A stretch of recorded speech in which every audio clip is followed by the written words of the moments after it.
blocks and shit, cause I'm in fucking Minecraft. I am placing blocks and shit, cause I'm in fucking Minecraft. Oh my god. Is that fucking pig? Because I'm fucking Steve. I am fucking Steve. Fuck yeah.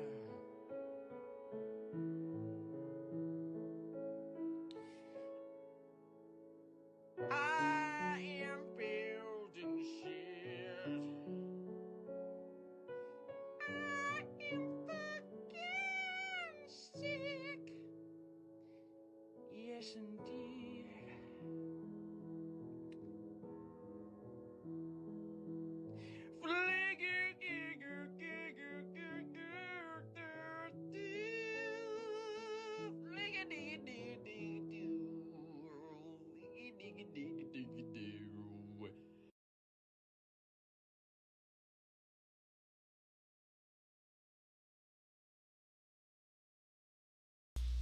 Hello everyone!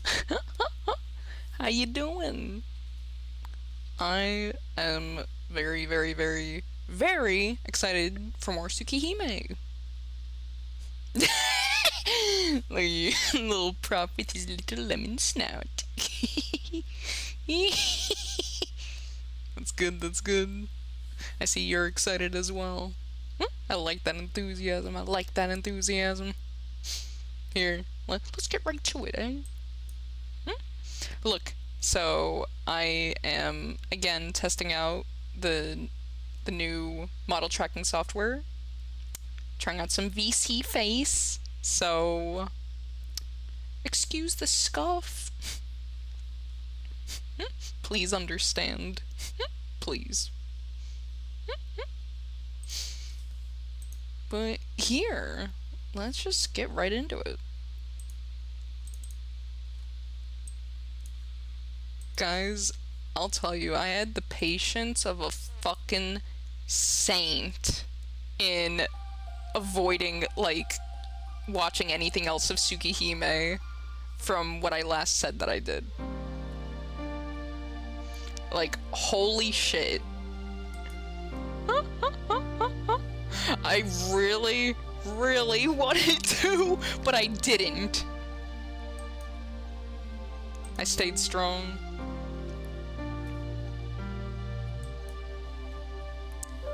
But here, let us resume game. God, I'm so excited! I'm so excited!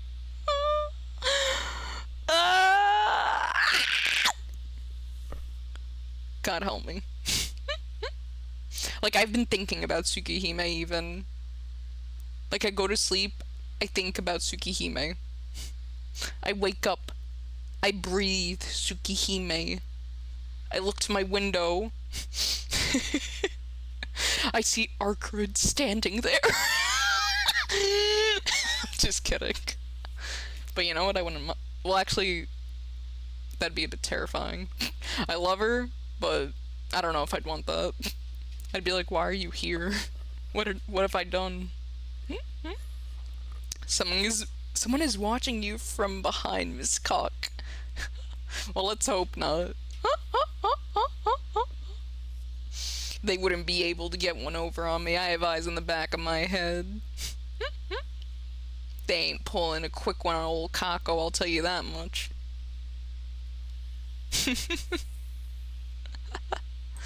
But yeah, since I'm trying out this new software, I will say right now, it will definitely be a little bit scuffed. I'm not used to using it yet, so bear with me.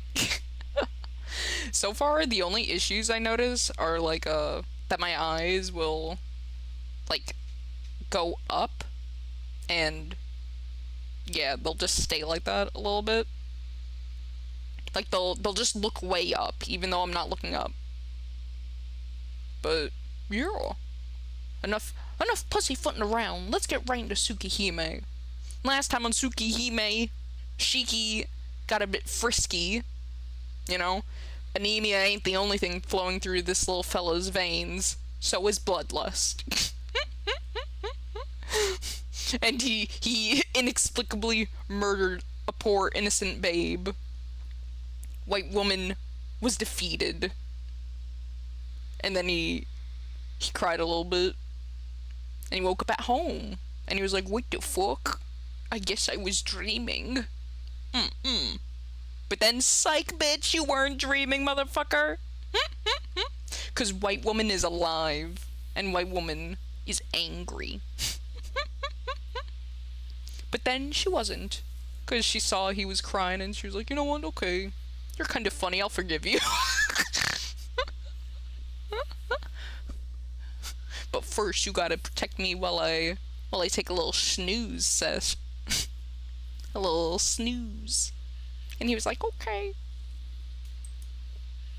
Look, she's so angry. Here, let me make sure that all the audio... Alright, we should be good. Yippee! Alright. Let's go!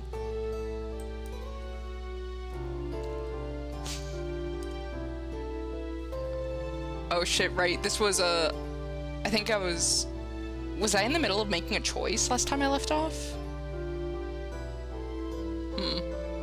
I don't know. Whoa, Jin! The emote is fucking massive. How you doing, Jin? It's good to see ya. Are you ready for Tsukihime? Yo, Coco. Hello, Jin. Yes! Yippee! Oh, also, another thing that held me up from streaming Tsukihime was that, I didn't know... Okay, so you know how I made that really cute, like, last time on Tsukihime little summary for the last stream? I was gonna do that again. I even wrote it out. Like, I wrote out the script and everything, but I realized it's really fucking hard to summarize 4 hours of a visual novel and of a stream into 30 seconds. So I was like, you know what? Fuck this. I just want to play more Tsukihime, goddammit. I'll handle this later. Because I thought it'd be cute, like, you know, if I did one for every stream. You know? But that's just not happening. I'm too lazy and I'm too impatient. I want more Tsukihime. How cringe did it turn? No, it wasn't cringe at all. It was, pretty funny. But I'm impatient. I didn't have the patience to make it, nor to condense everything down. Because it's difficult when it comes to 4 hours of visual novel. It's really difficult. You know? And I didn't want to go through the effort of recording. Because I was like, that means, less time playing Tsukihime. Okay, anyways, this is also taking time away from Tsukihime. I want to play. Alright, let's go.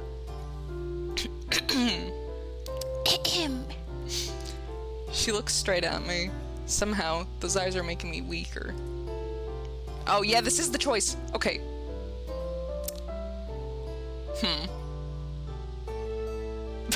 Escape. Shaky. I feel like that isn't gonna end well.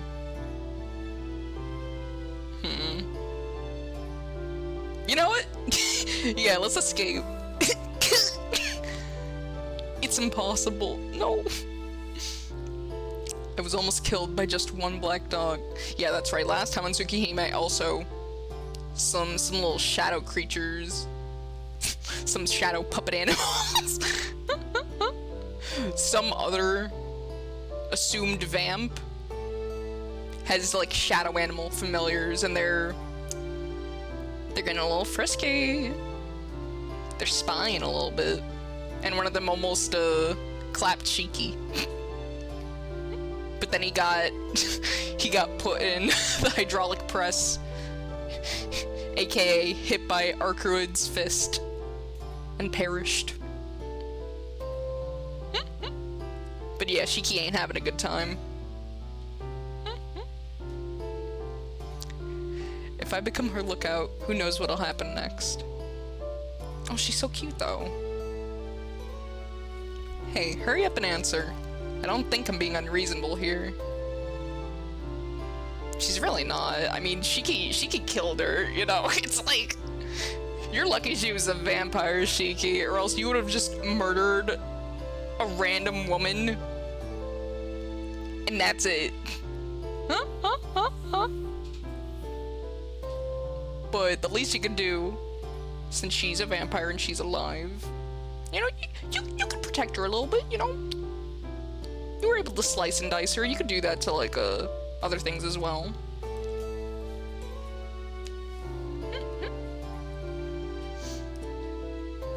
She doesn't understand. It's evident she can't see that she's recklessness incarnate. Shiki, you just met her.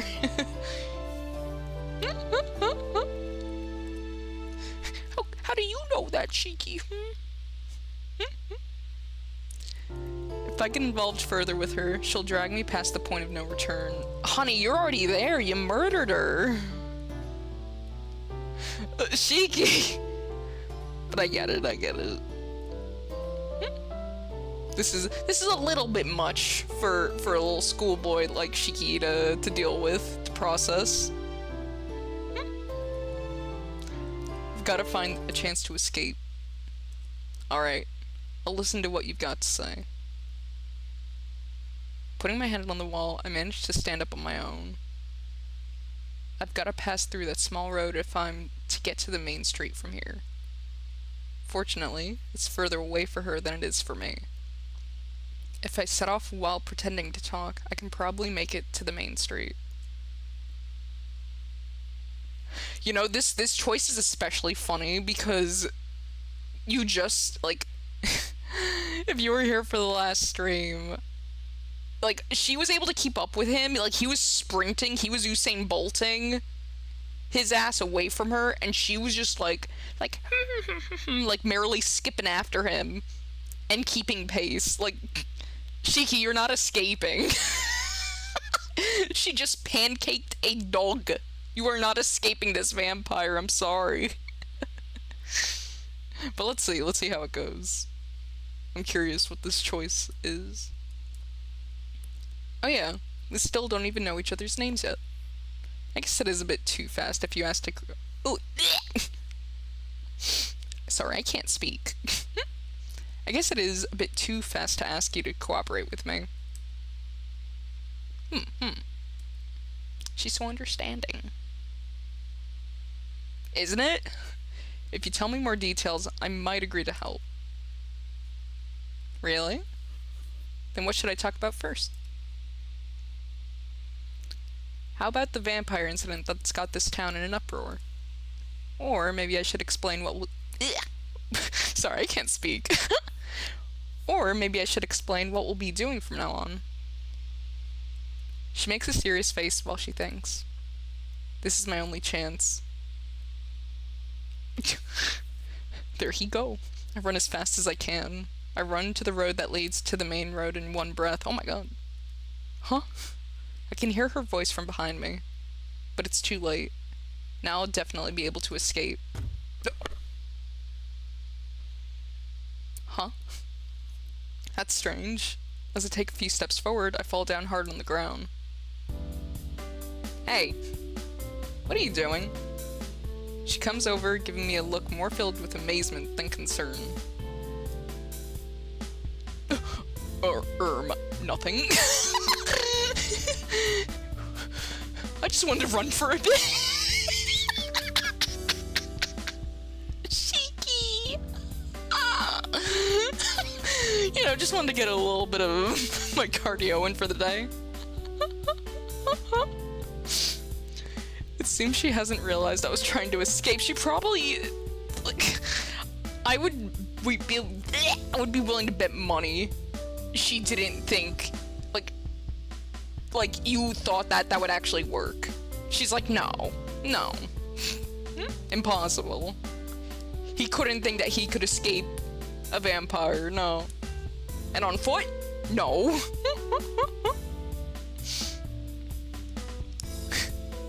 Shiki's so silly.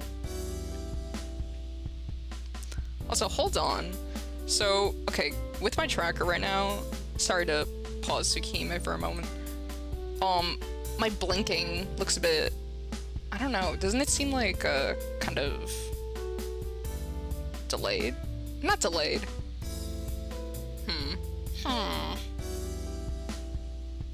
Maybe I just have to get closer to my screen a little bit. Okay, maybe this will work. Great, let's go. I don't want to worry about technical issues, I just want to play Tsukihime. Oh, is it when I talk, maybe? See? Like, yeah, that! Like, this little eye motion right now. Is it only when I talk? Ugh, let me try wiping my eyes. Alright. VC face kinda quirky. Not gonna lie. Alright. I get up. But what? Shiki just hit his little head again. Ow! I feel an incredible pain in the joints of my foot. I can't get up. Did you, sprain your ankle?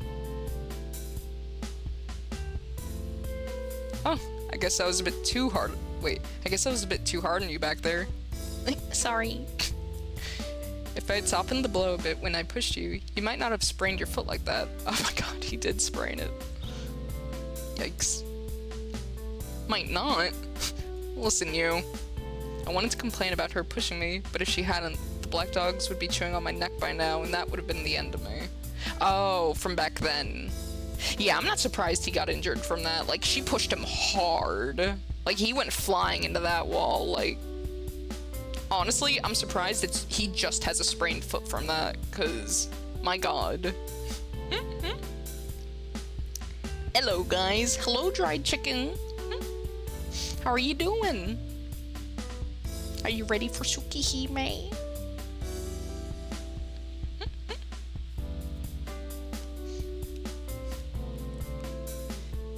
It's okay. I'm grateful.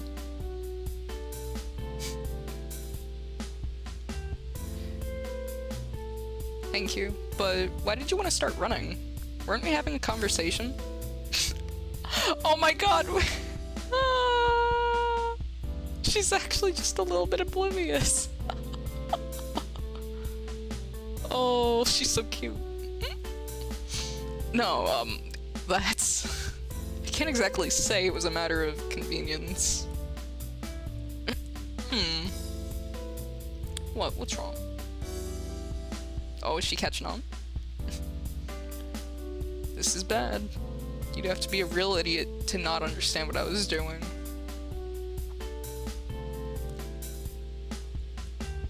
Hey, that was an indication you wanted to cooperate with me back then, right? I can't answer. I said I would listen to her, but not cooperate. I don't want to lie. Hold on, let me try and, increase this text speed. Doing good, just sitting on my PC. How about y'all? Doing okay. I'm doing great, though, because I get to play Tsukihime right now. Okay, let's, Oh, no. Oops! I didn't mean that! No! God damn it. Just so you know, I know what sort of person you are. Don't give me a half-hearted response. If you run away now, I'll just be going to your house next. There's no escape, Shiki. You don't get to run away from your problems. You gotta take accountability. What? That means she's going to come by the mansion even if I escape from here. She's got me. If that were to happen, it wouldn't just be my problem. Akia, Hisui, and Kohaku-san might be attacked by this crazy person too. Shiki, talk about the... Really? Really, Shiki? Oh. I'd say you're the crazier one here. You just fucking... What the fuck, Shiki?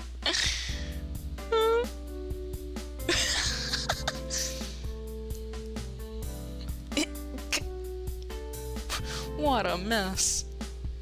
It's like I never had a choice in the first place. You really didn't. Come on, Shiki.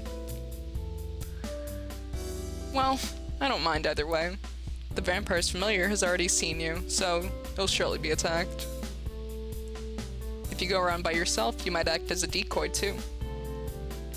Hey, don't tell me that.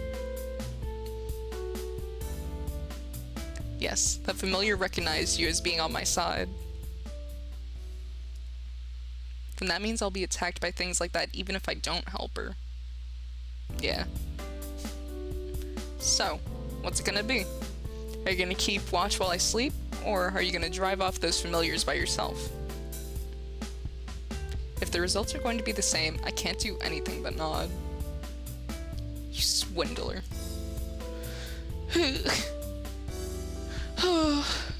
Life's hard, guys, you know? Life is really difficult, and nobody really understands. Like, sure, you kill a single woman, and now it's like, oh, I gotta do other stuff too. Like, come on. I had school today, Arkuid, come on! Shiki don't have time. Shiki has school. What about his GPA? Honestly,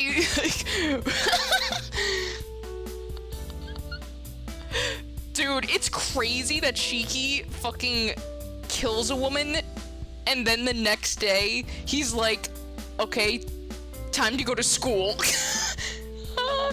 Boy is so hard in denial.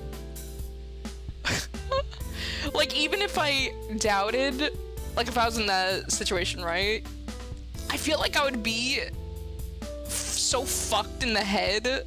Like, I would not want to go to school. I would, like, skip. I'd make up an excuse. I ain't going to school. Even if I think it's a dream. Or, like, yeah, no. No, I'm not going to school.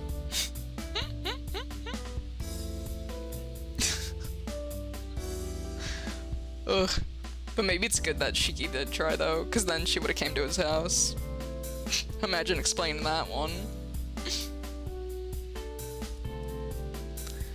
Sighing, a nod to indicate that I will help her.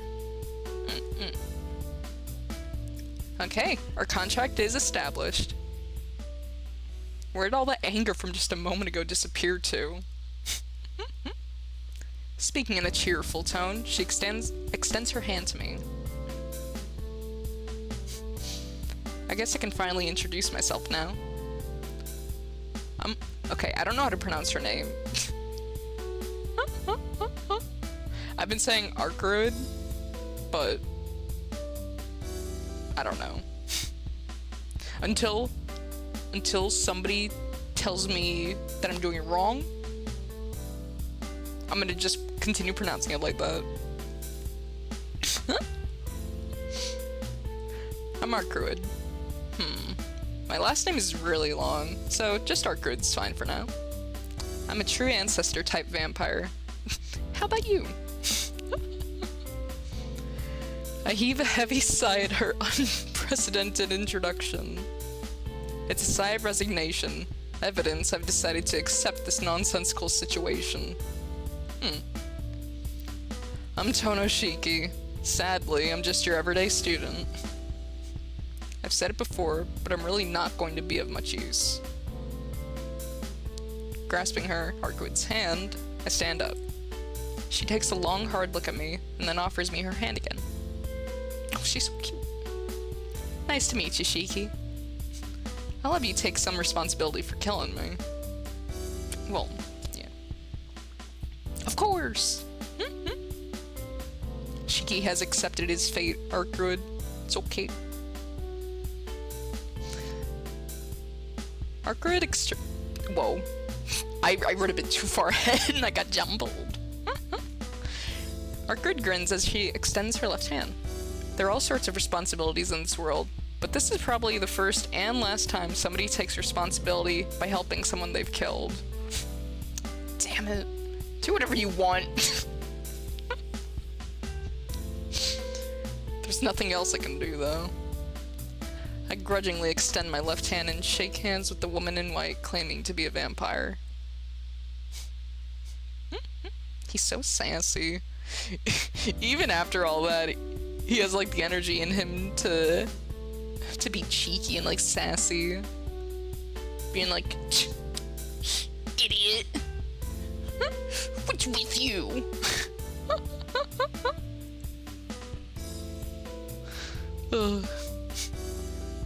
This is a pretty nice room. I'd have no problem spending the night here. Arcade looks around the hotel room. I got nothing to say for now. I got nothing. My room has probably already been discovered, so let's head out here for the night. Oh, you don't have to worry about money. I'm rich, so I'll treat you. Speaking cheerfully, Arcade closes the curtains. She also turns off the lights, and the room becomes dark as night. I sigh. What are you thinking, Arcade? I'm thinking about all sorts of stuff. No, that's not what I mean. I'm asking why you've rented a high-class hotel, not a cheap one, and why you've rented out the whole top floor. I try to say this, but I stop. Right now, my job is to guard this so-called vampire, and nothing more. I'm not going to ask any useless questions. No, forget it. Do whatever you like.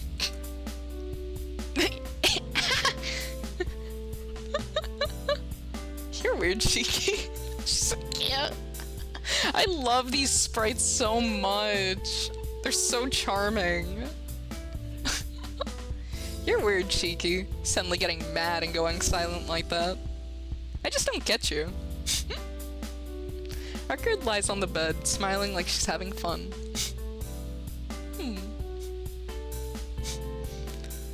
I'm going to sleep until the sun sets.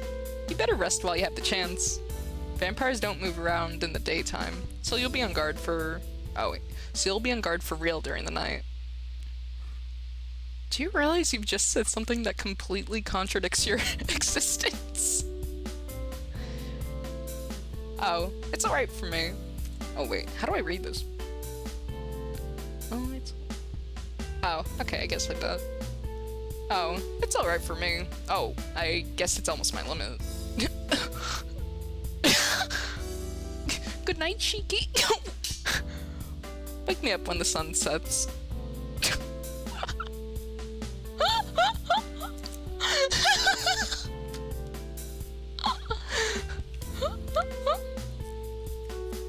Why is it not like that for you? Oh, well, there's a really good reason for that, but let's just sleep for now. Good night, Cheeky. Good night. She doesn't elaborate. She just sleep. They're both fucking silly. Hey! Like a machine whose power is cut off, Arcade suddenly falls asleep. She's so defenseless. Right now, I could run away if I really wanted to. She did force me to come with her after all. I could easily run away and... Yeah, but you shouldn't.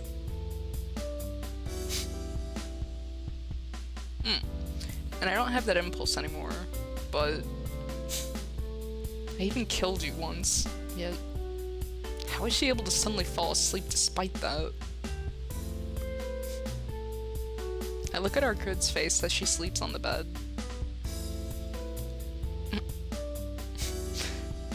Her plump chest rises and falls. It looks like she's breathing, but her body isn't moving at all. Wouldn't have nothing if I didn't have you.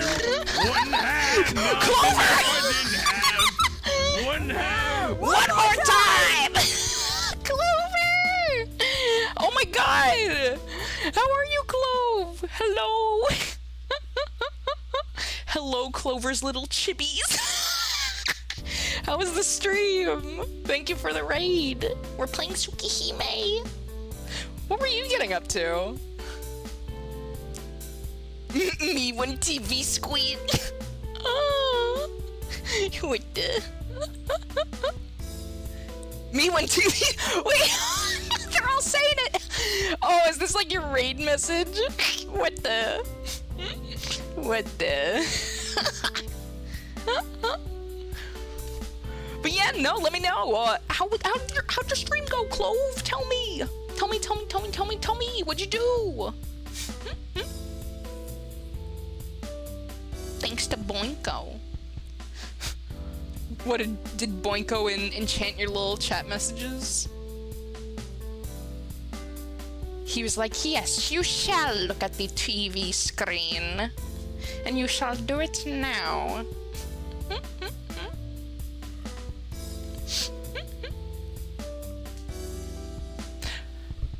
Oh wait, Clove. Were you playing that game again? Like, cause Vic mentioned Boinko. So were you guys playing that game again? I forget the name of it. Was it like the Jester game?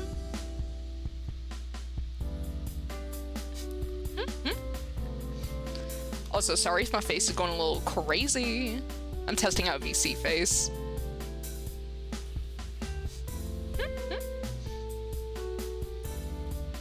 But still, regardless, thank you for the raid, Clove. I hope you guys had a good time. Right now, we are playing Tsukihime, and this young schoolboy just killed a woman, but she turned out to be alive, and now he's in debt to her.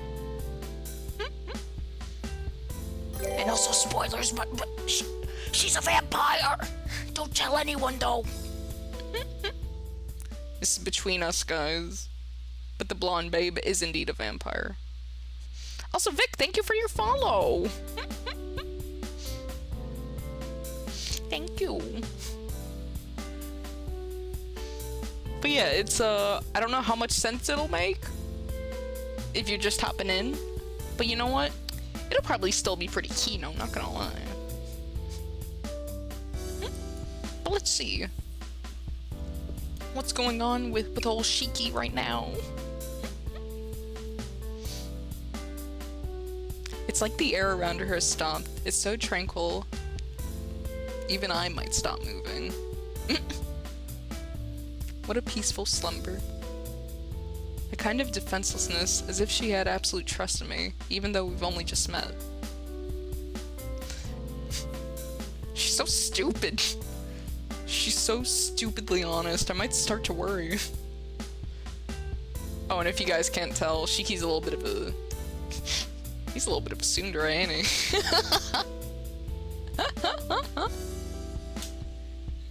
He has a little chip on his shoulder. But I don't know, it makes it fun. Aside from that, this is a turning point. This may very well be the point of no return for Tonoshiki. Oh.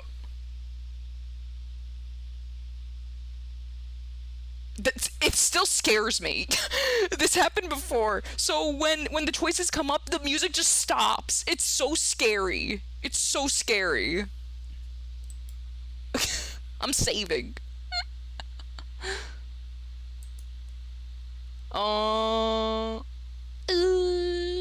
Yeah, why not?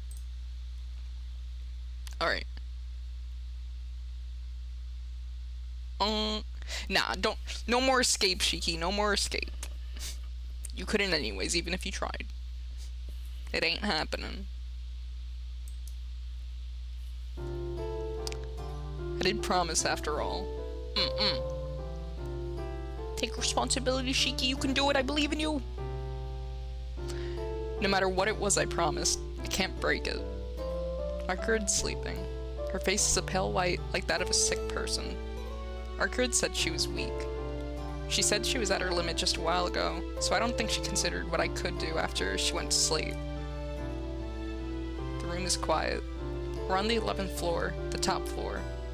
Since she rented out the whole floor, there are no other guests here. The only sound is Arcud's breathing. When I see her like this, she really looks nightmarishly beautiful. That white, smooth skin and that silky, light blonde hair. The soft lines of her body and those long eyelashes that look like swift brush strokes. I love the descriptions. Nasu's... I really like Nasu's writing. Demon chuckle. Me when TV screen. Can somebody explain this? Please, I need to know. None of you elaborated on what that means. You guys came in here. You guys screamed at me and you didn't elaborate. Just like Arcud was like, nah, I'm different. And then she just passes the fuck out without elaborating. You guys did that to me. It's a horrible bit Boinko came up with. Of course, of course. How bad we talking? How horrible is this bit? Like, is it like a haha, that's a bad joke, but you still like give a little chuckle? Or is it one where it's like, I'm actually going to kill you right now for making that joke? That was so bad. Your death is near, pal. Yes. Elaborate! Elaborate! You fool! You're a goof!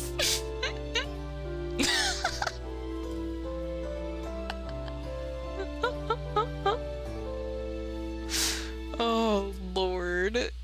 Y'all are silly.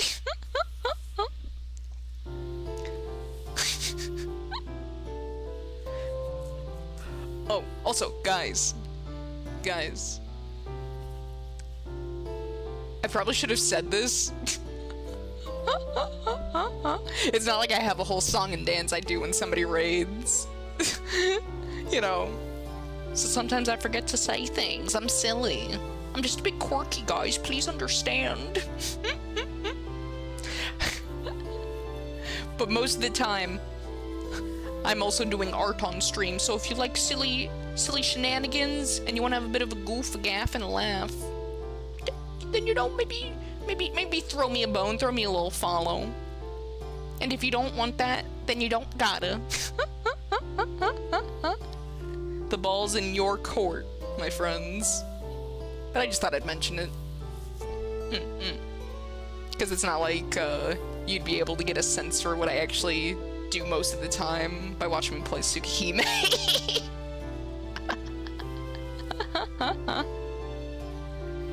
But anyways, back to Tsukihime.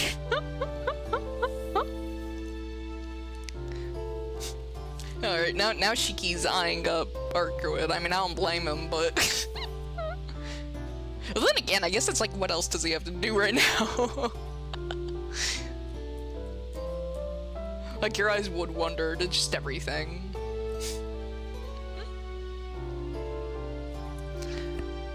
A perfect body, down to even the small details, the likes of which I've never seen before.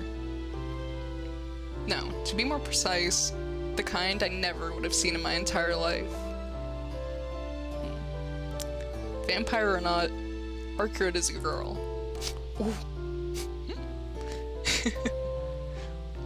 I have to take responsibility for the fact she's so weak now that she falls asleep instantly like she just did. You have to take responsibility for your own deeds. Part of my childhood education makes an appearance in my head. Yeah, remember Aoko's word, Shiki? Sensei even told me. My eyes are strange, so they would in turn attract strange things. Then I should be prepared to take responsibility. At the very least, I should keep my promise and protect her for tonight. By the way, guys, I didn't mention this. Shiki has tweaky special eyes. And these these special eyes allow him to see special lines in which if you trace these lines like with a sharp object, they're like on everything. Like if you had Shiki's eyes, the whole world, you would just see lines on everything. And if you trace along them where you cut, it kills that thing. And that applies to anything. So it kind of like broke his mind when he was little. And he awakened to that. Just tuning in, how far are we? Hello there, RP Extreme! We're not too far, thankfully. So basically, Shiki reluctantly agreed to help Arcroyd, and now she's catching some Z's, and taking a nice little snooze sesh. And he's protecting her. Because she's weak, the poor thing. Oh, that's where I last played too. Nice. Hell yeah. Huh? Oh, that's so cute. You were playing it too? Like at the same time? RP, it's like we're twinning. Oh my god.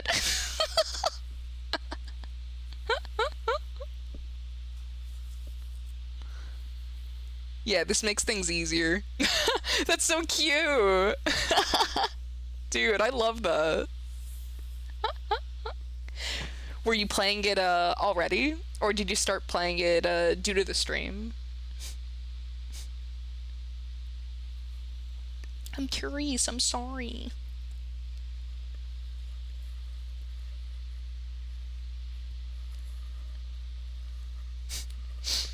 Alright, maybe I'll read while I wait for you to respond. I was just gonna sit here twiddling my thumbs being like gotta head out in a bit, just stopping by. Yeah, that's fine, Vic. I appreciate it. And I also appreciate the follow. But yeah, if you gotta do stuff, you know, you gotta do what you gotta do. And if you're really like, but no, Coco, I want to see what happens, please. Well, oh, the rest dies. Alright. I shall rest my eyes just for you, Vic. I've been convinced. What was I gonna say? That fucking rest eyes jump scare completely derailed my train of thought. I forgot what I was gonna say. Oh wait, I think I remembered. I think I was gonna say that like the VOD will always be here. So even if you're like, but Coco, I really want to see what happens in Tsukihime. Oh my god, I really want to see what happens. Coco, will Shiki, what will Shiki do? Now that he's been entangled with this beautiful vamp babe, what is he gonna do? Coco, what is he gonna do? Is he gonna start tweaking again? He's gonna call her an idiot. What is he gonna do? Is he gonna cut her up a nice salad? Make her a nice homemade sandwich with his little knife? Yo, that'd be badass. Shiki uses his fucking eyes, his death perception eyes, to start chopping food. Sensei, I promise, it was very important. Please, you have to understand. She needed to eat. What's the lore of this game? Who the fuck is Tsukihime? John Tsukihime. Okay, Vic, you know what I can do for you? I have the perfect thing for you. Because I actually made a little summary that summarizes like the first stream that I did of Tsukihime. Here, you're gonna be like, your mind is gonna get mother frickin' blown right now. Your mind is gonna be blown to little bits. And I ain't talking the Twitch kind. Here, let me get it for you. Last time on Tsukihime. Young Shiki Tono survives a near-fatal accident and realizes the universe hates him because instead of get-well flowers and cards, he gets specialized that let him see special lines of death on everything and everyone, which one cut kill them. Mid-panic attack, Shiki's saved by local redheaded babe Aoko, who tells him to get good and shoves magic line beyond glasses on his face so he'll stop crying. Shiki's then disowned by his family because rich dick Pop Tono hates the handicapped even more than he hates Shiki. Until he doesn't, because psych, Pop is dead and now a high school-age Shiki is called back to the Tono mansion by his younger sister Akiha, who's very lonely and very angry and no, she will not elaborate. Between family tensions, abandonment issues, serial killers, tsundere Shikis, and cute classmates looking for a smoochin', how will Shiki and his specialized deal with it all? Find out this time on Tsukihime.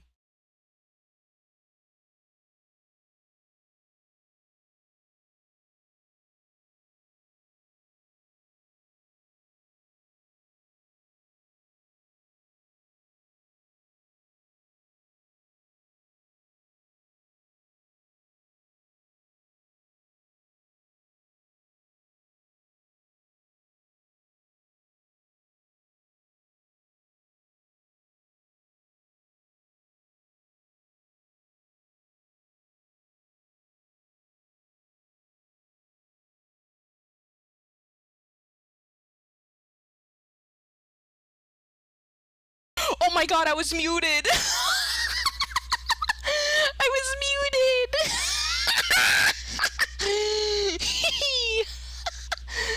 Nah, I was reading your comments, and I was just reading your comments and thanking you guys. Cause I was saying, HK, I see you're a first-time chatter. So welcome to my stream, everyone.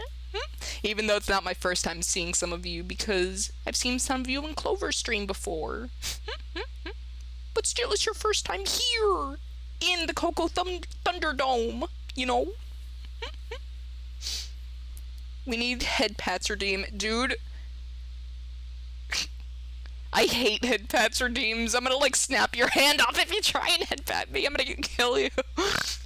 I'm gonna bite your little fingies off. I'm gonna gnaw on your bones. I'm gonna go...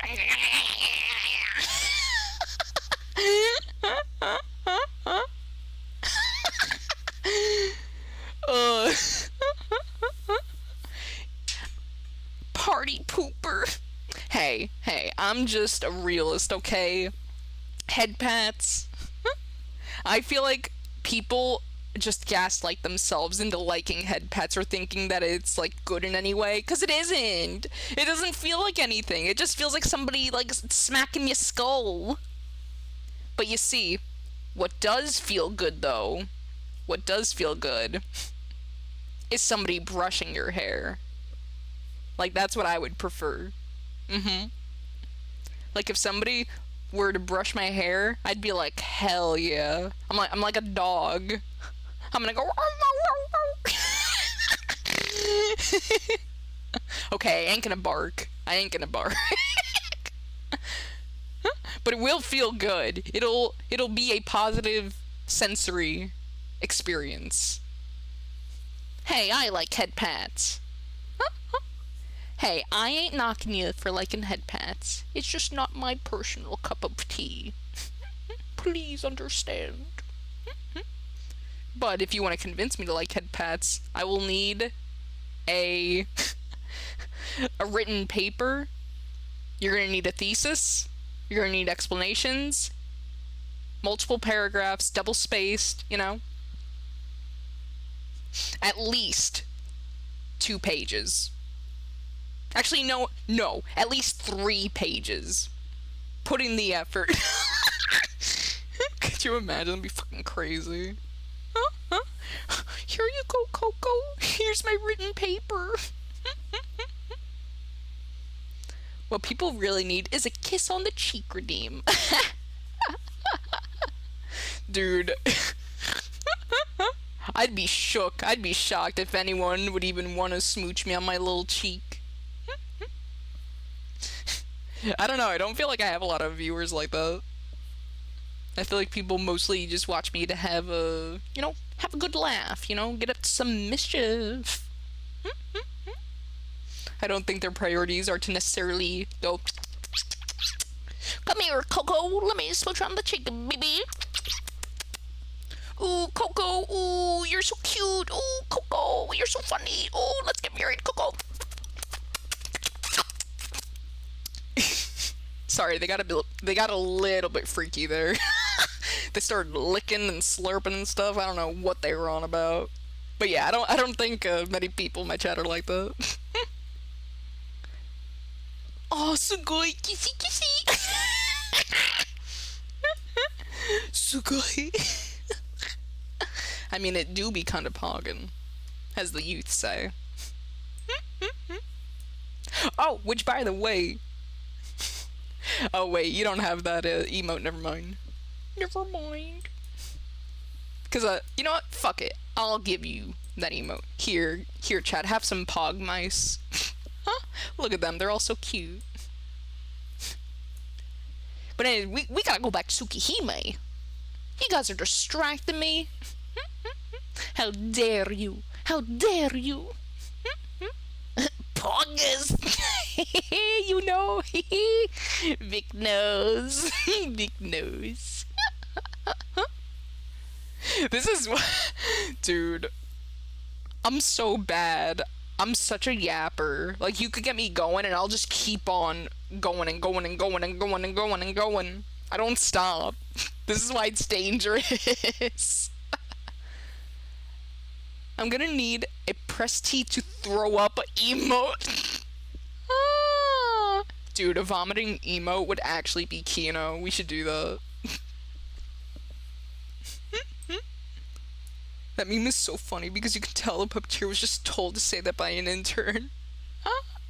I feel like he probably read it in like his Twitch chat. And it's like he didn't, like, he potentially didn't know what it fully meant, you know?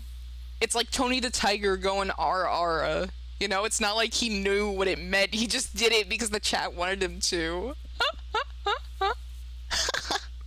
It's so funny.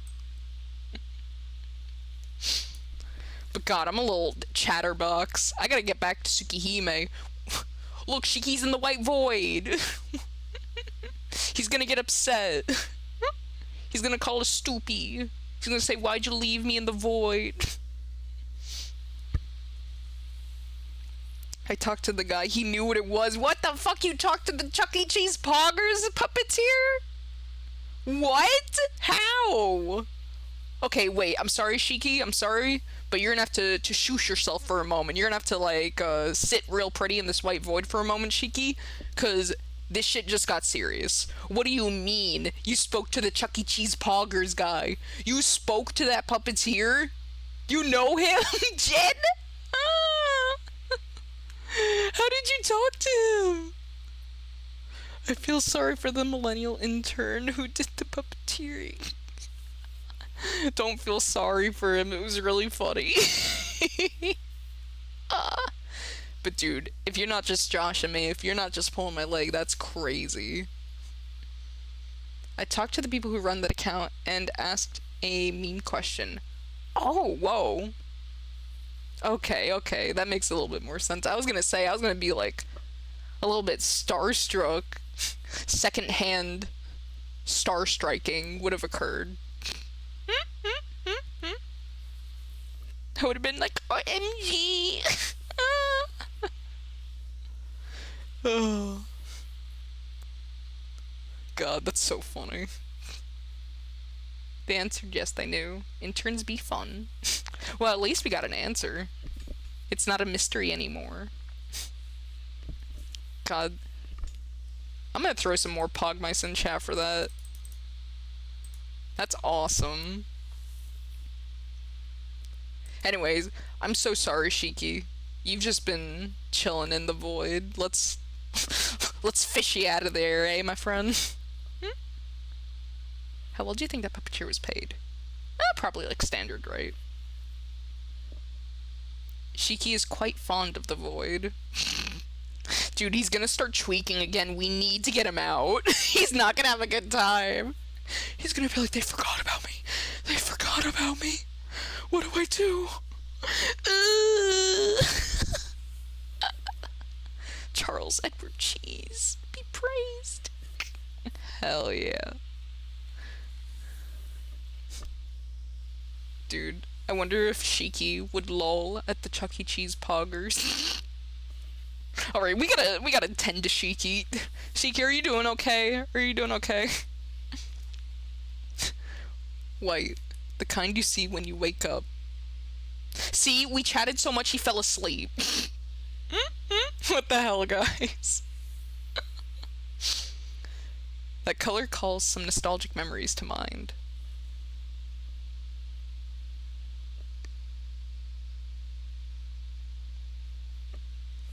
He got so bored. He's remembering his childhood. Is Shiki a top orb? Okay, this is actually a really important question.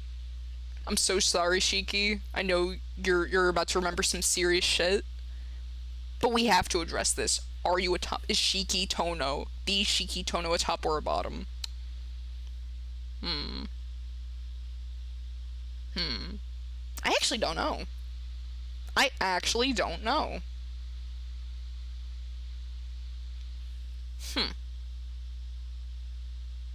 We're gonna put a pin in that question. We're gonna save that question. And we're gonna remember. You better remember that question, Vic. Shiki Tono cannot physically be a top because of the anemia! He'd lose stamina! That's so funny!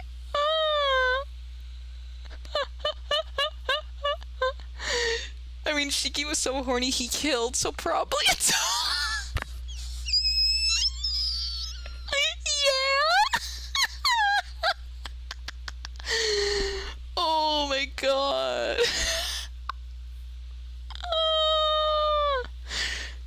These are so good. My blood rushes. Passes out. I mean, hey, we have seen him, you know, Usain Bolting around town a little bit, going to and from school. So he may be able to. You know?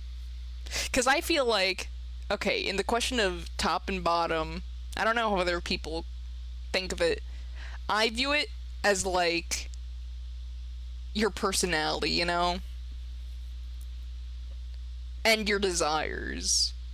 Like, the culmination of all of that. You know?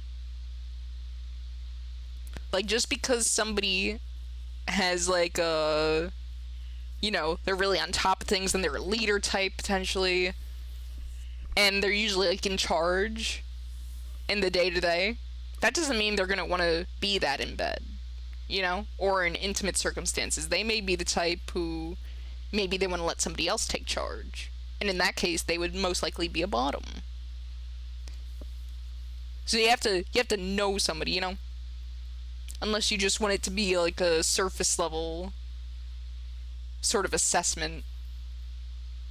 Like as in, oh, you look like a top, or you look like you'd be a bottom. You know? Or, due to a personality trait, this means this. You know, but that's very, like, surface level.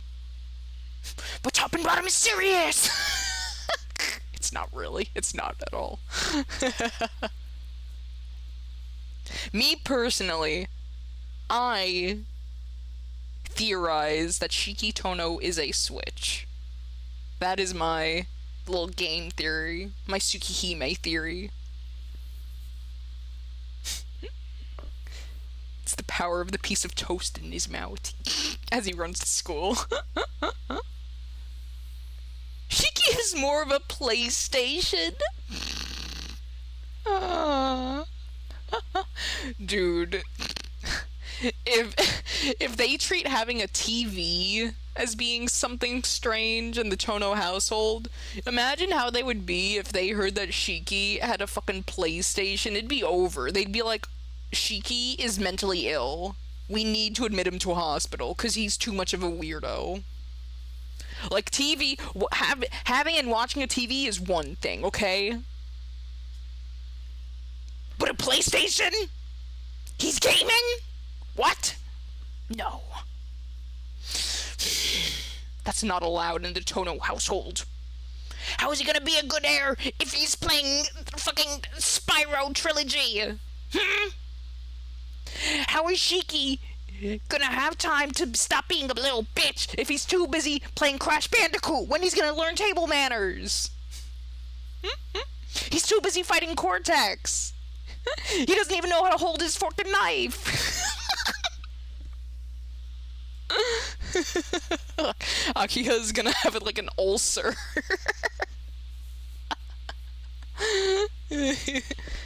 But hey, that's just a theory. A game theory. A Nasu theory. Nasu, would Shiki like PlayStation or Xbox? The public needs to know. Or would he be even more unhinged? Would he have a Dreamcast?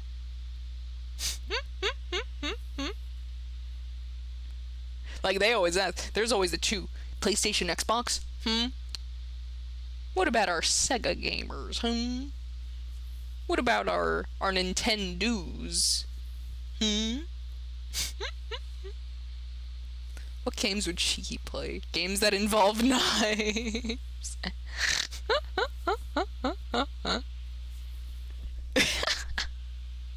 Silly. You know the chair meme with Shiki? I know it exists. I don't know anything about it. Like, because this is my first time playing through Tsukihime. So please do not spoil me. I do know some stuff though. Like, I know that that is a thing. That for some reason, a lot of people mention chairs. I assume that it's going to happen in a tweaking session, in a little Shiki tweak moment. I know nothing about it though. Absolutely nothing. All I know is that there are chair jokes. Specifically, one stating this chair. I don't know what that means though. I don't know why a chair. But we will see. We will definitely see. I don't even know when it, like, I don't even know how or where that happens. But yeah, don't tell me. Don't tell me. I don't want to be spoiled. The only stuff I do know about Tsukihime is, I watched a little bit of the remake being played. I watched up to, like, chapter, 5 or 6 in the remake. And that's all I know. Is what happens in that. But in terms of the OG, any differences, I have no clue. I have no clue about the events. I have no clue about any, like, characters who weren't mentioned in, like, up to chapters 5 or 6 in the remake. I know nothing. I also know Melty. And, like, a little bit of Carnival of Phantasm. But, literally jack shit. I only watched clips of Carnival of Phantasm. And that was more so the, well, I guess I don't know either Fate or Tsukihime at the time, so it doesn't even matter. I watched that shit ages ago, those clips. I'm back. I was gonna, like, attend a watch party in Discord, then I realized I was too late. Aw, that's unfortunate. Carnival of Phantasm was so fucking funny. Oh wait, you didn't swear, sorry, I just added in that expletive on my own. My apologies. I didn't mean to put words in your mouth, RP. I hope you'll forgive me. Honestly, I wanna watch it. I wanna, like, watch it after I play Tsukihime. I'm still not gonna understand any of the Fate stuff, if and when I do, but, you know. Alright, let's get back to Tsukihime. We're just, like, going off. We're yapping. My reputation's ruined. No! It'll be okay. A hot summer day. A blue sky and large columns of summer clouds. The scenery slowly wavers in the heat. The voice of cicadas. Sorry. chirp. Oh, they are chirping. That isn't what they sound like. I don't know how to do a cicada noise. I can't like.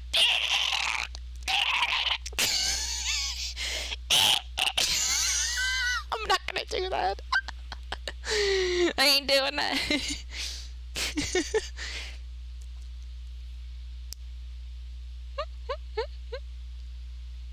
Damn, these cicadas kind of going a bit crazy. Cicada shells are lying in the clearing. Is that how you attract a partner? If I was a saucy little cicada, then yes. But as a human, no.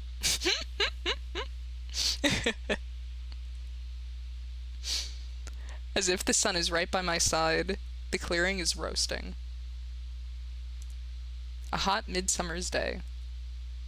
As if the entire world became a frying pan. What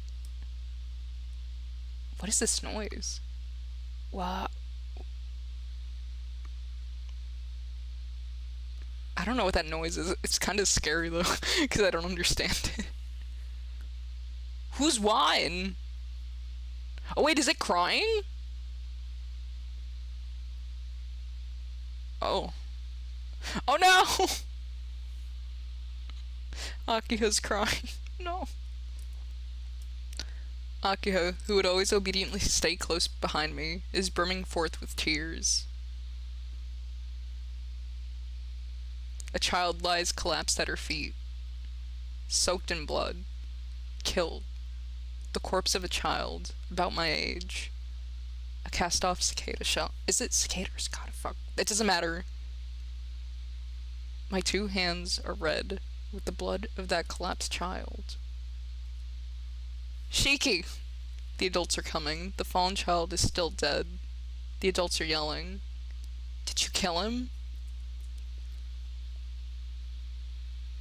That dream. A dream I'd forgotten even in my dream. Wait. So double forget. A double forgotten dream. I feel like I remember. My god. You're all lying in the chat. Dude, I still don't know the significance of that. Like, I saw that same scene in the remake. I don't know what the fuck that is. I don't know, like, how. You know what? I don't want to know. I'm gonna learn. I'm gonna find out. We're gonna wait and see. First, let me try and recalibrate. You're gonna see my settings. Don't look, guys.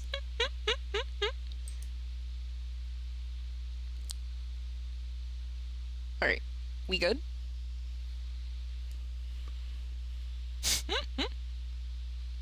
Alright. I think this should be good. Alright. Oh, oopsie. Almost forgot. There we go. Is this PBS we gonna learn? Wait, I forgot. Why was she sent to the hospital? It's because he got into an accident.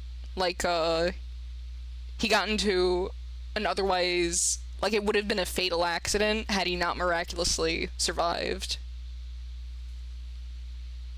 And that's why he also got disowned by his family, because asshole Papatono was like,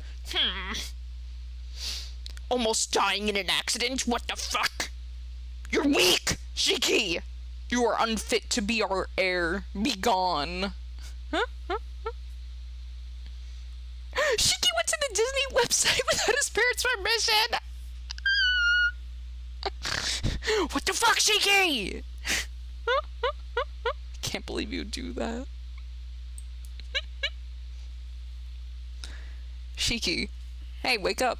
The sun's already set. Someone is shaking me. A somewhat unfamiliar voice, and the touch of a cold hand on my shoulder. Ugh. Huh? Huh? Our grid is standing right in front of me. She's already woken up, and it's pitch black outside. I glance at the clock, and it says it's already 8. Huh? It's not huh. I told you to wake me up when the sun went down. And you go and fall asleep. What the fuck, Shiki? He was having a nightmare, our druid. It's okay.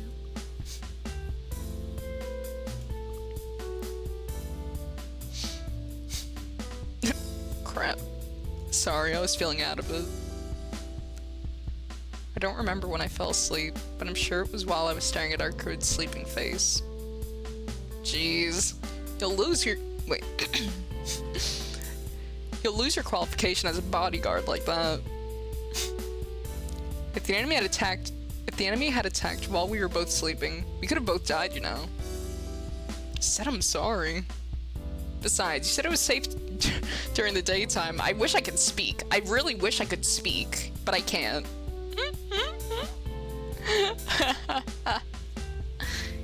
I made it through it. Ugh.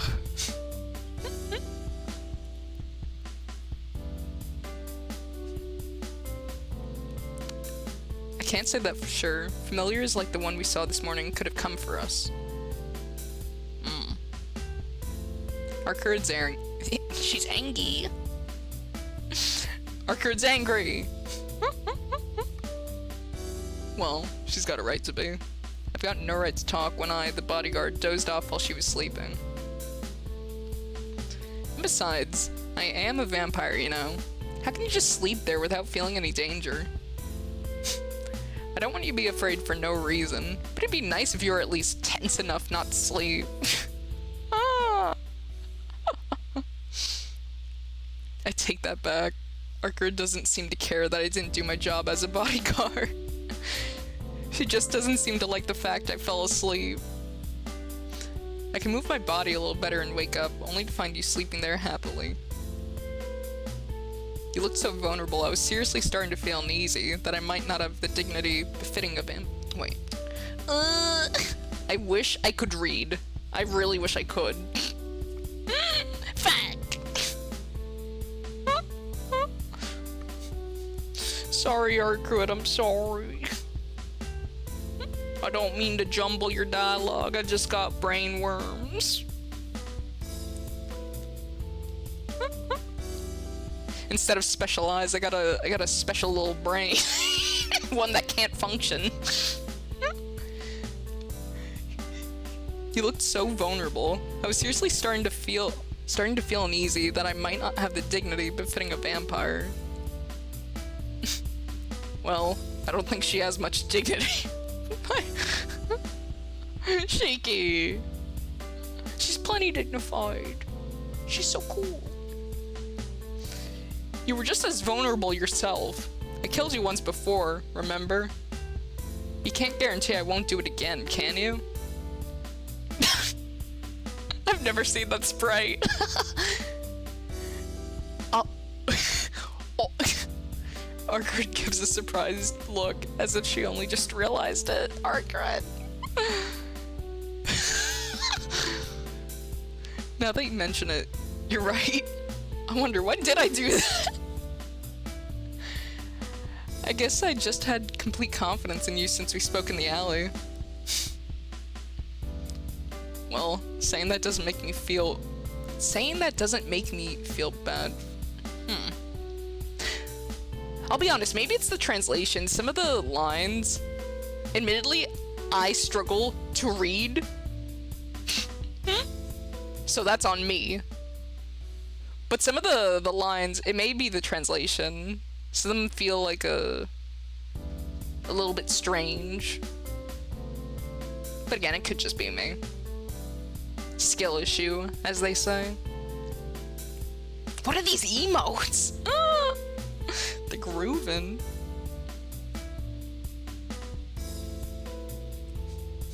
Okay. Since you trust me so much, I'll try my best. So, should I just keep watch from now on? Yeah, until sunrise tomorrow. I can't leave the room, so be on guard if someone comes up to this floor. Be on guard, huh? Being on guard is going to do me no good if one of those black dogs from this morning comes for Sorry, I got scared. The music cut out and I got scared. Ah! Funny dance emotes. They are really funny, honestly. I let out a sigh. As expected, this is too heavy a roll for me. Come on, Shaky. Let me ask you something. Was the black dog that attacked us this morning something your enemy sent out? I don't think so. It was probably for surveillance. His patrol route happened to pass through where you and I were talking, and it seems my presence was revealed as a result. Revealed? To your enemy? That's right. If I had been in perfect condition, it would actually save me some time. But right now, it's the opposite. If I were attacked now, I'd be the one annihilated. That's why I have to hide out like this for now until my power returns. Our Grid's enemy, in other words, the serial killer who's been causing the stir in this town, a vampire. Arcgrid, I want to ask you something. Will you answer my question? I don't mind talking. Why are you being so formal all of a sudden? Yeah, I haven't asked you the most important thing yet. So, what's your ultimate objective here? Tell me, what's going on? What's going on, Arcgrid? Level with me here. What you want to do? Me? I'm here to hunt down the vampire. Killing vampires is my duty. Yeah, I do remember you saying something like that before. But you're a vampire, right? What? You still don't believe me? Oh, don't worry. I believe you so much it hurts. I'm asking, why would you, a vampire, claim to be doing something as odd as killing other vampires? Oh, you don't like the idea of beings from the same species killing each other? The act of killing doesn't exactly make my list of favorite things. But she is right. That's such a funny line. Killing ain't exactly on the top of my favorite things list, you know? It ain't in my top 10. Maybe the top 20, though. Maybe. I'm not comfortable with the idea of vampires killing vampires. No. It's just that I can't really imagine something like that happening. Vampires drain the blood of humans, right? So, they should be killing humans, not other vampires. Drinking blood and killing are... Wait. I'm about to add in words. Drinking blood and killing are... I keep on trying to say completely different things! Ah!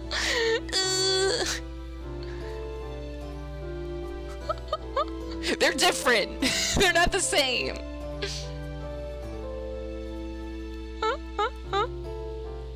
Ugh.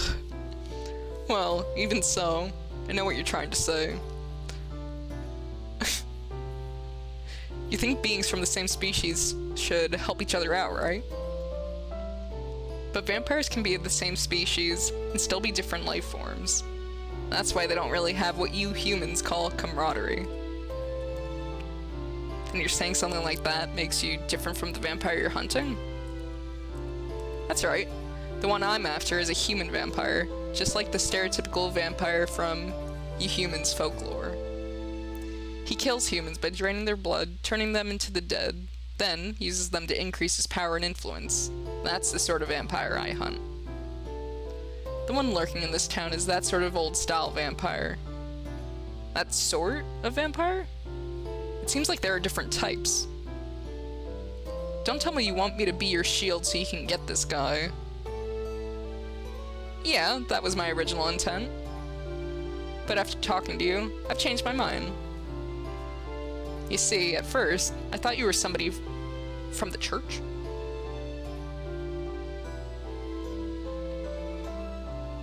Shiki, not a little religious boy.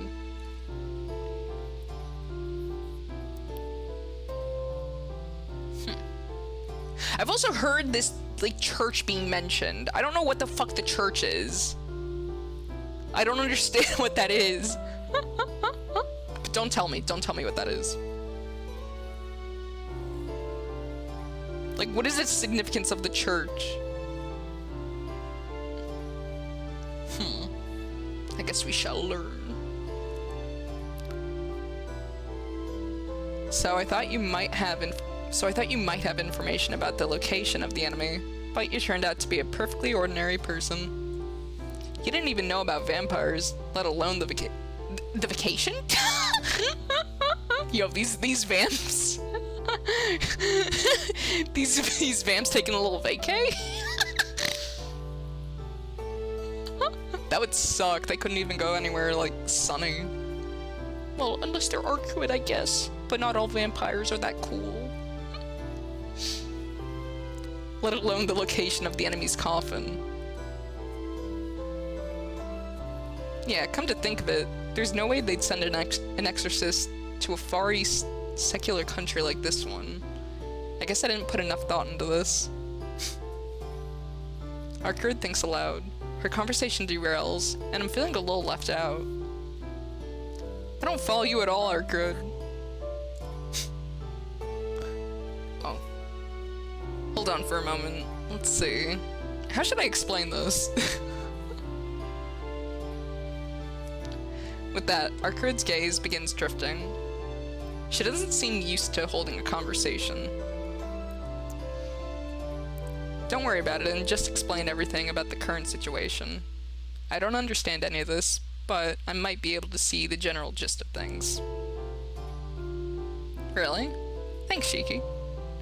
You don't have to thank me. Just keep talking. Arcade nods obediently. Basically, the vampire currently in this town is an old-style vampire. He himself reigns as the Lord and releases the dead he made into the city. By doing so, he increases his power bit by bit. He's a typical vampire in that he drains the blood of humans, and those humans become vampires themselves. He's not very powerful right now, as he doesn't have many dead serving him. But as the victims increase, so does his power. It'd be best to destroy the main body before that happens, but I haven't found where he sleeps yet. He's hidden so well right now, I can't even feel his presence. Well, that's no good. Even so, it's easy to take care of things once I find it. But I don't have any clues whatsoever, so I had no choice but to walk around town during the day to investigate. But then I suddenly got attacked by a passing killer, and now I'm temporarily weaker than the enemy vampire.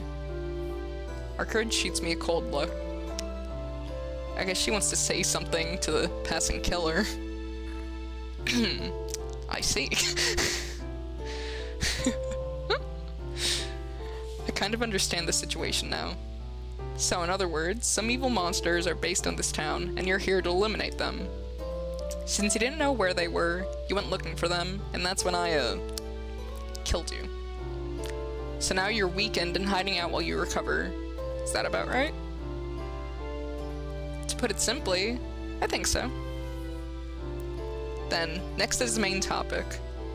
You casually call yourself a vampire, but I still don't really understand that term. It's obvious you're not human, that much I can see, but I don't get the feeling that you're a vampire either. That's true. I'm a little different from the type of vampire you know about. Indeed, I hadn't considered that vampires even existed at all, let alone a vampire like you. So, what makes you different? Arcade thinks. Yes, I suppose it might be helpful to teach you a bit about us.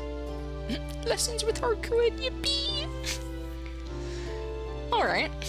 Then, the first period's lessons will be Vampires 101. Chat, you got out your notebooks and pens? Okay, but what's with Vampires 101? Cheeky! She's being cheeky! Play along, come on! You're an amateur at this, so we've got to start with the basics, right? That's why I'm going to start teaching you from the very beginning. Okay, whatever. Just keep it short. He's such a buzzkill. You guys have all night, it's okay. Well, I'll try my best. It really does seem like she's not used to talking. Well, we've got lots of time, so for now I guess I'll just listen to our code without complaint. Yeah. Although we're typically called simply vampires, we're divided into two main categories. Those who are vampires from the start, and those who become vampires. The former are called true ancestors, and the latter are called dead apostles. Hold on a moment.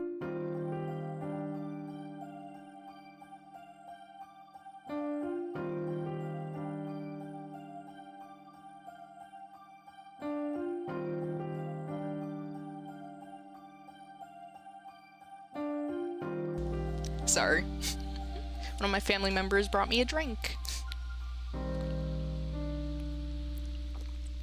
Oof. Oof. It's good, but it's a little strong. But anyways, let's learn about vamps, eh? Hey, chat?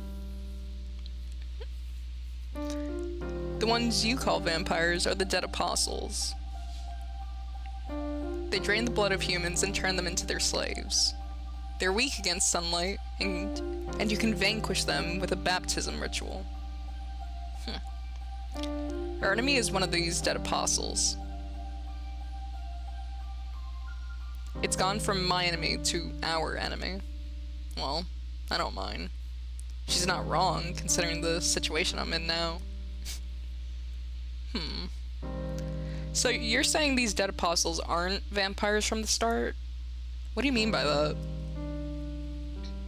Dead apostles were once humans. They've attained immortality through magic, or had their blood sucked by one of the true ancestors. Either way, the ones that become vampires become immortal, even though it's imperfect immortality.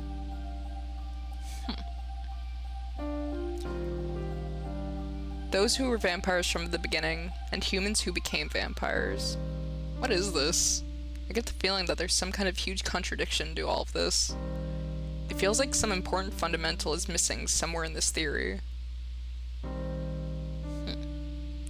Hey, Shiki, how much do you know about vampire folklore? Let's see, just the usual stuff. They suck the blood of virgins, they can bind people just by looking at them, they can turn into mist, and wolves, just the usual stuff you hear about. Yeah, that's pretty much all true. They drain the blood of virgins because one's blood cells are more pure before one has exchanged bodily fluids with another. Oh. I was gonna say with another. But they're saying exchange bodily fluids with others. More than one, ayo.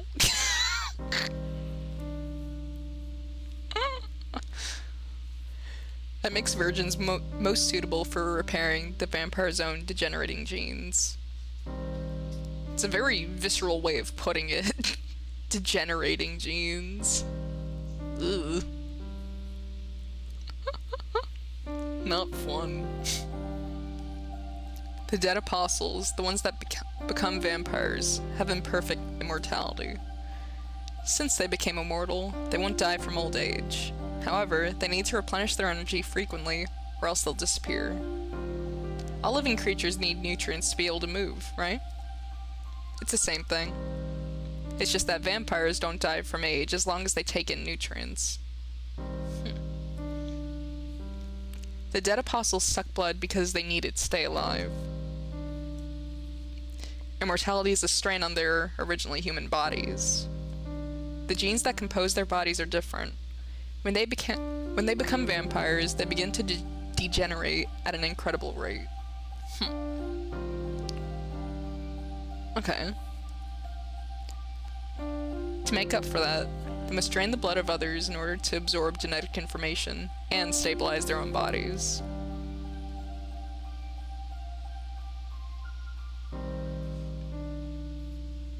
To a vampire, drinking blood is not like eating, but it's the minimum requirement for them to continue to exist. Can you stake them? I wonder. They haven't mentioned stakes yet. They did mention baptism. You know? So, I don't know if you're gonna, be bringing the vampire to, the church and, dipping them in the water. I don't know if that's what they mean. Maybe it's something different. But I find that thought a bit amusing. Like, you're fighting a vamp. You tie them up, bring them to a church, and just start dunking their head and body into the fucking holy water. Question though, do different blood types have flavors in vampires' minds? I mean, maybe it's like general things when it comes to like how a creature can taste. Like maybe diet plays a part in it as well. That's what I would assume, at least. Like some people probably taste better than others. You know, like are they eating fast food all the time, or are they eating healthy? You know, are they staying in shape, or have they let themselves go? Because even though it's just blood, I don't know, I feel like something like that would make sense to have a bit of an effect on how it tastes. At least to a vampire. Whoa, I just got distracted. There was a really cool crow outside my window. Holy shit. Whoa, was that Tsukihime crow outside my window? Somebody's sending shadow familiars to me now. My goodness. Or offer a drink not knowing it's got water. A fun way to go. You offer them a little holy water beverage. I don't know if they'd fall for that. That'd be really funny though. They just take a sip.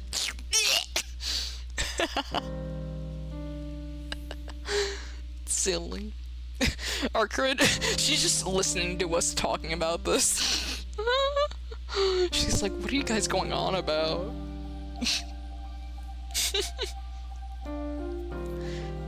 Also, hello there, Gia.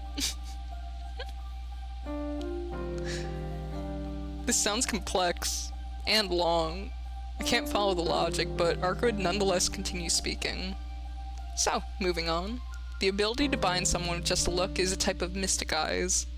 Eyes and words are both common types of magic circuits, so there are many vampires who have mystic eyes.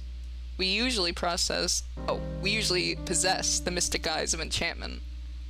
We don't enchant people by looking at them, but rather, we enchant those who look into our eyes. Okay. Alright, that makes sense. Like, you need the eye contact.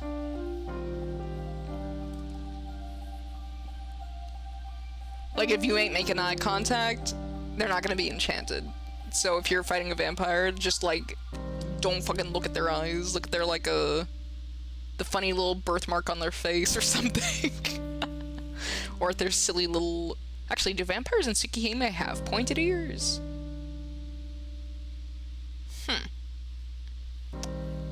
I actually don't know.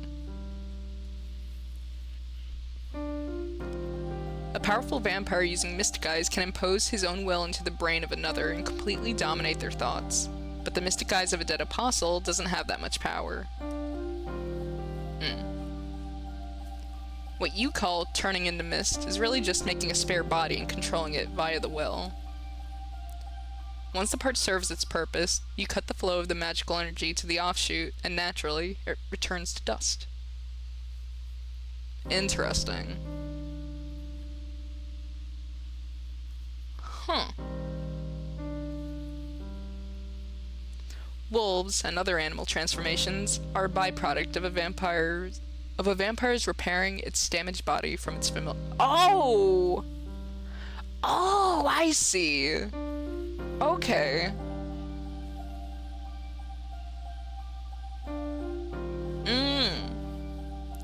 For a vampire living a long time, stabilizing their bodies with normal lives is not sufficient. Humans are not fundamentally powerful animals, so it's more effective to repair one's body by absorbing beasts, as they surpass the human species in this respect. Speaking of beasts, I don't know if you guys just heard that. That was a dog barking. Hope story's going well. Thank you! It is! We got up to a bit too much yapping, honestly. But, I can't help it. I'm a chatterbox. Also, these dogs are going kind of crazy. Oh my god. Yo, Arkuid, come over here. There are crows and dogs at my window. I think I'm being attacked by another vampire. Arkuid, help me.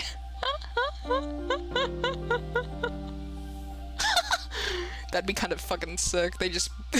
Guys, what would you do? A vampire just breaks in and kills me live on stream. I heard they're familiars, but I didn't expect it. Shit's fucked up. But anyways, I'm sorry, Arkuid. I'm going off. Talking nonsense, please. I'm sorry, continue your lesson. I'm sorry, ma'am. Vampires who repair their own bodies with beasts can return those beasts to their previous forms and use them as familiars when they need to. From what I've heard, there's even a 1,000-year-old vampire whose body is made up entirely of familiars. That sounds fucking scary. They say he contains 66...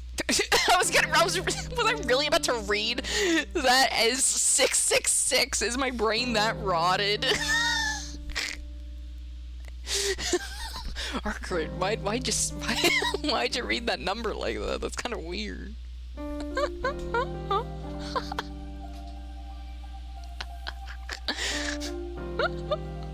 They say he contains 666 beasts within his body. Or something like that, anyway. I think Arkward's getting a little too wrapped up in her own speech. To be honest, I'm not finding this world easy to understand. Yeah, that's about it. It's just an explanation of the very basics, but now do you know what a vampire is? Well, I suppose. The reality of Arkward being a vampire begins to feel harder and harder to accept. Now, it's my turn. Actually, there's something important I've forgotten to ask you too. What? You're not going to learn. You're not going to learn anything from me. I'm not a vampire or anything, just an ordinary student. Then let me ask you this, Shiki. How exactly did you kill me? Huh? I'm asking about the method you used. I'm resistant against stuff like runes and Kabbalah, so those don't work on me. The only things I'm not resistant against is magic I've yet to experience, which is probably limited to the ancient Shinto in this country and the treasures in South America.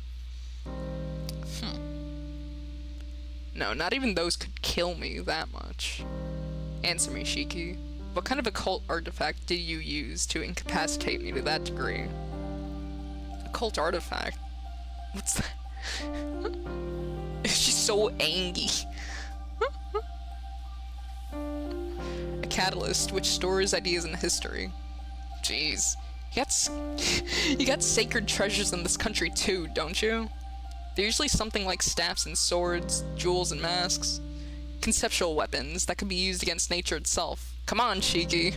Yeah, Shiki, get with the fucking program. Are you sure you're not someone from one of those fields?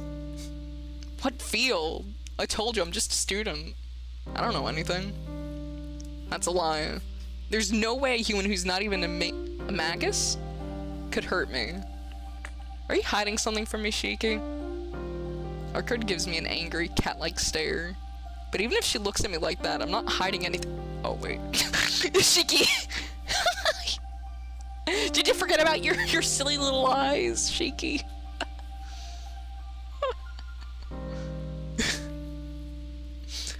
Actually, there is one thing. I'm not sure whether it's relevant, but Arkward's still staring at me. It doesn't seem like I'll be able to keep quiet about it. Alright, I'll tell you, but how should I put this? I can see these lines that can be used to cut things. What? Oh. She's stunned. She should be. Normally, I don't think anyone would believe a story like this. What do you mean? Arkward asked in a serious tone. She's not exactly normal. I should have known she would defy my expectations in a good way. I mean, I see these lines where things can be cut. Living things, the ground, anything touchable. It's like a black line, and I can cut things clean when I let anything sharp through it. Does that mean anything to you? It's convenient to be able to cut steel with a knife and all, but it's not like I can cut it anywhere I like. I can only cut things where I can see the lines, and when I cut you, well, you can cut a girl's skin with just a knife, right? Arcurd's eyes are serious as she glances at me. Those wild eyes that I've seen only once before. A gaze that can stop my breathing. I see. I thought the mystic eyes of death perception only existed in fairy tales. But I guess there is someone who can use them. A mutated monster like you. What? I don't think a monster. Wait, I don't think a monster could call me a monster. I don't think a vampire can call me a monster. A monster is a monster. There isn't anyone, even among us, with mystic eyes that can see the death of things. See the death of things? Arcurd nods in affirmation with an inimical gaze. New word? New word unlocked in vocabulary? Inimical? I've never heard that word in my life. It's interesting. A circuit must have opened in your eyes, Shiki. Were you born with eyes like that? No. They became like this a long time ago, but I wasn't born with them. Then you must have had at least one near-death experience at some point, right? What? It's true. 8 years ago, I got in an accident where I almost died. Just as I expected, you had the latent ability, but that must have been the trigger. The mystic eyes of death perception, huh? Yes, with those you could definitely kill even me. With a small sigh, Arcurd's eyes returned to normal. Arcurd, do you know something about these lines? Not to the extent you would, but I do have some information.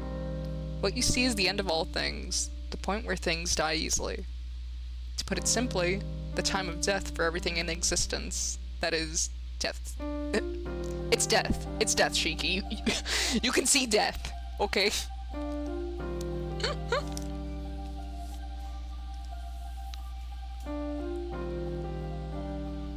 I remember now. That time. When Sensei gave me these glasses, she had told me something similar to what Arcurd said. But there's a subtle difference to what Sensei said and what Arcurd said. What I'm seeing are only lines, not something as disturbing as death. What are you saying? What I see are just the lines where things can be cut. I'm telling you, those lines are the death of the object. Listen, Shiki, everything in existence has an end. There are differences to when, but it's an end nonetheless. Death does not arrive. It's already contained within the object at its creation, and it's bound to happen someday. This is what's called the principle of causality. You've heard of that before, right? As long as something has an origin, it must have an end. When it will end is determined from its beginning.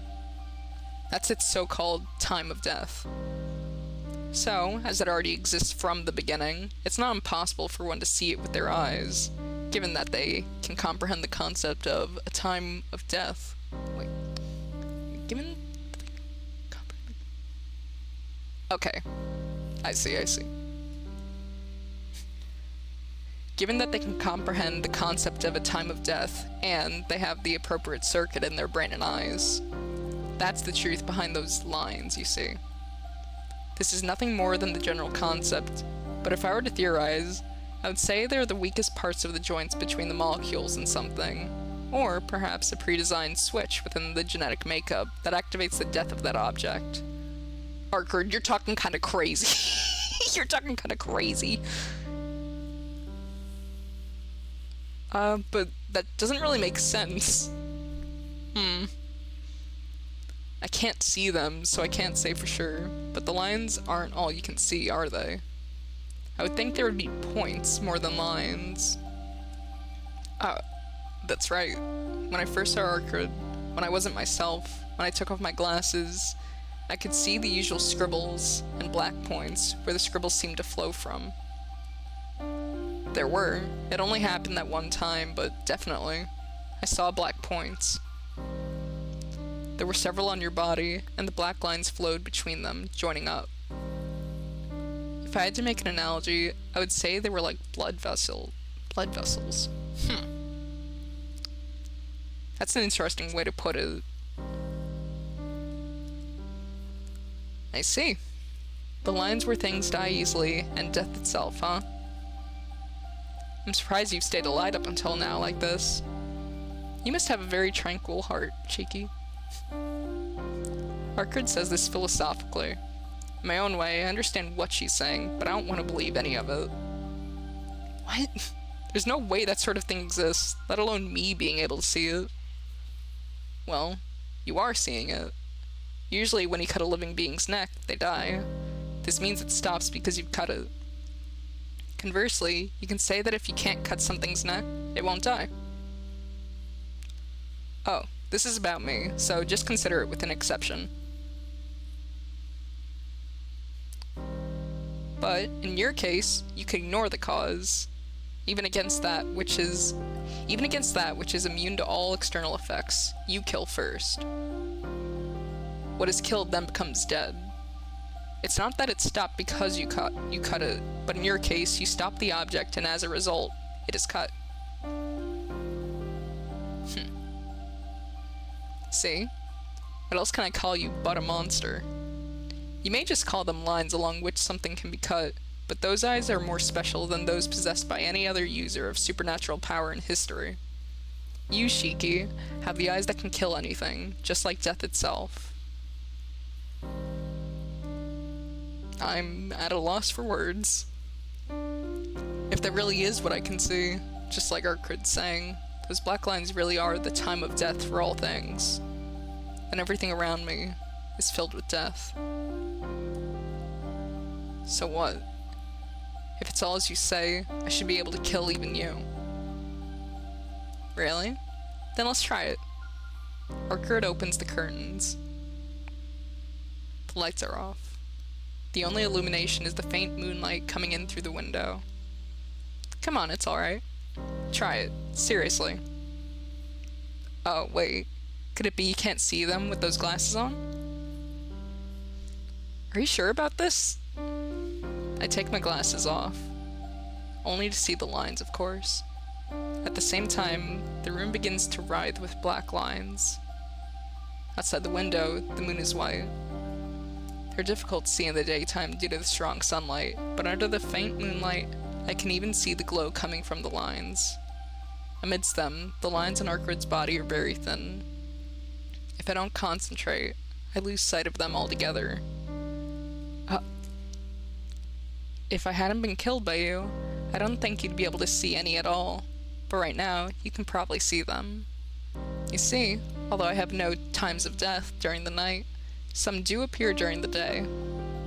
You could kill me because it was during daytime, but you can see my time of death during nighttime now since I've used up a lot of energy to regenerate myself.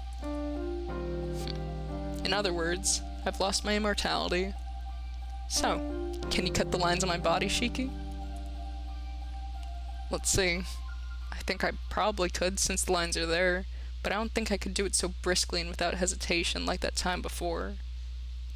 I think it'd be hard. The lines keep fading in and out, so I probably couldn't do it unless you're sleeping. You can't, right? That's your biggest weak point. No matter how many deaths you can see, you need to trace the line with your own hands. No matter how weak I am right now, my athletic ability isn't so low that I'd be caught by you. I see. Come to think of it, I can't catch agile animals. That means I can't touch their bodies. In other words, even if I can see its lines, I can't kill anything that moves. Ow! I feel a stab of pain run through my head. Looking at the lines gives me a headache, just like it did when I was a child. I put on my glasses, and the world returns to normal. Arkard's staring intently at me. What? Is there something else? No, that's not it. You can't see the lines if you put those glasses on, right?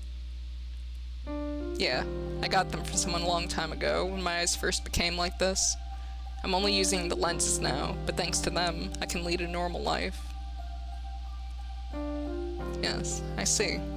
No matter how strong a mind you may have, your only choices when faced with death all the time would be to put out your eyes or go mad.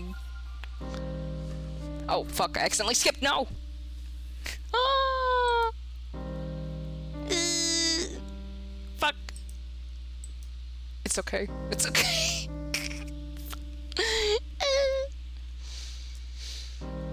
Hey, can I take a look at them? No, these are important to me. I'm not handing them over to you. Come on, I'm not gonna break them. I'm just gonna look at them. Our bird creeps closer. I get the feeling she wouldn't be adverse to getting them by force.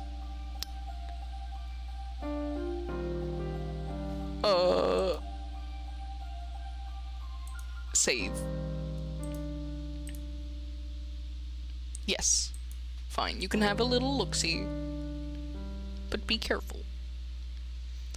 Arcur doesn't look like she's going to give up. Fine. Give him back as soon as you're done looking. I hand her my glasses. Arcur stares intently at the glasses and then looks at me with frightening eyes. Shiki, is the person who made these glasses in this city right now? I don't think she is. It's been 8 years, and it seems like she was only here for a week. I see. That's good. I don't have to deal with more, well, it's probably safer to not deal with Blue in the first place anyways.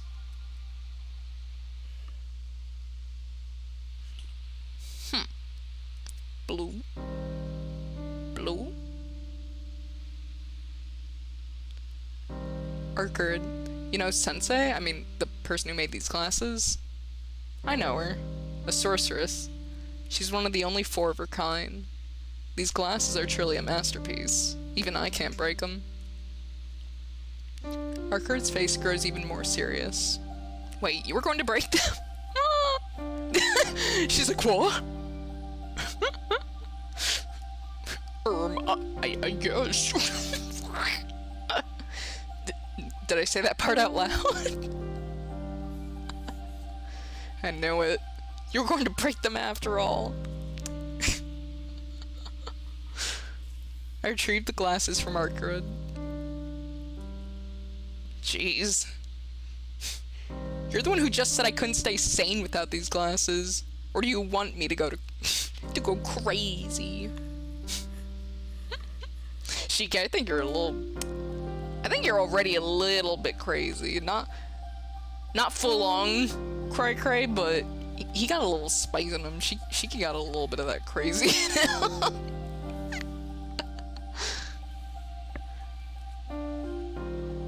That's not what I meant. I just didn't like how you treasured them so much. Hey, listen, you. Jeez. Somebody please tell me how a mind like hers works. It's the true memories of Oh, it's true, my memories of Sensei are precious to me. But more importantly, I can't live without him. If I were to see the lines 24 hours a day, I think I'd die from the headache before I went mad. I suppose there must be a strain on your brain from being able to see death. Yeah, there's definitely some kind of reason for those eyes of yours, but this is all I can tell you for now. If we get the chance later, I'll go over it in a little more detail. That's alright. I'm not into long stories anyway. Is that so? Personally, I really enjoy talking to other people. Arcur gives a little carefree laugh. She gives a little giggle.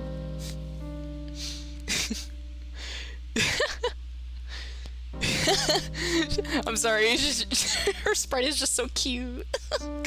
She's so happy, even though she's just planning on breaking his fucking glasses. It's alright, it's just an intrusive thought. It really does seem like she enjoys doing nothing more than talking. This is a fun little sleepover they're having. Night descends. Arcur sits on the bed and we both stare absent-mindedly at the clock. It's past 4 in the morning. About an hour till dawn. Just one more hour? Nothing out of the ordinary has happened up until now, and Arkard shows no signs of tension. We're surrounded by complete tranquility. Somehow I'm beginning to believe that tonight might just end like this. Hey, Shiki. Arkard calls me again. What? I don't have anything else to talk about. Really? But it's such a waste to not talk, now that we're in a situation like this. Listen, how many hours do you think I've had... How many hours do you think I've had to put up with your nonsense talking? 6 hours. That's making me more tired than keeping watch. Arkard gives me a dissatisfied glare. That's right. For some reason, Arkard has been talking to me for 6 hours straight. I told her she should sleep if she was feeling weak, but she replied with, "It's more fun to talk." So in the end, we ended up facing each other and talking the whole time. I just don't know what she's thinking. What's going on in this cute little vamp's brain? I don't know. Shiki no comprende. So, when does the gameplay start?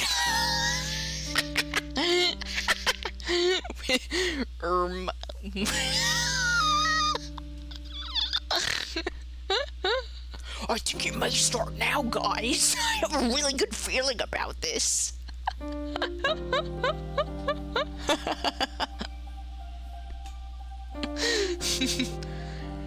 I just don't know what she's thinking.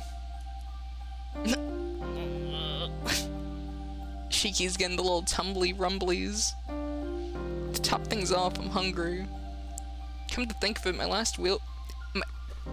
My last wheel? My last meal was breakfast, so I haven't eaten anything for the whole day. Why don't you eat something if you're hungry? We're in a fancy hotel after all, so you can call room service. My last wheel? I can't do it. Dude, I cannot talk. Oh my god. I gotta stop apologizing for it, honestly. Like, if folks are tuning in to the Tsukihime streams of mine still, they should know that I am incapable of talking comprehensively. Unfortunately. That's okay. I'd lose my sense of tension if I filled my stomach now. More importantly, shouldn't you be getting something to eat? You're weakened, but aren't you... Oh, you're weakened, but you aren't sleeping. So you should at least get something to eat. If you're not going to eat, then neither am I. Normal food is meaningful in its own way, but it's boring to eat by itself. Oh, by myself. Sorry, Arkard. Normal food? There's nothing normal or special about... Oh, wait. Arkard's a vampire. I suppose to her, food would mean drinking someone's blood. Or is there? I guess being a vampire, you wouldn't usually consume much except blood. She doesn't look like it, but Arkard is a vampire. She says vampires need the blood of humans to survive. Then just how many people has she drained the blood from? Oh, has she drained blood from, and how many people has she killed before? I sneak a quick glance at her face. I can't imagine. Even though I know she's a vampire, for some reason, I can't imagine her sucking anyone's blood. What? There's something on my face? Shiki got caught. She meets my gaze, and I quickly look away. Arkard continues to stare at me, and then gives a laugh of comprehension. Are you curious? About what? About how many people I've sucked blood from. She's completely read my mind. Arkard's smile grows even wider, and I don't like it. Well, of course I'm curious. I am helping you, so if I don't know, I won't have any idea about when you might have a change of heart and try to attack me. That would really be a problem. I see, Arkard says. Well then, here's a question. How many people's blood have I sucked so far? Wow. She bounces lightly up from the bed and walks to the window. How many people? Arkard gives a cheerful smile and silently looks in my direction with an air of delight. Damn it. It's obvious she's trying to provoke me. Fine, I'll answer. Let's see, it has to be in the hundreds? Sorry, you're off. Then in the thousands. Nope, that's wrong too. Arkard laughs like it's so funny. You think you're so corny. Somehow, this feels really frustrating. Damn. Then, well, I doubt it's the case, but in the tens? That's wrong too. Oh, really? Tens, hundreds, thousands? Do you really see me as that sort of person? That's so mean. That'd make me indiscriminate. Am I wrong? Vampires are indiscriminate, aren't they? Even humans get hungry merely by being alive. And when it's a matter of life and death for you, you wouldn't be picky either. Yeah, that's true, but I haven't tasted blood these last 800 years, nor have I ever killed an ordinary human. Huh?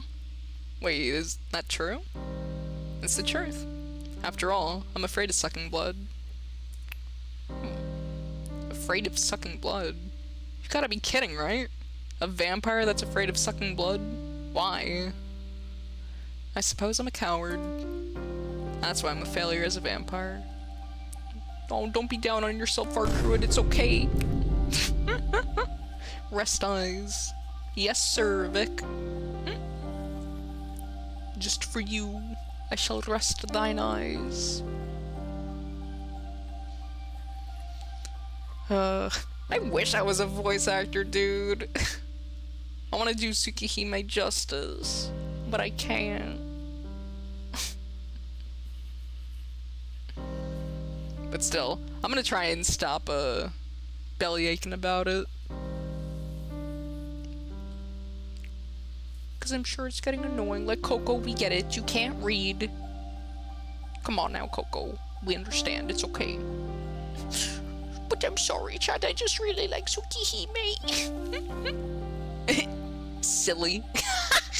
I do be a little silly, though. Just a little bit.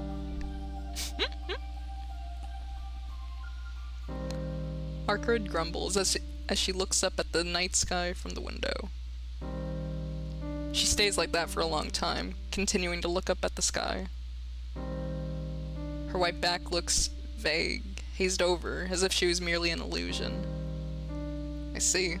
A failure. I whisper, and I feel relieved. Somehow, that makes me happy.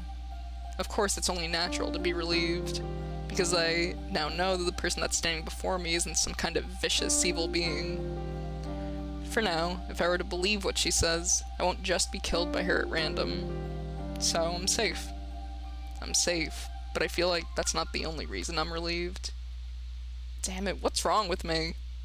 Being relieved over something like this. How can I be happy over something like Arkard being a failure? Suddenly, I feel faint dizziness. Shiki? What's wrong? You're sweating an awful lot. No, it's just this twinge of pain in my head. I realized something with a shock as I replied to Arkard.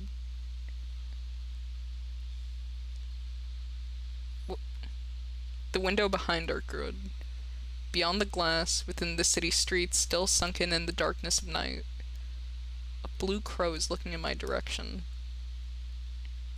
I can do no more than stare at its dim figure through the window. Arkard turns towards the window too. How do I say this? How do I say this?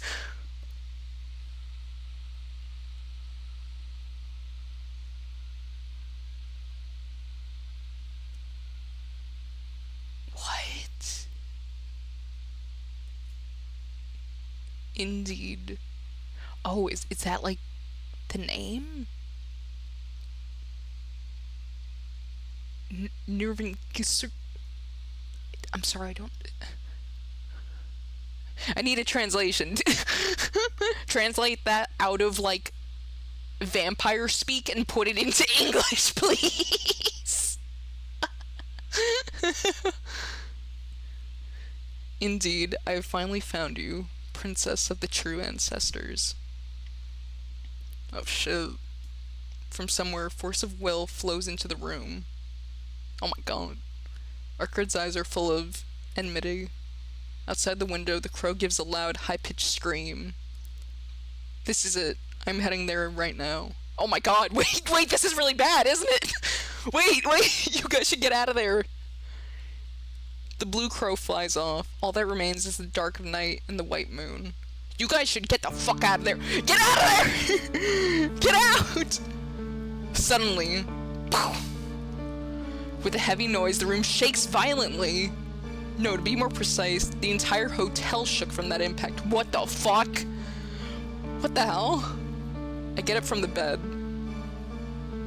Arkard's silent, biting her lip with a vexed expression. Arkard, that's shaking just now. She doesn't answer. Say something! That wasn't an earthquake, was it? If I had to guess, it felt more like someone had driven a large dump truck into the hotel lobby at full speed. It was that kind of impact. Arkard! She doesn't answer. If I listen closely, I can hear noises from downstairs. Arkard's face is grave. She said she was powerless right now. That's probably why she's not saying anything.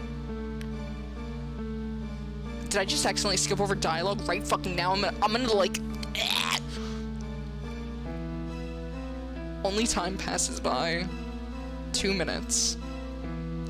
It's been 2 minutes after the impact, but the hotel is awfully quiet. Arkard remains silent and still, just biting her lip, as if withstanding something. I can see a trail of red blood slowly flowing down from her lip. Arkard, is she worried? Frustrated? She remains still, almost as if she's embracing herself. Almost as if she's embracing herself, bearing with something. She said she wouldn't leave the room. Then what am I here for? This is fucked up. What the fuck do I do? Okay, wait. Okay.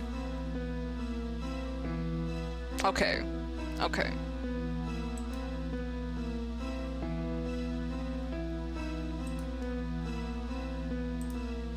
Okay. So, in the remake, right? In the remake, the correct choice was to go outside, right?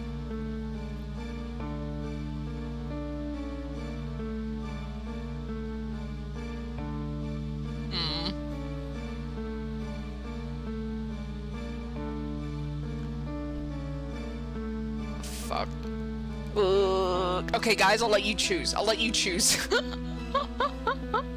Because I think I know what the correct answer is.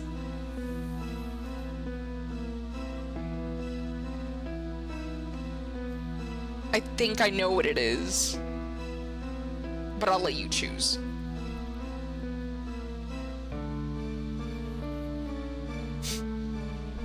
You will decide my fate. 1 or 2, speak now.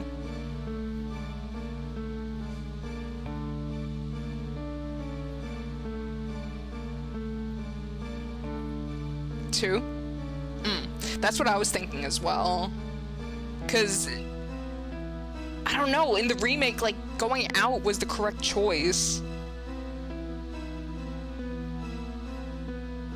And I don't know how the original would differ from it.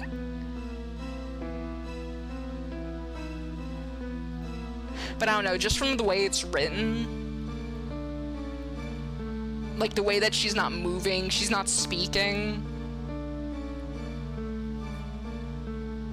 Like, it feels like she's bracing for something. And that worries me. That worries me a lot.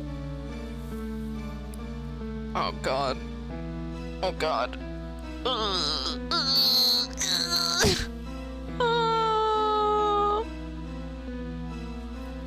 Oh god.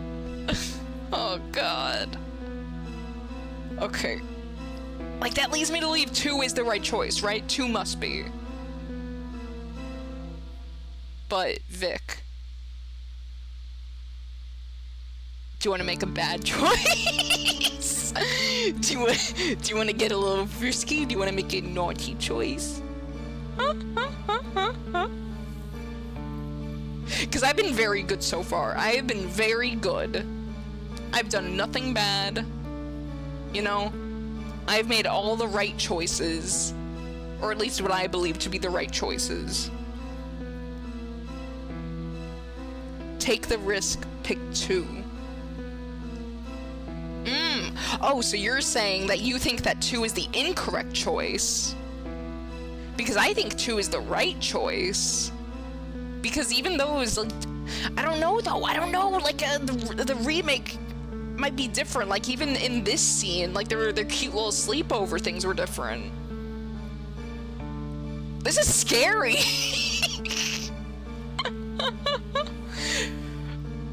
And I kind of want to make a bad choice intentionally though.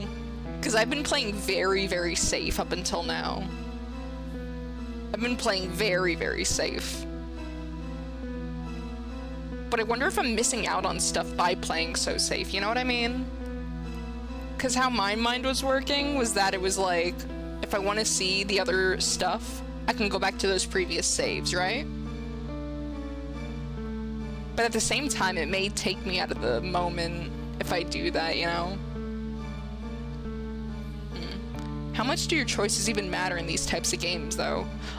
It depends on the visual novel, because some choices will branch off into entirely different story paths in visual novels, while others you'll just get like a bad ending, potentially. Or others may like loop back into like the main path of sorts. Like even though it was a different option than the one that would have been like the objectively correct one. It all depends on what the visual novel is. But I think in Tsukihime, again, I don't know like much of anything too much about like the original, how it works, especially not how the choices work. But if I've learned anything from the chapters I saw in the remake, it's that like you need to think about the situation at hand when you're making your decisions. Like, you actually need to think about it. And that if you do that, and you choose, like, what would be the logical option, all things considered, you'll probably be okay. And so that's what I've been doing, you know? I've been a good little noodle, protecting young Tonoshiki from the terrors that potentially lay in his path, you know? I didn't investigate the hammering noise at the school. I went straight home after the first day there. I was a good little girl. But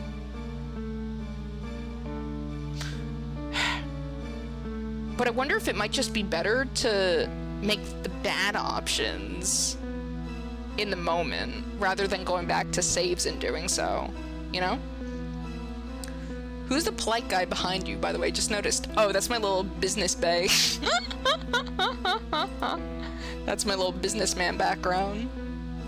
Here, look, you can't see it, but check this shit out. You ready? Look. There's little businessmen down there. They're running away from the bigger one. They're really scared. That's my little businessman, BG. It's funny.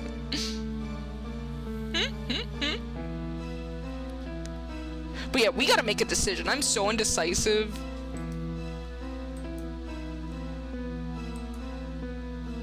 But I don't know. Let's see.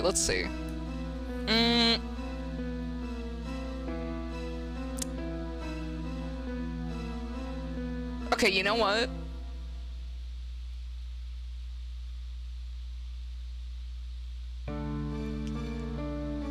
Let's do 1. Cause I don't know, I have a fucking feeling that 2 might be the right one. But 1 was the right one in the remake. So maybe it'll work out the same. Who knows?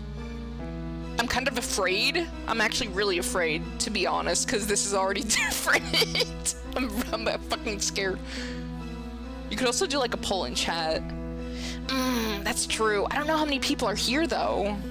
Because you're the only one who's talking actively. So some people might be lurking, but I don't know. Okay, you know what? You know what I'm gonna do? You know what I'm going to fucking do? I'm gonna do a coin flip. I'm too indecisive. I'm thinking about too much stuff. My little Coco brain can't take it. So give me one moment. I'm gonna go get a fucking coin and we're gonna do a coin flip. And that's how we're gonna decide this. Alright, give me one moment, okay? I'm gonna let me go get a fucking coin. I'm gonna get a big shiny nickel.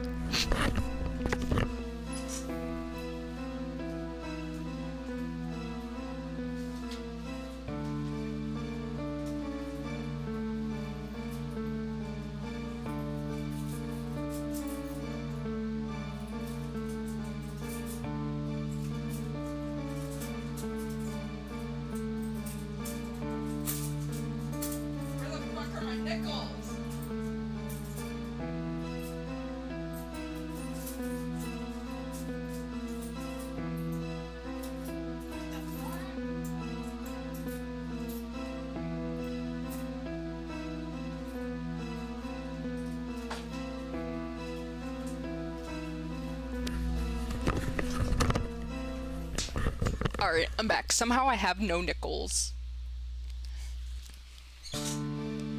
I have no nickels. Dude, my change situation is kind of messed up. I don't know what's going on. I feel like I never have the right coins when I'm out and about. Because I'm one of those folks, I actually like keeping physical money on me because I feel like it's easier to then, you know, kind of control your spending. Because, here I am. I'm back. But it's like, when it's all on a card, it's so easy to spend and you don't know what you're spending, you know what I mean? But anyways, I don't have any nickels. I only have quarters and pennies. So we're gonna use a quarter, okay? So, let's do heads for 1 and tails for 2, okay? Alright, let's go. Here. Okay, we got heads. Okay, well, shit. Fuck. Alright, let's just go, let's just go. Did we save?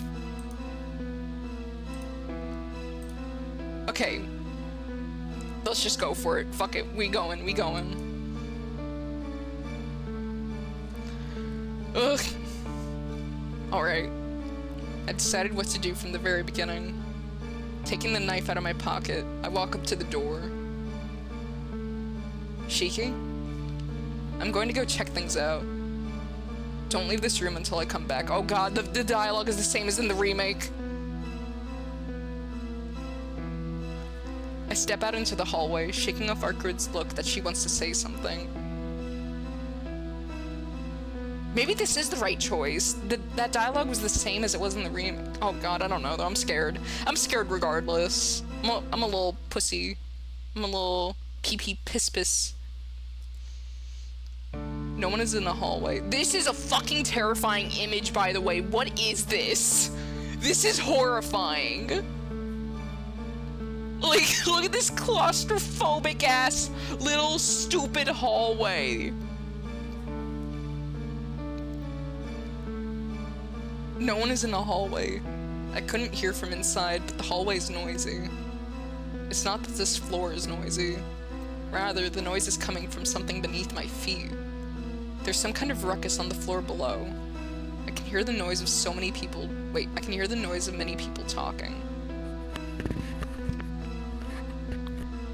I suppose the impact just woke the guests, and they're complaining to the hotel. Doesn't look strange so far. I walk down the hallway. The noise from downstairs is like the sound of ocean waves. Noisy, and yet so very solitary and inactive. My fingers gripping the knife feel numb. A chill runs over the back of my neck. There's something near my temple. Pain emerges from the back of my eyes. Enduring it, I walk down the hallway.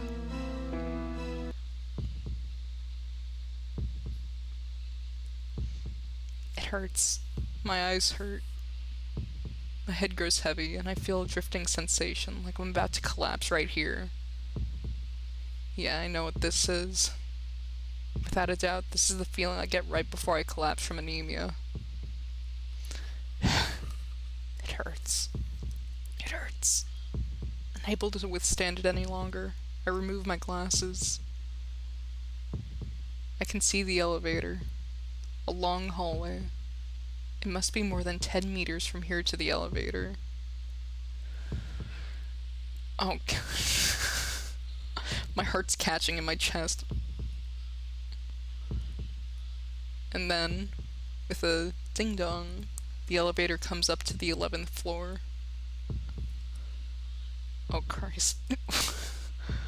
What's gonna be? What is it gonna be?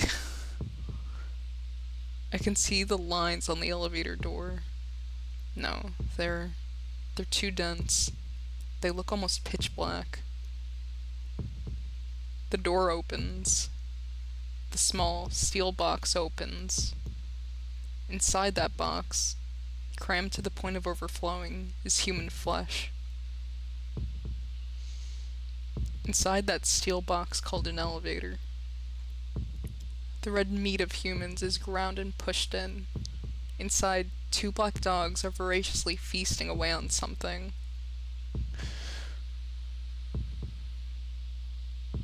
It's the same.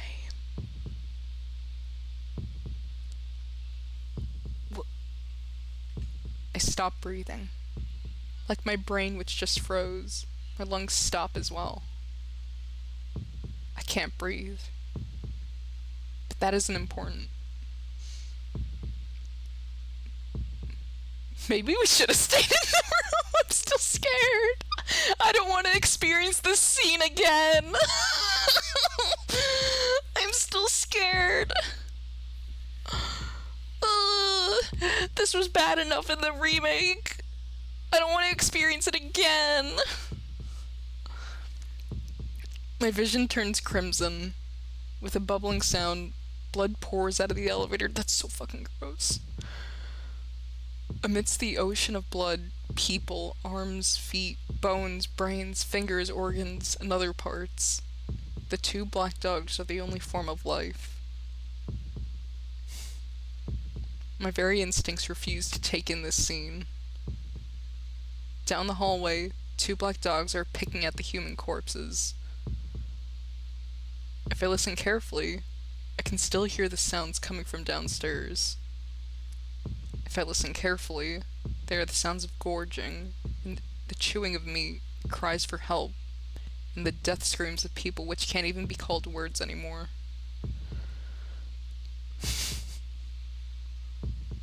What is this?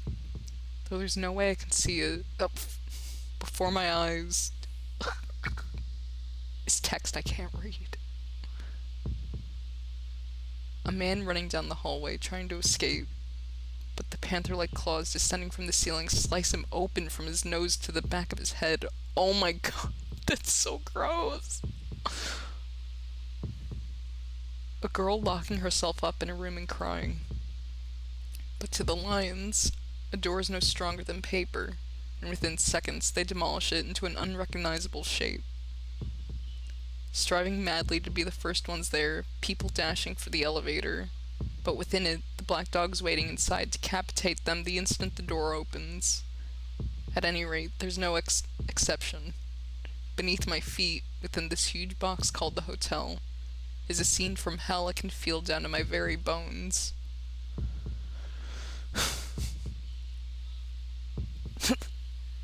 I feel like throwing up, but I can't do that. If I just stand around and do that, I'll become part of that Red Sea.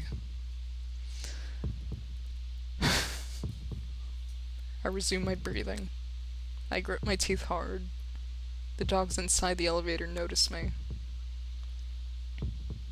All the sounds from below have ceased. In other words, There's no longer anyone alive. Oh god. Oh god. The two black dogs begin to run. Of course, towards me, the last prey. The black dogs coming for me. On their bodies, I can see an infinite number of lines, and on their foreheads, the point of death.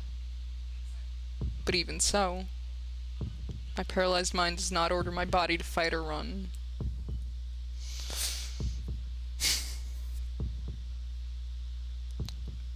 The first black dog leaps. Its speed belies all human comparison. It doesn't even take 2 seconds to cover the 10 meters down the hallway. Jesus. Ugh.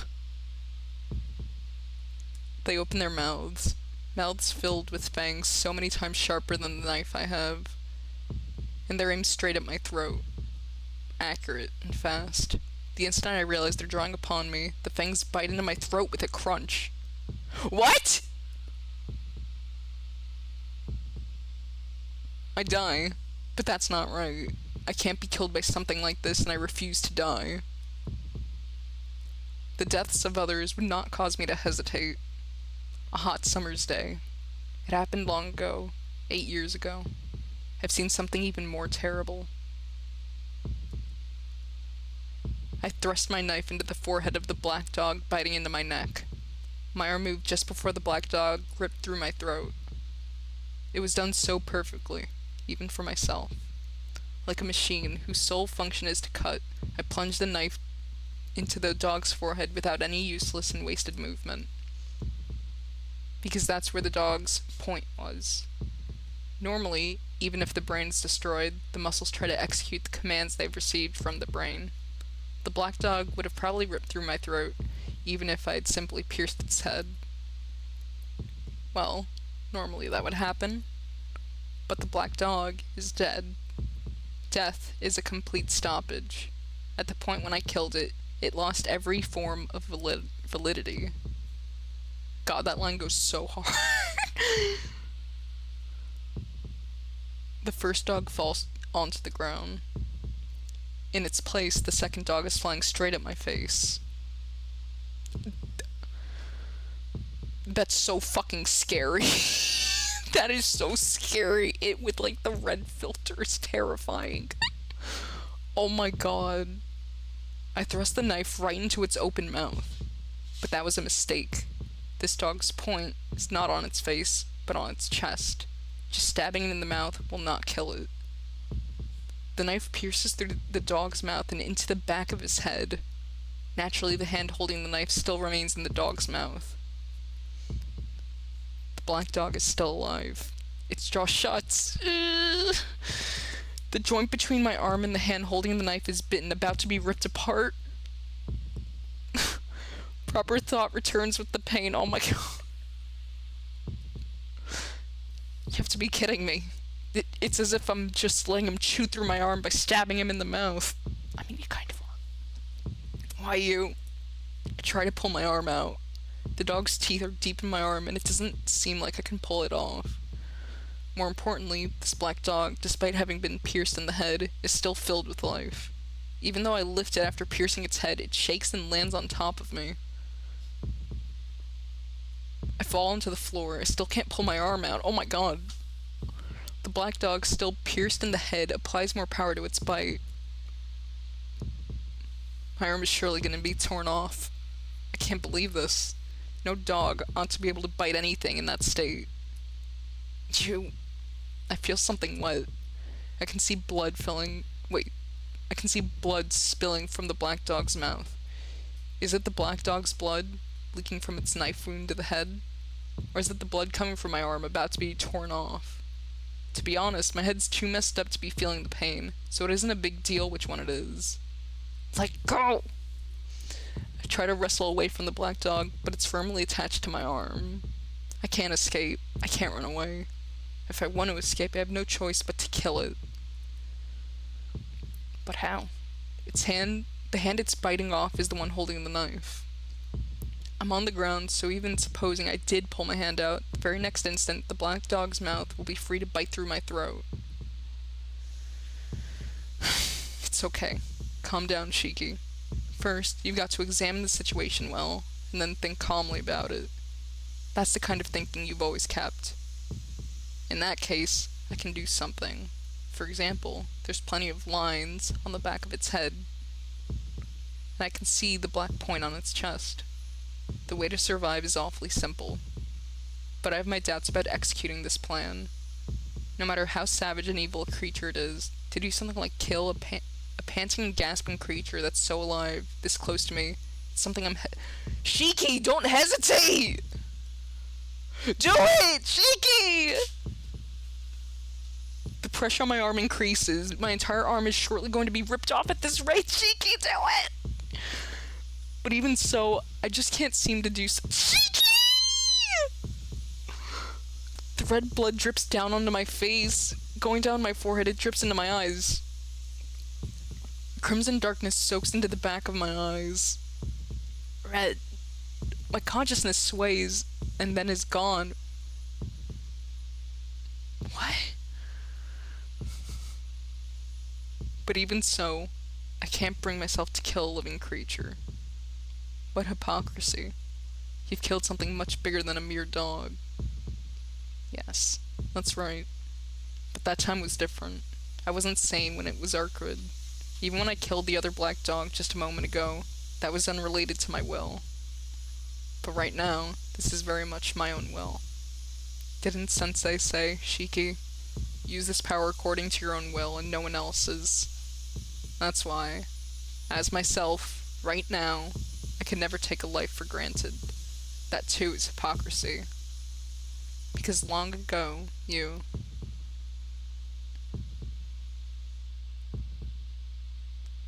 That's a nightmare from my childhood. See, what are you waiting for? It was a hot summer's day. Killer be killed.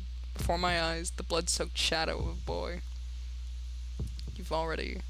hot, red blood on my hands. Haven't you killed someone once before?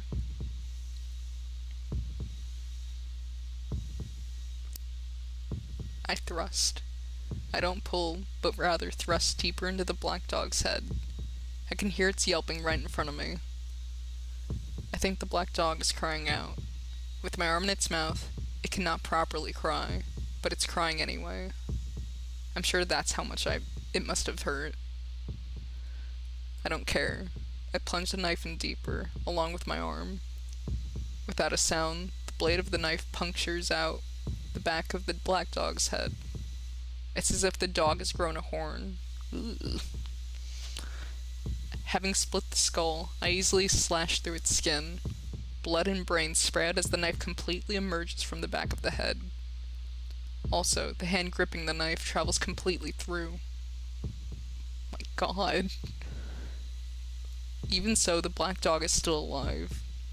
There's only one thing I have to do. I reach around with my other hand. Peeling the knife from my blood-drenched fingers, I grip the knife with my free hand. And just like that, I thrust into the point on the black dog's chest.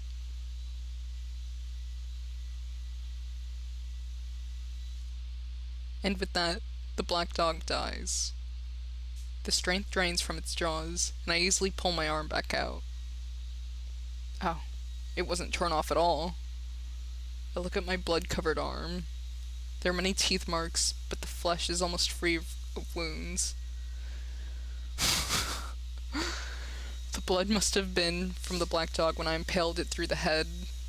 The pain from when I was being bitten was really quite trivial, but my fear must have amplified it many times over. My God. So we're good then. We're good. We're good now, right? We're good? So was that good? Was this the correct option? I guess so. Fucking A. Ugh. I guess we could take a little breather. Lying there on the ground, I look up at the ceiling. My head hurts. The world becomes a patchwork, and here and there I can see the black points of death. My body's freezing, but my mind is burning feverishly. Right beside me lay the corpses of the 2 black dogs. One of my arms is covered in blood. That fucking scared the shit out of me. That scared the ever-loving fuck out of me. I just heard a dog outside. I don't know if you guys can hear that. That freaked me the fuck out. Oh my god. Oh my god. Jesus. Fucking A. One of my arms is covered in blood, the other clutches a red knife. Also, there are quite uncountable number of dead bodies downstairs. All I can do is laugh. Because this isn't real. There's no way this can be real. At what point did I, with my eyes wide open, start seeing a nightmare?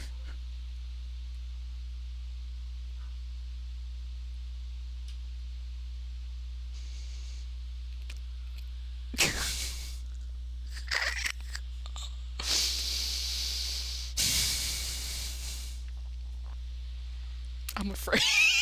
I'm afraid. Oh. Oh god. Even. It's okay. It's okay. It'll be like the remake. I know what happens. It'll be okay. A terribly out of place, cheerful sound rings out. Damn it, what's with this headache? I stand up, enduring the razor-like pain in my head. Elevator? It seems the sound is on the other elevator coming up. The door opens. Inside stands a man wearing a black coat. You're not!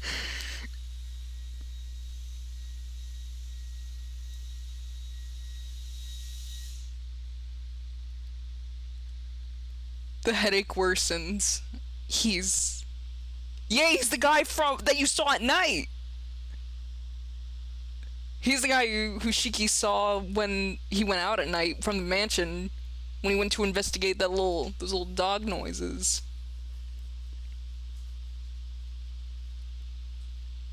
Fuck. Yes, I've seen him before. I'm sure I've seen that man before. He's so fucking scary. Silently, he walks towards me. You. I ready my knife as I glare at him. Shiki's far braver than I. I would have fucking bolted. But he doesn't react at all as he walks towards me. It's as if he doesn't notice me at all. The distance between us shrinks. Just a little more when there is barely 1 meter left between us, and the man finally seems to notice me.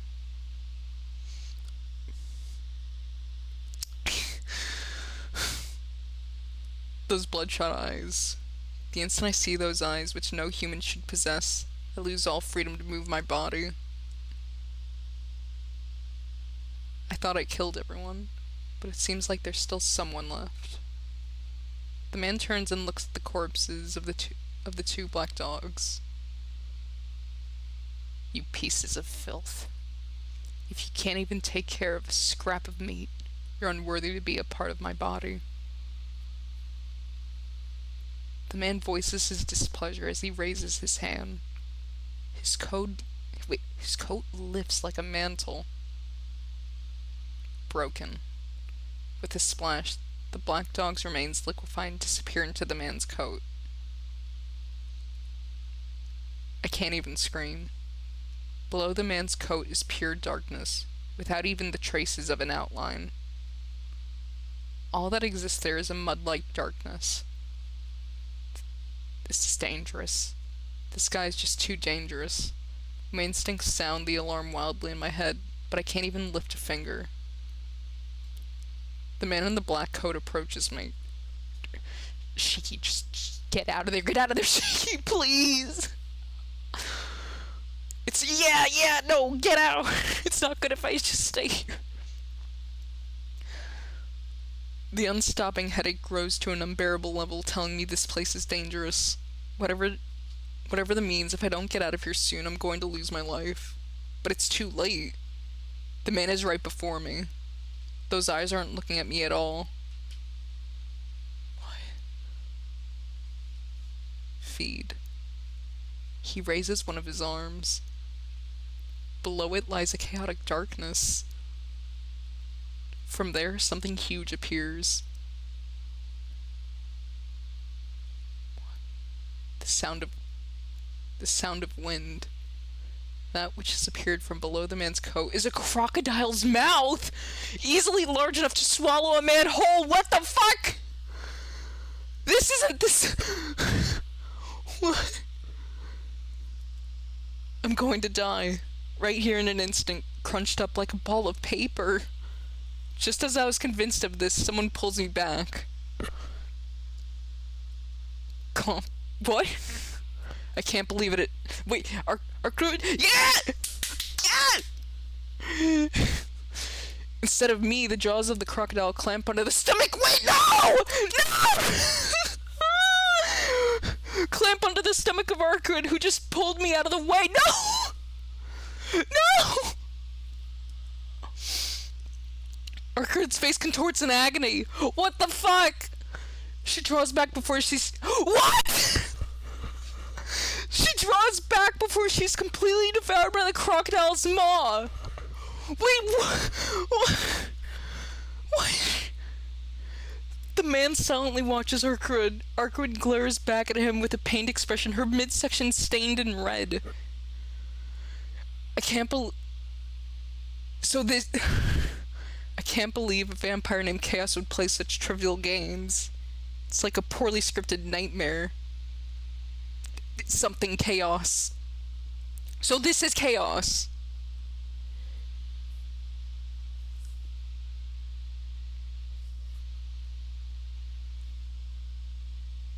He doesn't look like how I thought he would. Granted, I was thinking of the Neko chaos, but... I digress. I feel the same way. To catch one of the surviving true ancestors, I never dreamed I would be a part of such a foolish festival. This is a nightmare for me, too. Okay, they're gonna be saying his name a lot, I guess. I guess it's, Nervincuser? Nervincuser? Sure, let's go with that. Quietly lowers his arm. The coat returns to its former position and the crocodile's mouth disappears underneath. The man looks only at Arkwood. It's as if he's not concerned at all about me, standing behind her with my knife raised. His face is so fucking scary.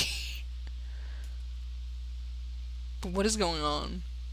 I've heard that the previous executor could not even scratch you. What kind of a mistake is this?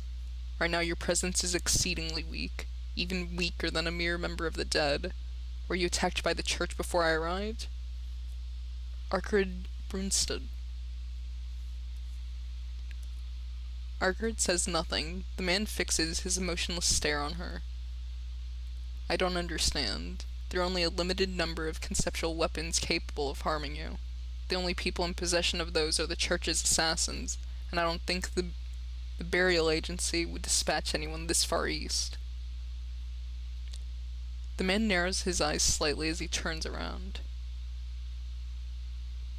Either way, this is most fortunate for me. I shall not ask why you have been weakened. All I'm going to do is claim your head while I have a chance of winning. I hold up my knife, prepared for his attack, but having openly stated he was going to take her head, the man now disappears towards the elevator. What? It seems despite this claim, the man in the black coat is now leaving the hallway for the elevator. Huh? Now I've got absolutely no idea what's going on. Me either, Shiki! Me either! This is so different. About that man, the 2 dogs who attacked me, the nightmare-like reality of the attack on this hotel. None of it. Is she gonna be okay? Howdy ho, friendos, CWT! I'm, like, freaking the fuck out! I am freaking out! But hello, it's good to see you! Cheeky. Arkwood leans on me.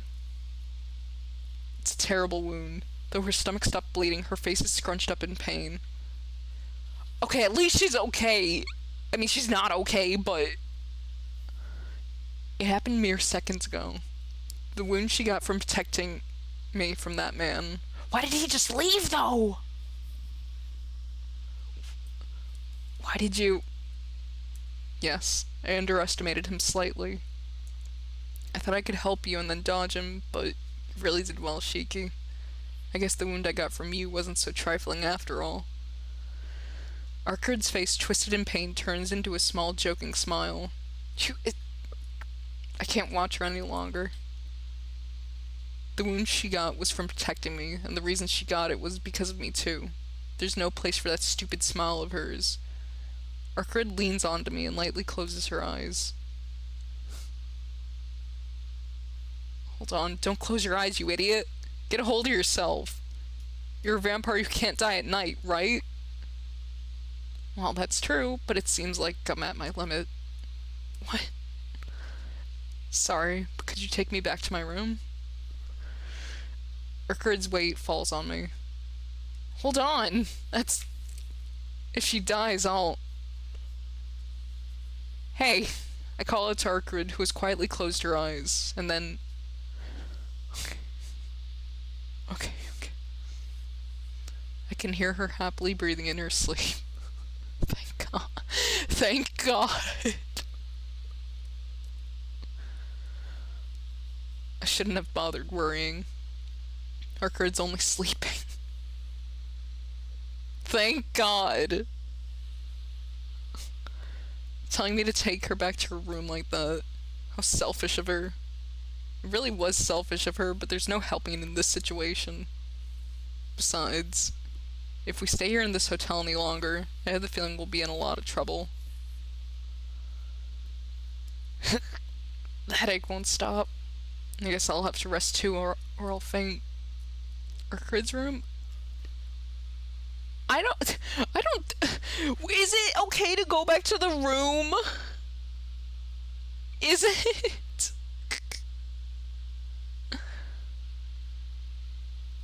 Oh, that place. I've only been... Oh, her actual room. Okay. I've only been there once, but I definitely remember it. In that case, there's no point staying here any longer. Carrying Arkwood, I decide to quickly leave the hotel. Okay. So it's good then. We're good. We're safe? He just fucked off? Why did he just fuck off? Where'd he go?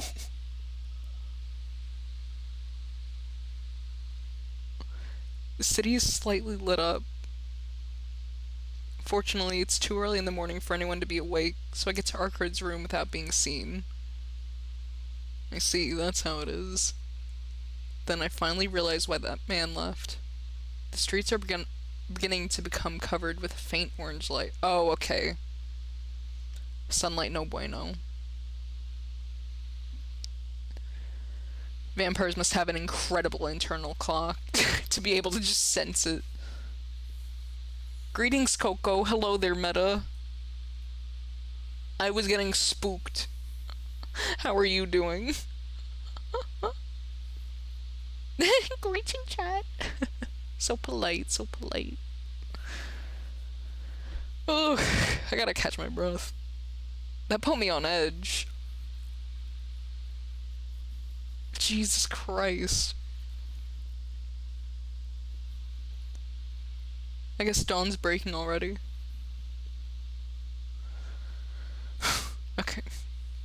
Okay, we're good. We're good then. We're good. Holy shit. Dude, I would have fucking died. Dude, if it wasn't for that coin flip, I would have fucking died. Holy shit. I was so close. Oh my god.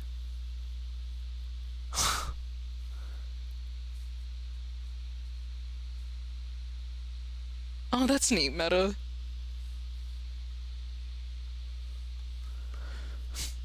Dude, it'd be sick. You should, like, post a photo of it if you're able to build the Gundam. I love model building. I like watching them in particular. I myself have never built a model, but I've watched friends build models. I've watched people build models online. It's badass. I love it. Ooh, but Chapter 4, The Black Beast 2. Arkrid's room isn't what you'd expect from a vampire. Back then, I was only worried about Arkrid, so I didn't really notice it, but looking at it now, her room is completely ordinary. She even has a newspaper subscription. What's that all about? I grumble as I put the sleeping Arkrid on her bed. I take a deep breath as I sit on the floor. It's almost 6 o'clock in the morning. The sky outside the window is brightening but heavily laden with clouds. Right. I should close the curtains. I spur my tired body to stand up. I close the curtains and sit back down again. As I lower myself, the strength drains from my knees and I collapse on the floor. Man, it seems like I'm exhausted too. It's pitiful, but I can't even stand. Come to think of it, I spent all last night talking with Arkrid, and I didn't eat for more than a day. Yeah, that cannot be good for Shiki's body. He's already frail to begin with. Like, this boy's gonna die. Oof. In addition, even though I put my glasses on, I still have a headache. My brain's ringing with this headache. Arkrid. I wonder if her wound's alright. Her bleeding has stopped, and she's someone who regenerates after being sliced apart, so maybe I don't have to worry. I wonder why. Right now I'm so exhausted I could collapse, yet I'm more worried about Arkrid than myself.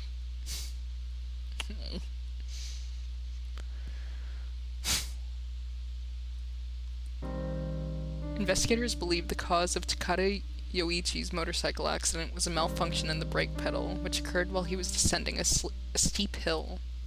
Fortunately, no one was killed in the accident. I wake up to a man's generic, uninflected voice. Did I fall asleep? When I come to, I find myself lying on the floor under a sheet. She gave you a blanket. So sweet. It's about past noon. Arkrid's no longer on the bed, and uninteresting news fills the room from the television. Dude. Can I just say, I'm sorry, I'm gonna stop trying to bring up, like, what I saw of the remake while I'm playing the OG. But that's still so fucked up, like, all those people still died. That's so horrible. I was, like, holding out hope, you know, at first, that maybe the people wouldn't die, and that, like, the entire hotel, or at least, like, some people would be able to survive. Because the situation was a little bit different from what I had seen in the new one.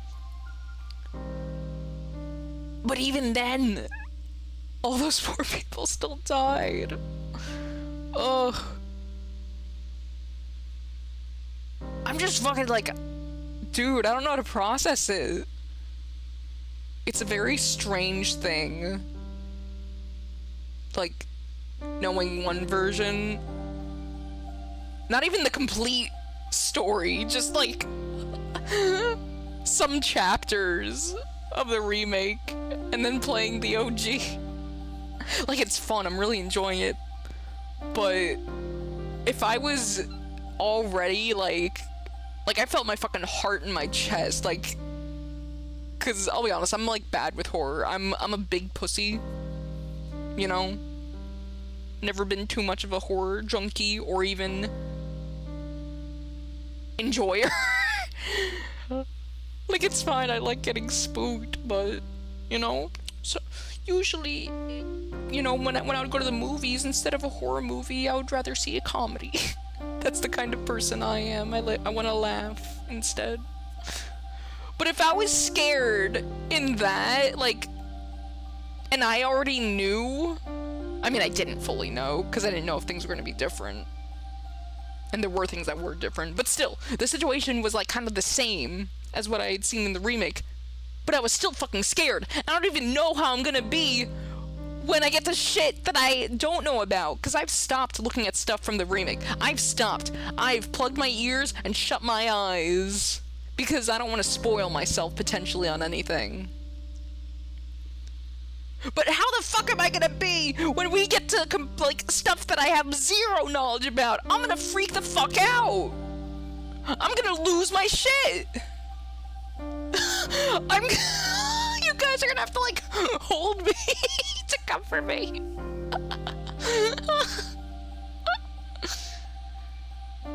My partner gets spooked really bad too. That's a really funny word. Did I just come into you talking about horror movies? Horror, not horror movies. I'm sorry. I can't speak. I slur my words a little bit. Coco goes, la la, I'm not listening to you, remake. It's true. Yeah, because I don't want to spoil myself. But it's like, dude, I'm gonna freak the fuck out. You know?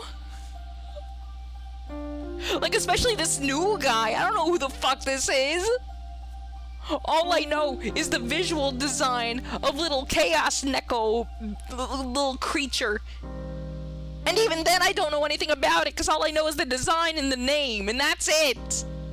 So I don't know who this guy is. He's scary, though. Like, what the fuck is with, like, the... the description of the, like,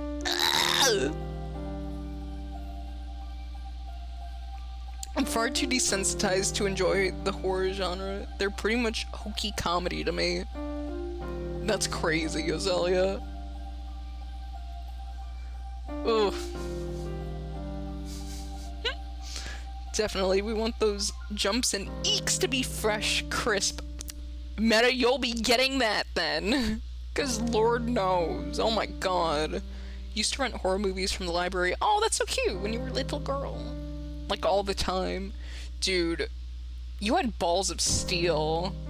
When I was a kid going to the library, I also used to rent movies, like, very frequently from the library. Like, movies, books, you know. I loved it. And I would always get fucking terrified when I would, like, walk past the horror section. Like, I would always, like, try to avert my eyes and not look. Because I didn't even want to see, like, the covers. I didn't want to, like, get freaked out. I was too scared. I read Einstein's biography when I was a little rascal. My favorite movie to rent from there was Jaws, and oddly, I'm fine swimming beside sharks still. Well, that's good that it didn't, like, ruin your perspective of sharks. Because they're not, like, these vicious fucking killers, like Jaws made it seem.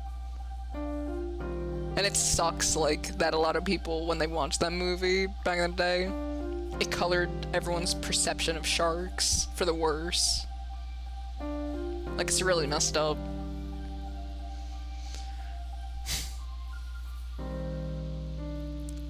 Should have found a book on Oppenheimer? What the fuck? It ruined my perspective of grizzled fishermen.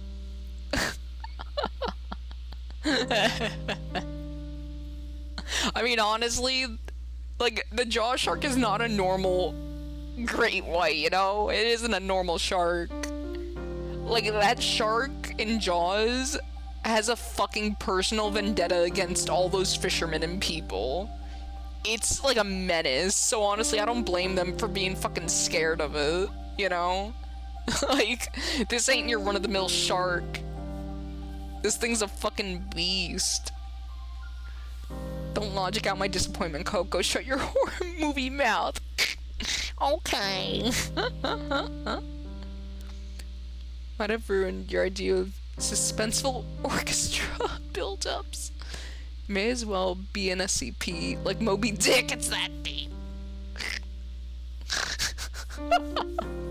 The jaw shark is an SCP. That's crazy. Okay, this is good. This is good. I'm glad I have my chat, you know, help me calm down a little bit and not be spooked.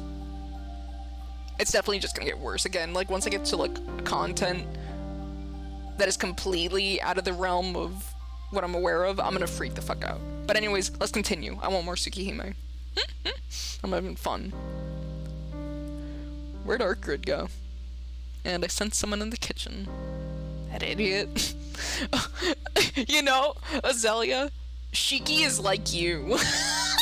You and Shiki are, like, bonded spiritually in terms of how you guys speak and, like, interact with others. What were you freaking your little shit out about? There was a fucking scary pale man! There was a scary pale man and a meat elevator! And then there was a crocodile! You know? Like, it was fucking scary! Oh no, scary mailman! It wasn't a fucking mailman! It was a pale man! Don't believe. I highly doubt that. It's true! It's true! I saw it, I swear! Cheeky bastards. You guys are cheeky sons of guns. Also, isn't this nice? I'm gonna get back to Tsukihime in, like, literally a millisecond, but, I'm testing out VC face right now, so that's why there may be some scuff with my facial tracking, you know? But it's nice in a way because, even though there is some scuff to it, it captures my expressions and will change my model automatically, so I don't need to do it manually. Which is pretty kino, not gonna lie. Here, let me try and calibrate it again. Boop. Alright, there we go. See, and when I do this, like, when I look up, my eyes will, like, look up. I'm not looking up right now. I'm looking directly at the screen, but for some reason they'll do that. Let's try calibrating again. Alright. I noticed you were more expressive. Yeah. That's the nice part about it. At first I thought it was gonna be a bad thing because IRL, I don't know. I kind of like to think I'm not that expressive, but my friends tell me, yes, Coco, you are very expressive. So I almost thought that it was gonna be too much for VC face because it would change the expressions too much, but I guess it's fine. Immersion break, I recognize those settings bars. It's funny. Her eyes glaze over and she stares lifelessly with the cold, dead eyes of a doll. I mean, that would kind of go hard though, wouldn't it? I don't know, I think I'd make a pretty cute doll. Is it the basic auto expressions or the calibration ones? The calibration ones. I'm using like that experimental setting where it changes automatically. You know? BRB dry heaving with the You are a cute doll. Sweet. very epic. Don't worry, Azalea, we'll get you like a little vomp bucket. It's all good, it's all good. But anyways, okay, we gotta go back to Tsukihime. I don't know how long we're gonna go for, but I want to play lots of Tsukihime to make up for all the days that I did not play Tsukihime. Because then I also wanna... I don't know, it makes me kind of sad when I'm not able to, you know, watch the videos of the remake. Because I stopped watching those. But when I play through the original, then I assume I will be able to then go back and watch those. You know, so the sooner I do that, The sooner we can get both more Kino Tsukihime, and the sooner, we can just be epic, quite frankly. Reasoning of an addict. What the fuck? I never read this shit, only played Melty Blood a long time ago. Melty's so much fun. Melty's great. Warcrude is the superior wife. What the fuck, Warcrude?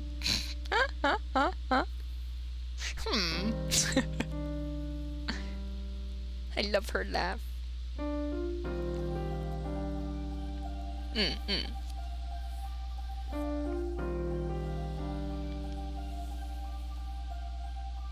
Okay, guys, I'll be honest. Even though I know Melty, right? I know Melty. And I just said Melty Blood is fun. I'm going off of my friends. And also what I've seen of it, because I never got the chance to play Melty Blood myself. I don't have money! I don't have money! I don't have money for games, guys! I don't have money for anything! I was in college, I didn't have money. Now out of college, I don't have money. I can't buy games. Before college, I didn't have money. No, it's fine, Coco. I know you're a poser and a liar, dude. I have so many games I want to play. I have so many I want to play. But I can't afford it. And even if I can't afford it, I don't have the time to play. Because I need to do job shit.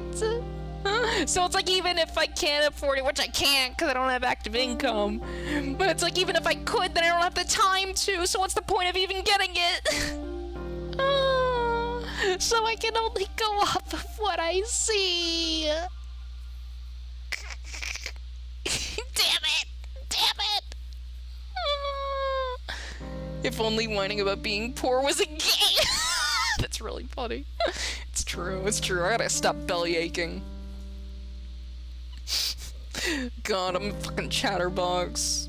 This is the issue with reading chat while playing Tsukihime or doing anything, is that I just start going off. For the Melty Blood Fund! Thank you for the tier 1 meta. That's very kind of you, I appreciate it. Indeed, we will acquire the Melty Blood Fund. We will do it. Sans is not Jack Frost, by the way, what are you saying? I mean, it's true, he's not, but... that's so silly. Alright, we gotta get back to Tsukihime. We gotta see what's going on in Tsukihime. Our crew's about to cook us a delicious little brekkie. How dare we keep this babe waiting? How dare we? And chat, it's your fault. Tsukihime. Tsukihime.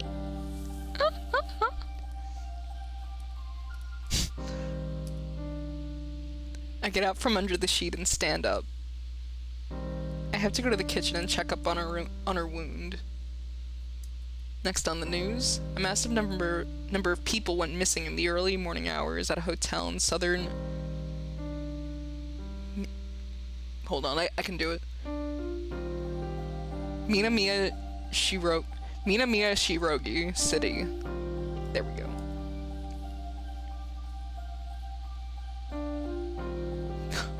Cooking with Potemkin? I stopped dead in my tracks. My eyes become glued to the newscaster on the television set. 103 people staying at the hotel are still unaccounted for. My fucking god. Furthermore, bloodstains can be seen within the hotel, and the police are beginning to suspect that they were involved in some kind of a crime. What are you saying? Bloodstains? It wasn't something that small and cute. The newscaster reads off the script with a disinterested tone. The screen switches to the scene of the hotel I stayed at earlier, and then lists the names of the 103 missing people. How is it 103 if there was 11 floors? Isn't that like... No.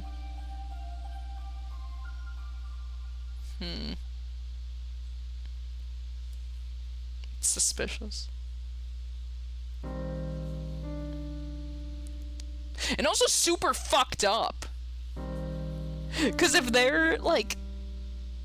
If somehow they're not reporting honestly the amount of people who died or went missing, as they're saying, then all of those people's families and friends are never gonna know what the fuck happened to their loved ones. Like, that's so messed up. Fuck! I accidentally clicked! yeah, Zelia.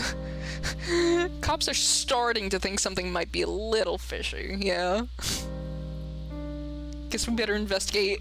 Dude, I would not want to go back to that fucking hotel. I would never want to go back there in my entire life after an experience like that. You kidding me? No. I would avoid it. I would avoid the hell out of it. Let's split up, gang. Let's not split up, gang. Don't leave me alone. Also, we can't split up, because then Ark would be left alone. And that's no good. Furthermore, a large amount of wild animal hair was found within the hotel. It's presumed that the hair is connected with the suspect in some way. Some of the confirmed hair samples appear to be from a large breed of wolves, and there was also evidence of a bear. A bear? How many fucking animals does this dude have in him? He not only has the dogs in him, he has the crocodile, he has the bear, he has the crow. What don't he got?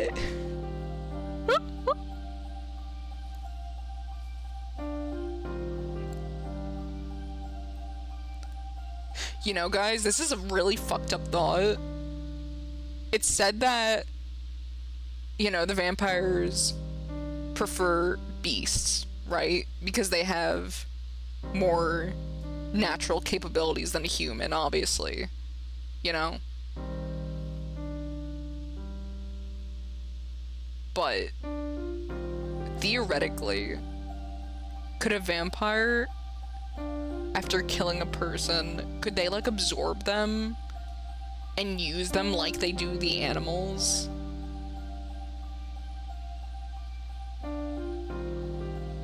And if so, does that person still have any bodily autonomy?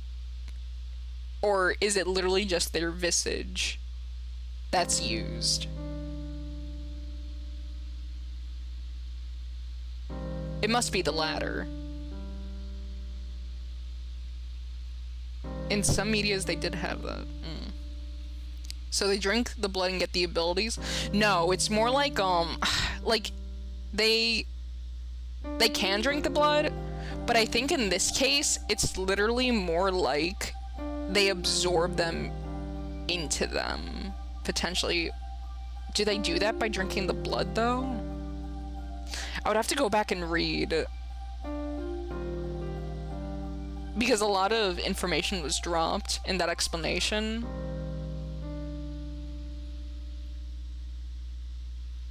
You know?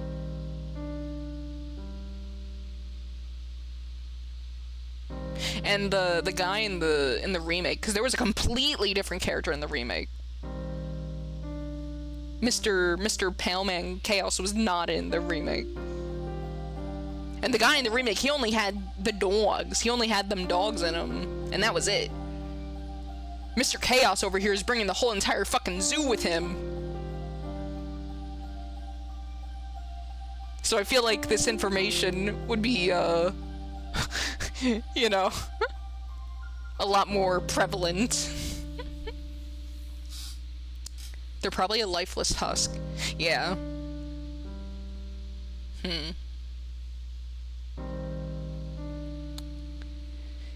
It's kind of like a skinwalker wearing the flesh, perfectly mimicking the person in voice and appearance. Chaos has the whole safari in his pocket. That rocks. He has the safari in his pocket. Happy Chaos is back. No, not Happy Chaos. Pale Man. Well, actually. Nah, they're not both pale. Happy Chaos is blue. Sure, it's a pale blue, but, you know. Yeah, no.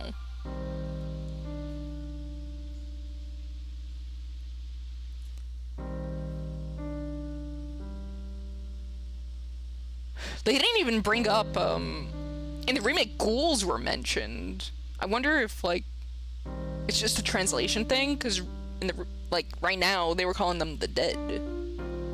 But I wonder if those are the ghouls. I don't know, I'm gonna have to look back at that explanation. I'm gonna have to look back at it, because I don't want to get anything wrong. And also, I'm just curious to know. You know? Because I'll admit, when I watched that part in the remake, because they had their own little way of doing things in the remake, like their explanation of it, it was really cute. It used like they had a whiteboard, and they were using diagrams. It was cute. It was cute, okay? It was cute. But I'll admit, I was a little bit tipsy. Like, it was a bit late at night, you know. I had gone out for a drink with some friends, and then I came back, and I watched Tsukihime. And I was like, fuck yeah, I'm living life. But, like, I was a little bit, you know, I was a little bit inebriated, so my memory of it is a little, you know, a little quirky. This shit's old. I would not be surprised at all if the translation is fucked. Well, it's not that it's fucked. It's just that, like, some wording could be different, you know? Like, this isn't a bad translation, honestly. Or at least it doesn't seem that way to me. Some lines are a little,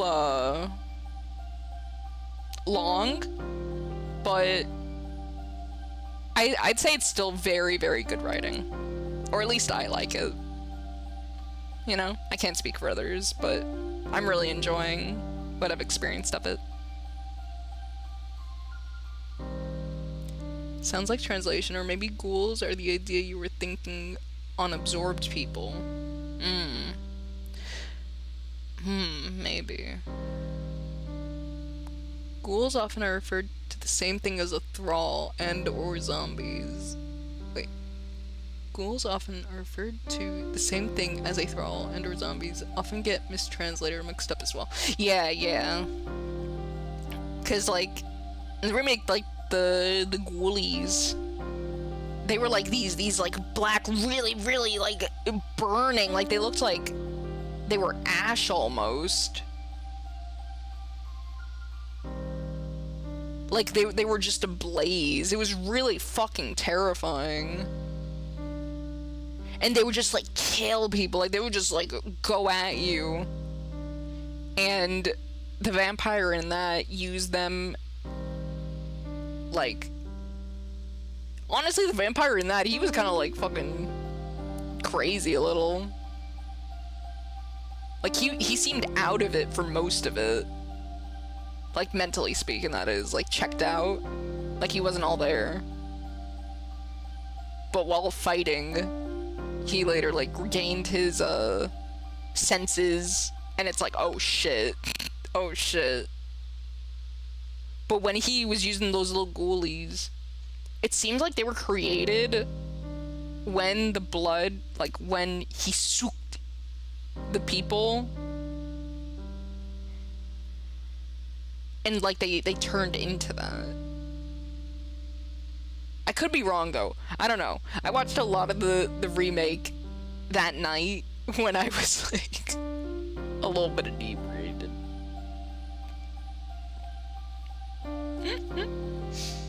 But anyways, we are gonna get our answers. We are gonna get our answers. We need to continue. I just keep on yapping. Shame on you guys for keeping me yapping. Shame on you. I'm kidding.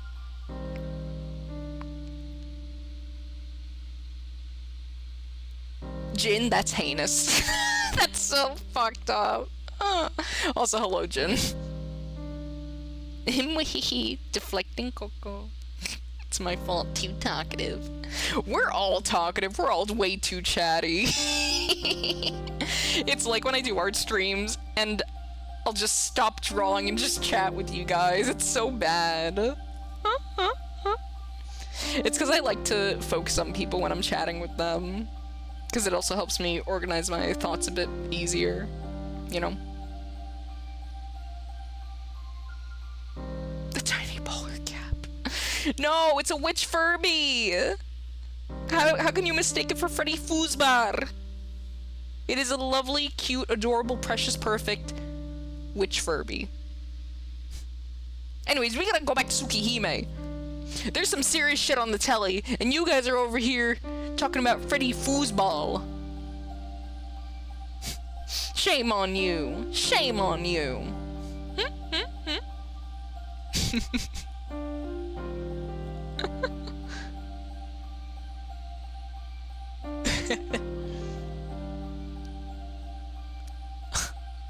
Furbies are not possessed little demons. They're not. They're adorable, cute, and precious, and perfect. There were numerous different hair samples found on scene. Ridiculously, what appeared to be... What? Shark... Actually, Jaws!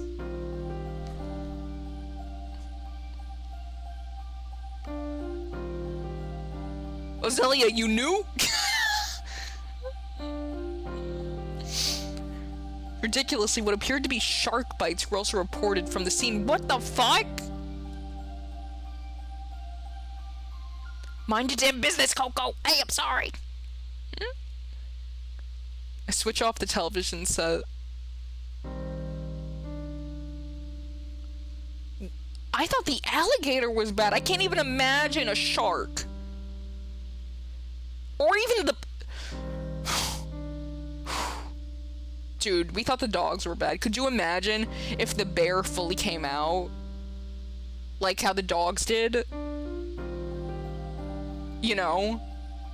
And you just see like a fucking grizzly bear, like a shadow demonic, like grizzly bear running through a hallway right at you. Like, you're just a goner. You're dead.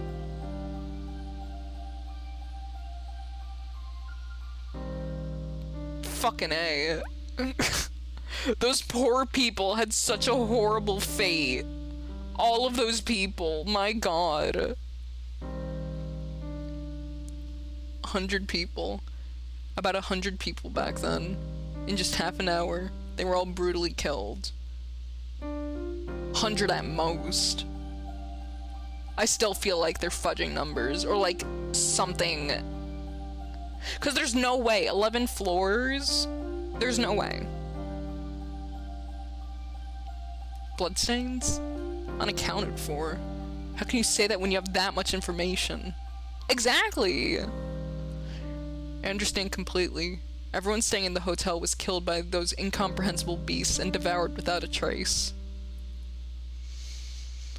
I resist the urge to throw up. I can't allow myself to vomit when I recall each and every event which occurred last night.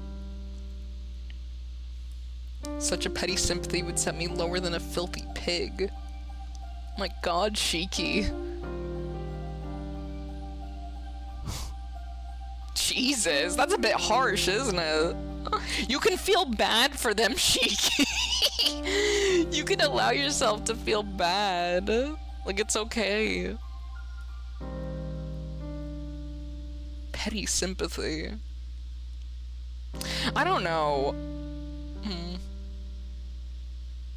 For me, the only one who escaped death in that hotel, I won't allow anything else other than hatred for the one behind it all.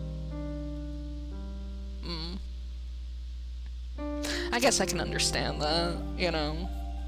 Like, channel that experience into something that you could use to fight back rather than just feel sorry. That makes sense. Yeah, especially for this situation. Okay, I get you, Shiki, I get you.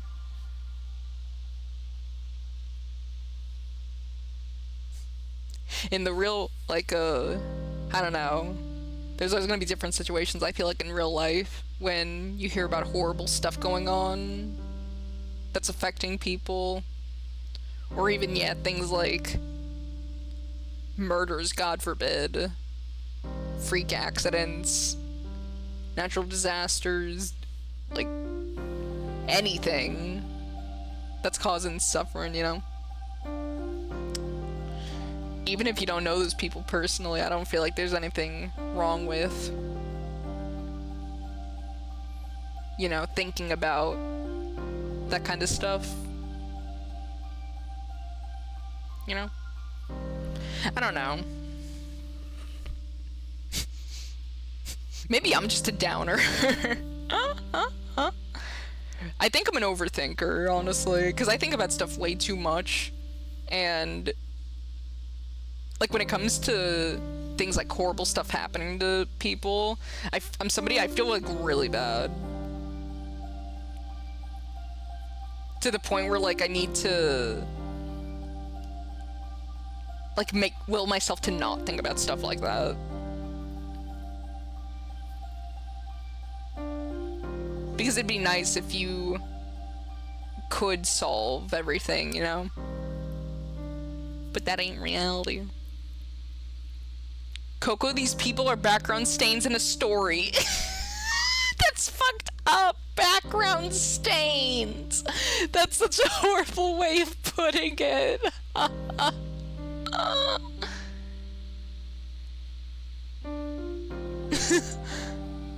I shan't feel bad for the dead peasant spirits. It means you're still a person. Do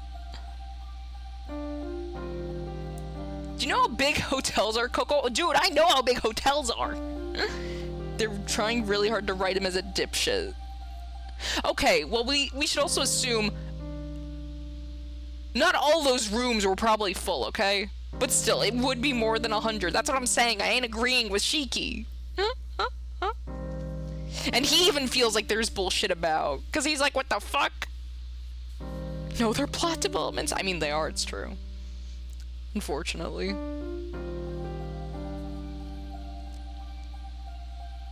There's no bodies. The fuck do you think they are?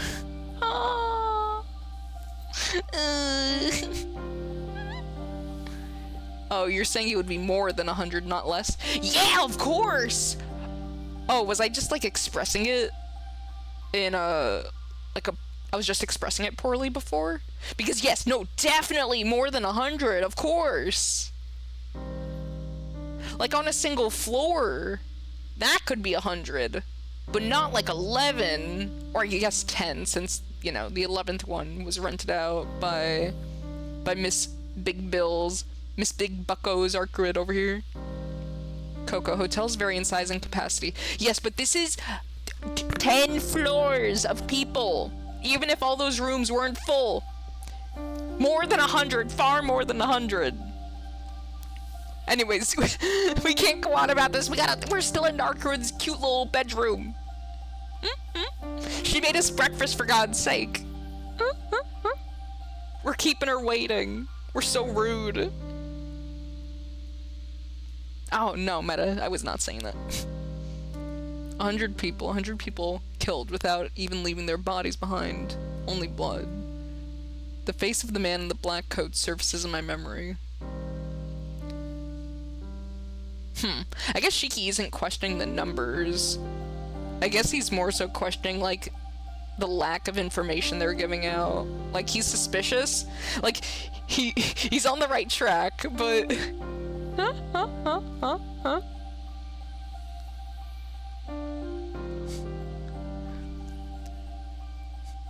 I don't know who he is, but it's no mistake to think he's behind everything that happened. Is my heart still numb? Right now, hatred wins out over fear and disgust. Or maybe, even the feelings whirling inside my chest are just another kind of fear. That's just ridiculous. I grit my teeth. I don't know if it's regret or fear, or maybe an unpleasant revulsion. but just recalling the face of the man in the black coat makes me want to break something and irritates me. I've been there before. You're awake, Shiki? Arkard pokes her head out of the kitchen. Oh. What is it? Making such a scary face. Did something happen?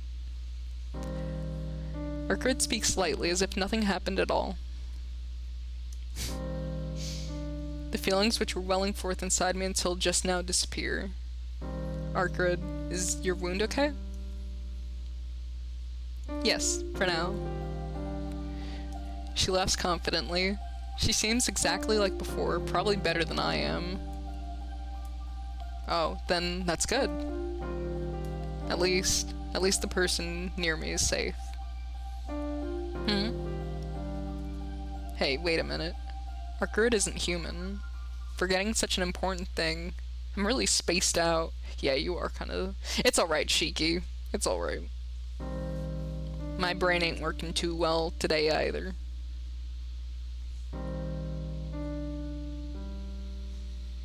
Next job's up. I'm taking off. Left you something for later. Oh joy. What could Ozelia have left me? A cheeky little gift. The cat lady, you mean the Neko? Well, she is not Neko Orc. There is nary a cattier in sight. Anyway, I'm happy your wound wasn't serious.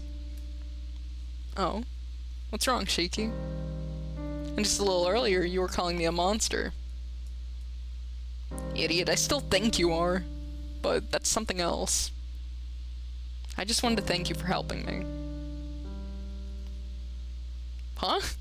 I helped you, Shiki? It seems she wasn't even aware of it. Yeah, you helped me. So it's a little late, but thanks for protecting me. If you hadn't pulled me out of the way, I would have joined that list of the 103 names. Ugh. Thanks, it really wasn't anything. I'm the reason you met... Let's try and pronounce this, guys. Let's sound it out, okay? Nervinkuser.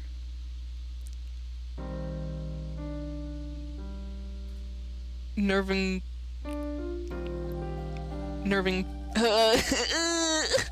It's difficult.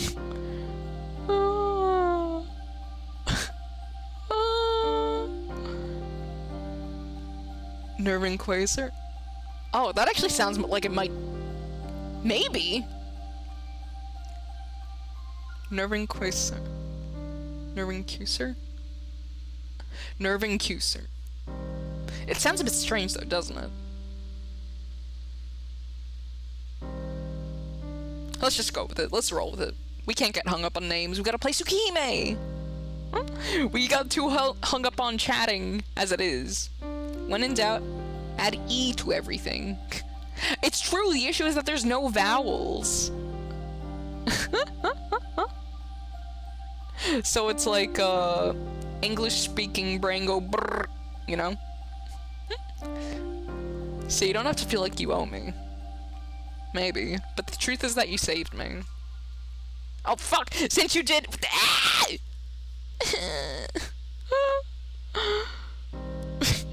Fuck. I gotta stop clicking. I'm missing dialogue! But if it didn't make you watch over me, you never would have been involved in all that. I'm the one messing up your everyday life. So wouldn't it be more appropriate for you to hate me rather than be indebted to me? Well, certainly do think you're a big bother. But you know, in the end, I think I have to take responsibility for my actions. That's what I like to see, Shiki! That's what I like to see! A long, long time ago, someone taught me this. She said, whatever happens around me, I have to stick with things I started to the very end. While it seems quite natural, I'm a supporter of that idea. Which is why I don't hate Arkard. I just feel like I'm involved in something pretty bothersome.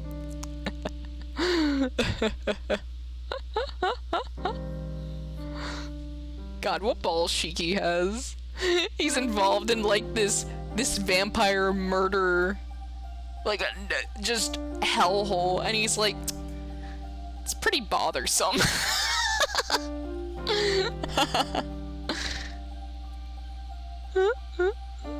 Dang, it's a real drag. I'm part of this supernatural mass murder investigation. Dude, Shiki's so funny. I like the way his brain works.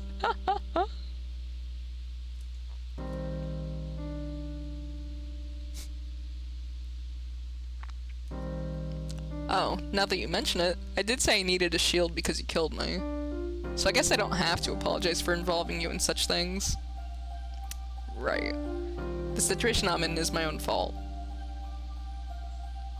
Your fault, huh? I think you have bad luck, Shiki. If only you killed some other girl than me, things never would have ended up like this. She says such horrible things with such a tearful, cute little face. Hey, in the first place, you can't just assume I'd kill someone other than you, Arkroyd. I've only felt like that Stockton killed you. Wait, Stockton killed only once. Only Arkroyd. Guys. She was his first. And hopefully last. Hopefully last, right, Shiki? Right, Shiki? Huh? Or I wouldn't think she would be the only one. He had the same thought as me. Did you remember something you forgot? No, that's not it. I never really thought about it before, but I just wondered why I wanted to kill you. That's what I'm wondering. I still don't know. Arkroyd frowns as she looks at me. Well, it's a natural reaction. I, the one who killed Arkroyd, is saying that he doesn't know why he killed her. I hate when the music cuts out, it's so scary. There's no reason at all, right? Because you're just a born killer, Shiki. Huh? Hold on. What did this woman just say about me? You seemed really used to it when you attacked me. You rang the doorbell, put your hand through the door as it opened, and entered. While I was still off guard with surprise, you killed me with your first strike, and just finished off by slicing me into pieces. Yeah, your surprise attack was perfect.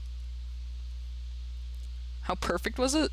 A painting of you from that time would have been an unparalleled masterpiece. That's how perfect it was. My God. But no matter how superb a killer, no matter how excellent your technique, the victim this time was a poor choice.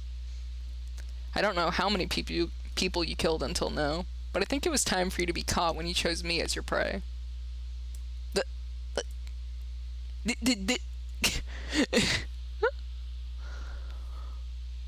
What's with that scary face all of a sudden? If you want to say something, it's better to just say it. We've never held anything back between us, right? That may be true. I nod and motion her to come near me with my hand. A secret? Arkroyd approaches excitedly. She's so cute. I bring my mouth close to her ear and clearly state what I want to say. You know, Arkroyd. Yeah? What? Okay, ready? That's not it at all, you idiot! He's gonna blow her ears out. Idiot, idiot, idiot! Michelle echoes through the room. Oh, idiot, idiot, idiot, idiot. You were my first, it was special. I strike her eardrums with full power, not holding back one bit. Ow, owie, owie. Arkroyd exaggeratedly covers her ears. funky. Shiki, why'd you do that? I'm ticked off now. What are you doing all of a sudden, Shiki? I'm the one who should be angry. I was wondering why you were asking me all those impossible things, but now I understand. Huh? Understand what? About you asking me to be a shield against a monster and watching over you because you think I'm some sort of crazed killer. Jeez. Jeez. Thinking I'm a killer just because I killed you. The audacity. It's a pretty natural assumption, honestly. But, you know, from his perspective, I mean, who wouldn't be ticked off at having that assumed to them, even though he did kill her? But, you know, he wasn't in his right mind. He was tweaking. He was overcome with some funny little feeling, aka murder. Murder, bloodlust, kumi, rage. Yeah. Yeah, meta. Jeez, you're unbelievably mistaken. You thought so highly of me because of that. Look, I'll tell you right now, I'm not a killer or a homicidal maniac. You were the first person I killed. Arcurd's mouth hangs open. Damn it, she really does seem totally surprised. No way. It was your first time, yet you were that skilled? What? Yeah, certainly I do have the strange eyes, but I still lived an honest life. I never even thought once of using these lines to kill people. But then why did you kill me? You never even saw me before. I don't know why either. I just became so fixated when I saw you on the street, and when I came to, I'd already sliced you into pieces. 17 to be precise. In this room, without reason, without purpose. I see. Yeah, I see. I don't have any right to be angry at Arcurd. Even if she's alive right now and isn't human. The truth is, I killed her with my own hands. Why are you all quiet again? I'm sorry, Arcurd. It's because I can't speak. It's even worse than being mauled to death by silly little shadow animals. I can't read. I can't speak. I can't even make a joke. There's no silly haha funnies. You wouldn't understand, Arcurd. You wouldn't understand. It's not fair.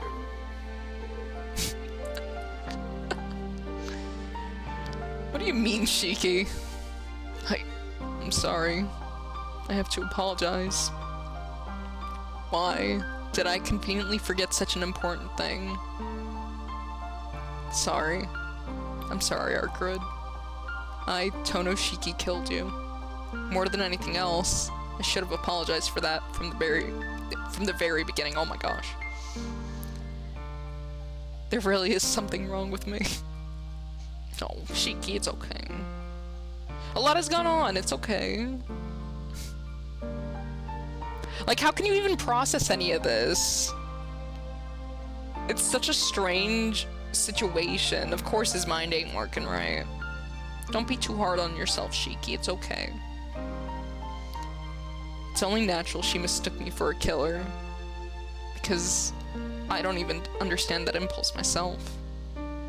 So maybe Tonoshiki might be a real killer. I don't believe that. I don't believe our boy Tonoshiki is actually like some homicidal maniac.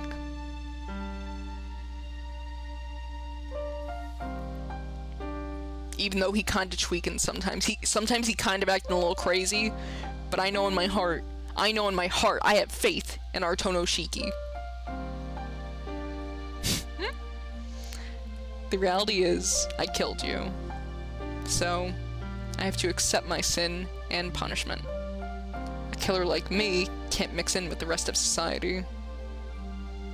Not realizing such an important thing until now is just too cowardly. No matter what Arco it is, I'm someone who kills for no reason. Oh. I feel so bad for Shiki. I can't wait to like learn what the fuck that was all about, because that's such a horrible thing that he now has to deal with. You know, like he wasn't in his right mind.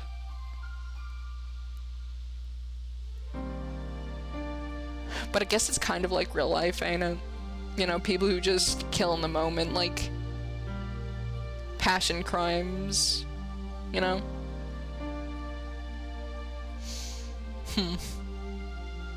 Sucks though. This is why emotions suck, chat. And you're lame if you have them. Fuck you. I'm just kidding, I'm just kidding. Oh, Lord.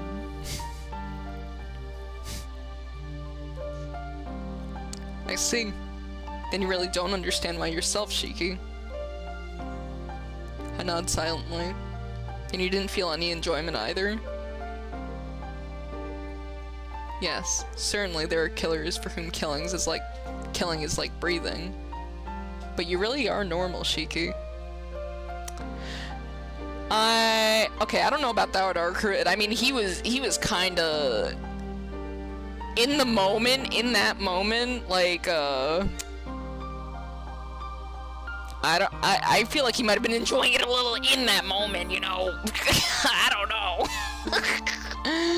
Maybe he isn't entirely normal.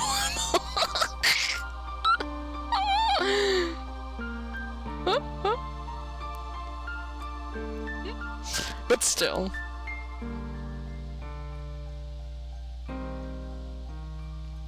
My theory is that he may have gotten, like, possessed by something, you know? Because it's just so out of character, you know? Like, I really genuinely doubt that Tonoshiki, in his right mind, would do something like that, or would have any desire to kill somebody. Right? I feel like possession is a pretty good theory. Or like some sort of magical influence. Or supernatural, I guess is a better way of describing it. Like, could have overtaken him for some reason. Or maybe it was like his, Or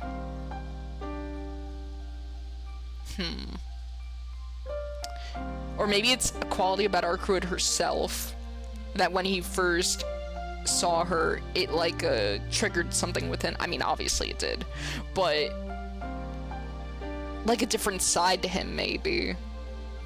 Maybe it has something to do with like his mystic eyes as well. I don't know. Either way, Tonoshiki in his right state of mind would not do that.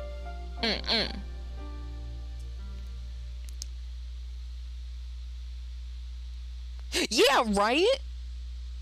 Cause like, he has never once in his entire life felt that urge apart from this one moment when he killed her. So it couldn't be. Ooh, that's an interesting thought, a blood feud.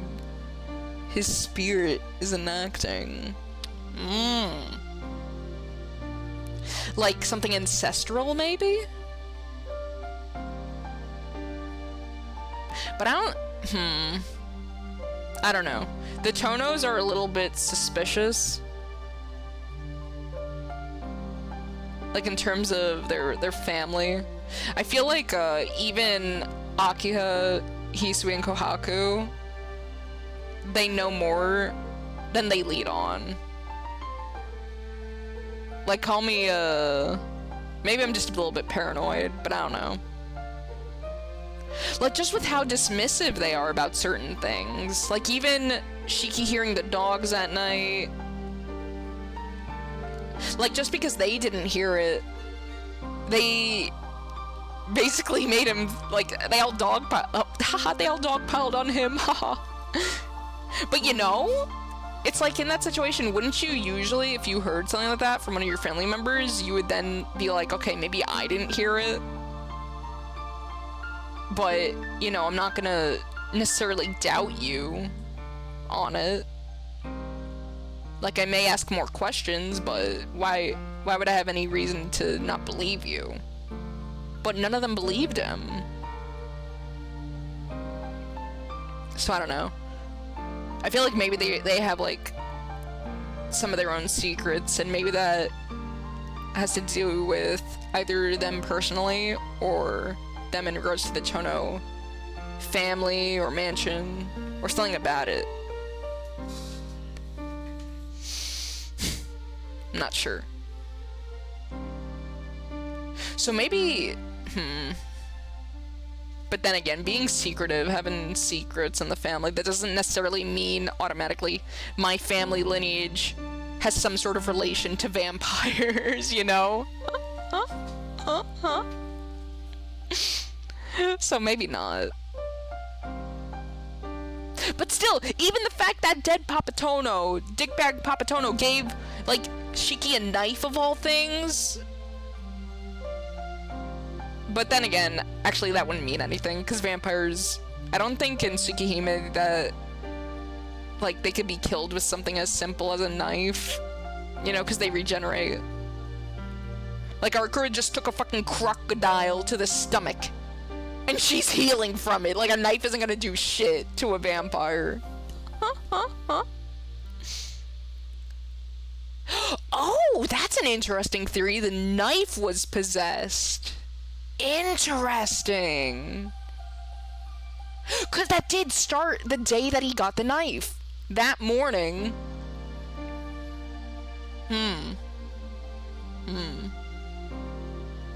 That's interesting.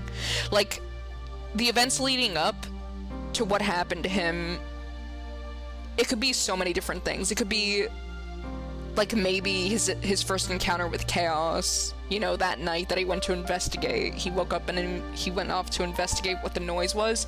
It could be something from that. Or it could be something with the knife. Or it could be something with Arcurid, or any of them. Like, I don't know. It's interesting, though. It's really interesting to think about.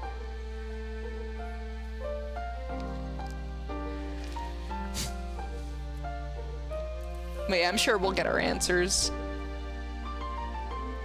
It's fun theorizing, though.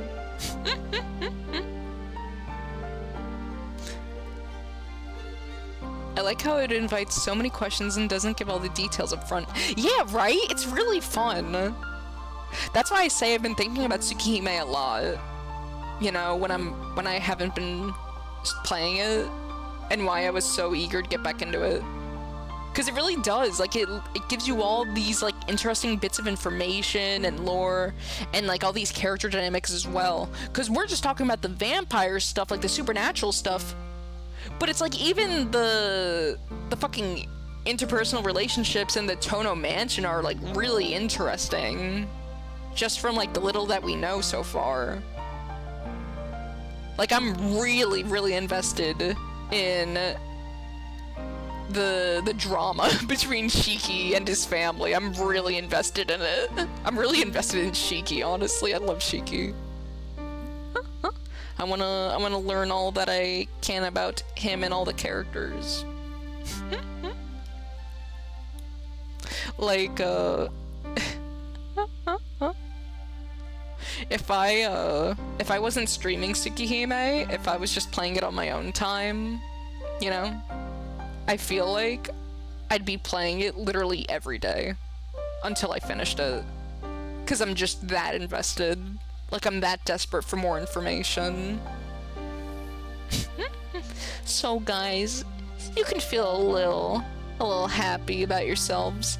I'm saving my Tsukihime experience to share with all of you.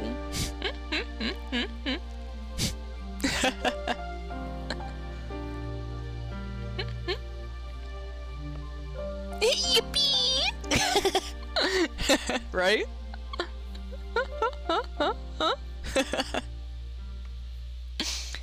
The little dancing me. She's so happy. Oh, gosh. God, I'm getting so sidetracked. I'm so sorry. I'm having too much fun talking about Tsukihime, but it's like I need to have fun playing Tsukihime. I need to play Tsukihime. I need to stop talking about Tsukihime. Because the answers are gonna come, I just gotta keep playing. Ugh, okay. That's right. At least I try to be. No. You're incredibly normal. Then I was the only one you wanted to kill? Yeah. Other than you, I've never felt like that before. She really was his first. I see. Then there's no problem. You're not a killer, Shiki. She says this lightly, almost dismissively. I don't think you have to receive any punishment. By chance, I was the one you wanted to kill, and worse, you were equipped with this unparalleled killing technique. Luckily, I'm a vampire, so no one died, right? So you don't need to be troubled so much. I don't think you have to worry about those morals of human society. I know, but still, I killed someone. A dangerous person like me can't be allowed loose. That doesn't matter. Right now, the only ones who can condemn you are me, the victim, and you, yourself. That may be so, but it doesn't change the fact I killed you. Right. Even if there is no punishment, the sin will never disappear. Of course, even now I still resent it, so it'd be troubling if you just forgot. But you know, Shiki, if you feel that way and will always regret it, then I don't think there will... If you feel that way and will always regret it, then I don't think there will be a problem. But that's just sugarcoating it. Shiki, there really are people who will not sell their souls to the devil even if they hated the world. Like, someone so honest they could apologize to a vampire. So I think it's alright. No matter what people say, no matter how much you say you're not, you can still stay in the world you want to live in. I'm speechless. How can you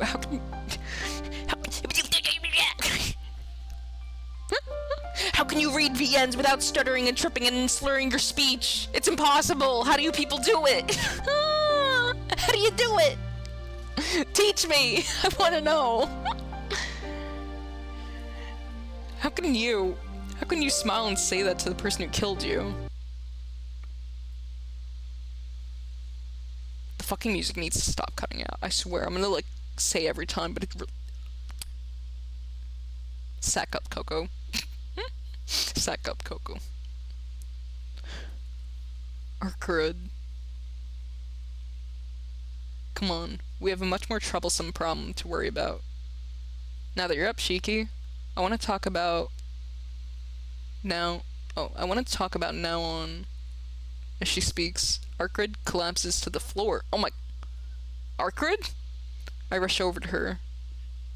Sweat glistens on her forehead as she's breathing painfully. Man, it seems I still can't do much. I look down. Her white top is soaked red near the stomach. That wound...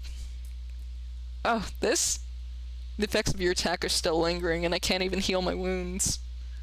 I closed off the wound at least, but it seems it didn't work too well. Her tone's very tearful, but I noticed that it has a hint of pain. Close off the wound? With what, Arcrid? That? Arcrid points to something on the floor. It's brown. At first glance, it looks like a donut or a bumkuchen. What is that? Cock gaming? Hello there, Fook. Tis but a flesh wound! She really did pull a, it's just a flesh wound. My god. This fucking woman. But it just turns out to be a roll of packing tape. You idiot! Who the hell uses packing tape to close off a wound? Me. She raises her hand, imagine. Hey, you shouldn't call people idiots all the time. I really might start thinking I am one after a while. Oh. Shut up and let me see your wound. I reach out for her clothes, but she runs away by falling across the floor.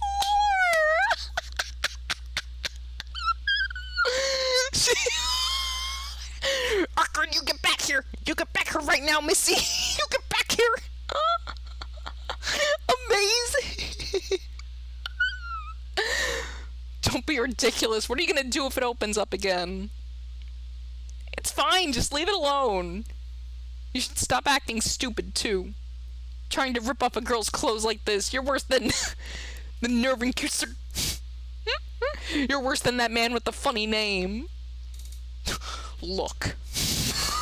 I can stomach a lot of shit people say to me, but I will not tolerate being compared to a man with such a silly name.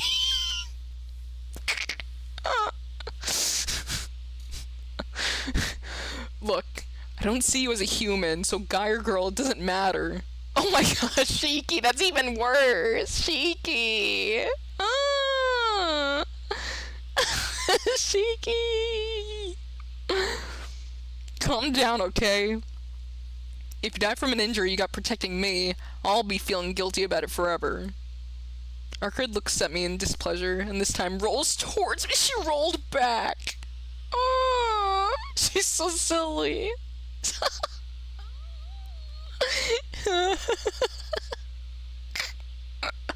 Oh my god, meta the emote. She really did pull one of those. So goofy. Arkard closes her mouth tightly. It seems she's a bit sulky, but I guess it's okay to look at the wound. Jesus. I lift up her shirt and expose her stomach. Packing tape is wrapped all around her. It really is badly done, and taking a good look, I can see blood seeping through. I'm disgusted. More than that, I'm pissed off. I lower her shirt back and pick our...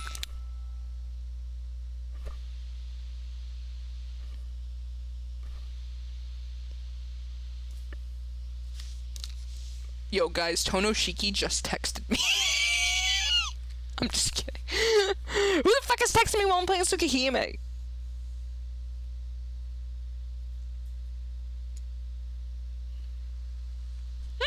Spooked. No, really. Who the fuck's texting me? I'm trying to watch Tsukihime!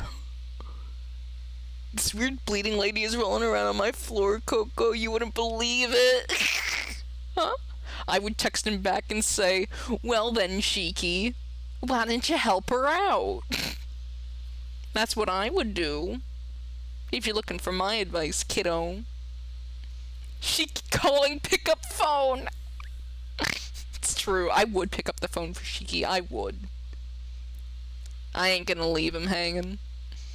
Have fun, Coco. Enjoy your evening. Gonna hop on VC with my friend for video games. Alright. It was nice having you here, CWT. Enjoy your video games. And you have a good night as well, okay? Thank you for stopping by.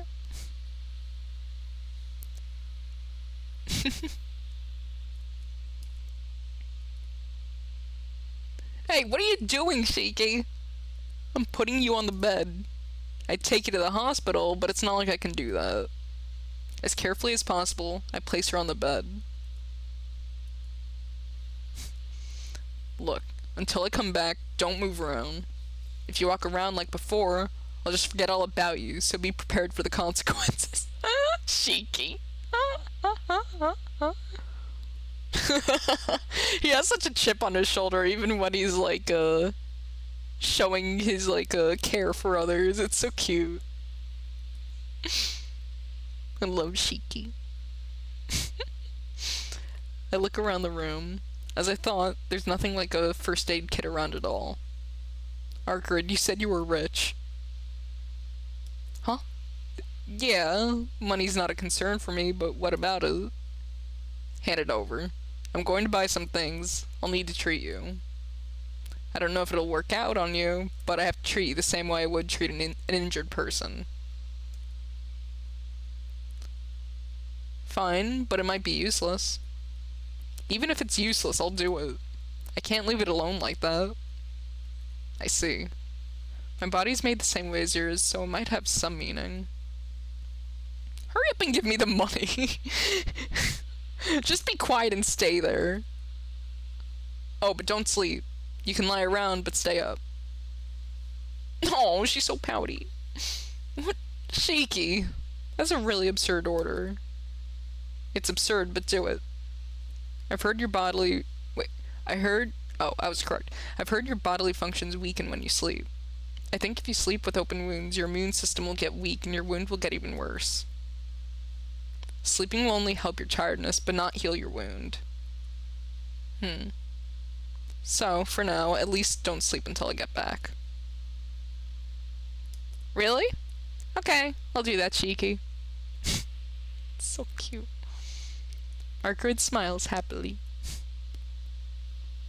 As expected, Arcade's thought process is a complete mystery.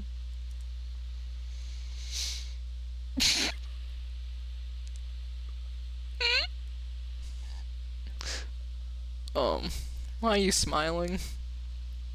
Because you're so reliable, Shiki. I say nothing and hold out my hand.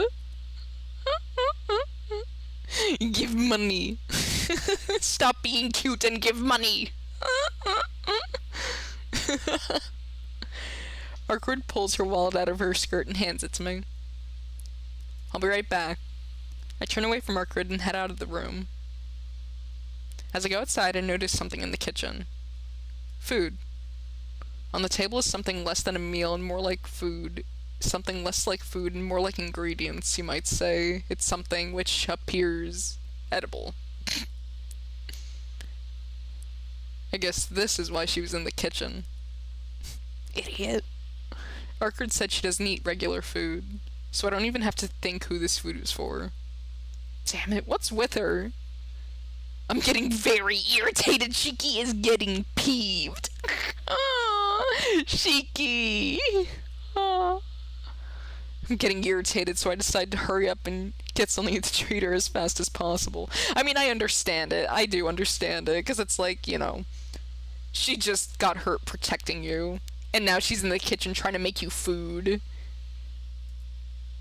You know what it could be compared to? I mean, it's not a direct comparison, but it almost is reminiscent of, like, have you guys ever, like, with an older family member, or even somebody who's sick, and they really shouldn't be up doing stuff, but they're still trying to do it anyways because they just care about you, or they want to, like, live how they were before, but that just isn't in the cards anymore, and it's for the betterment of their own health that they don't try and do it. So then you get, like, you get upset at them. And it's like you're not pissed. It's more so just that you care about them so much that you want them to not put themselves in harm's way. But you can still understand, like, why they're trying to do it. And you can't even necessarily blame them, because you would probably do the same in that situation, because nobody wants to feel helpless. But still, it's like you gotta scold them a little bit. Yes, like, sit down. Yeah. So I completely get where Shiki's coming from.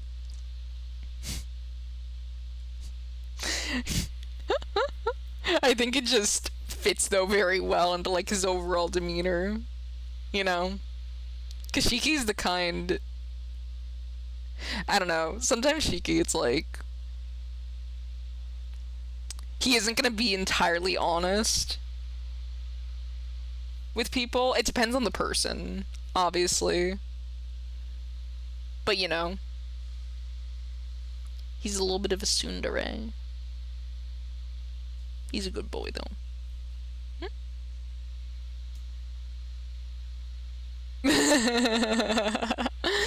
Paranormal murder investigations. What a drag. Bleeding people. Drag. Family drama. A drag.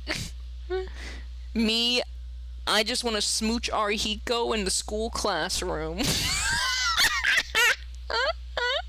Shiki, oh my gosh. I didn't know that about you. I didn't expect that.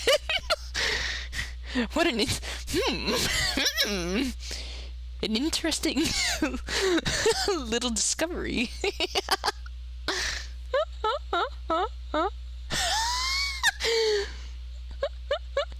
Seal can just move over. Seal can just move over. Arihiko, that's our route.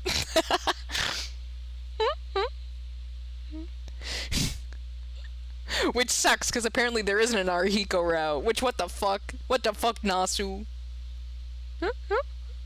Let us either have our bro route, or our bro smooching route.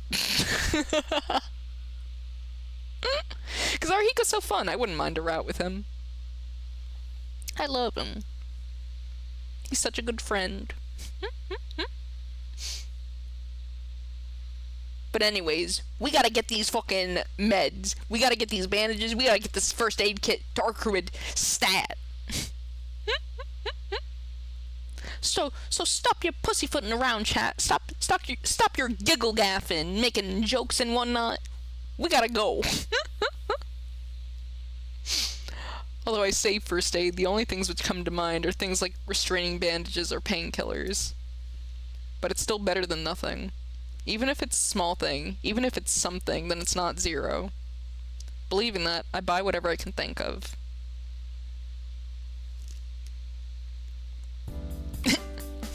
Hey, that tickles. I ignore Arkrid's voice and fasten the gauze as carefully as I can. The wound on her stomach wasn't really large. Arkrid said herself, most of it's healed on the outside. But there are still 4 golf ball-sized black holes from the fangs of the crocodile. Fucking A. Those are huge fangs! Oh my god. Jeez. It might actually be bad for a wound this big. Considering the possible infection, I apply some disinfectant. I put gauze over the wound after that and carefully wrap it around in bandages. Honestly, thank god it just tickles, because you guys have you've definitely felt before, like, the feeling of, like, rubbing alcohol on an open wound. It sucks. And I don't even want to imagine what that would be like on wounds of that size. Like, you're just gonna be in agony. But thankfully, she is vamp. She's still giggling. Quit it. You're too good. Arkrid's laughing cheerfully. I ignore her and pin off her bandages. In order to stop the blood flow, I press a little to tighten the bandages around the wound. Ow. Sheesh, I'm taking points out for that one, Shiki. A harsh judge, I see. For now, I've done all I can. Well then, I at least made it look good, but how is it? Can you move alright, Arkrid? Yeah, doesn't seem like it'll get in the way. My insides are still pretty messed up, so I can't move fully anyway. I see. Well, the rest is up to you. My specialty is slicing apart, not healing. I step away from Arkrid and sit against the wall. You can sleep now. Sleep will bring your strength back, and you'll heal soon, right? I'll keep watch, so just relax and sleep. No, sleeping won't really help me regain my strength. You said yourself, sleeping only gets rid of tiredness. For me, regaining strength is only a matter of time. By tomorrow, I'm sure I'll be able to move By tomorrow, I'm sure I can read if I try. By tomorrow, I'm sure I'll be able to move normally. My god. Why did I struggle so much on that sentence? Just go to sleep already. You look like you're having trouble even talking. Yes, but since you're up, Shiki, it seems like a waste if I sleep now. She wants to talk to him. She wants to be with him. I wonder what sort of a life Arku had lived beforehand, you know? Because she said, like, she isn't used to talking to people. Like, she seems quite lonely. You know? I believe in you, you can do it. I'll try my best, Meta.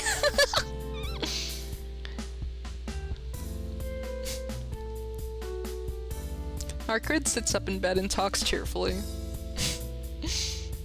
Jeez. Oh well. There's some things I want to ask as well, so I guess it's alright to keep Arcrid company. And you know, I will say... God. Even though Shiki denied it, he really is so reliable, isn't he? Like, I don't know, it's just very comforting. You know? Like, even the fact that he's willing to do all this for her. I mean, you know, I feel like a lot of us would in that situation as well, you know? It's kind of hard to ignore somebody who's in need. But I know there are people out there who also wouldn't. You know? Or people who would even, like, try to actually bail in a situation like this. And Shiki, despite, like, him thinking about it, you know, and I even chose that choice to see if it could, but he doesn't. Well, he can't, let's be honest. Let's be honest. He really can't. So it's like, you know, you made this bed, now you gotta lay in it, Shiki. But still, I don't know. I like him. I like his little tsundere way of showing care. It's very warm. It feels very comforting. He'll complain up and down the street, but he does so while walking that street to do his duties. Yeah, that's a way of putting it. Like, he'll complain, but he'll still help you out.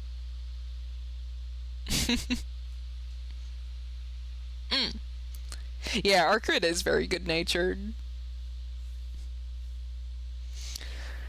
But yeah, I'm so curious to learn more about her, because, like, we know a little bit about Arcrid, but I don't know, I feel like we haven't really gone much into... Like, we know why she's here, you know? And we can get, like, a read on her personality. But... I don't know. I'm curious about the life she was living, like... Yeah, I don't know. I want to learn more. I want to learn more. I love Tsukihime. Alright, let's read. Getting off on like 80 different tangents. Arcrid, can I ask about the hotel from yesterday? That's right. I guess that's going to be our topic, considering us. Yeah.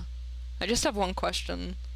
The guy last night, the one you called Nervin Cuser, just what the hell is he? I'm being serious here, so please don't... I'm being serious here, so please don't say something like he's a magician who can make crocodiles appear from his body. I mean, he kinda did. He ain't a magician, but he can in fact make crocodiles appear from his body, Shiki. I won't say that. I think you know this already, but he's also a vampire. We call him Nervin Cuser, and he's quite an exception. To tell the truth, he isn't someone you could talk to so casually like this. What? So he was a vampire after all.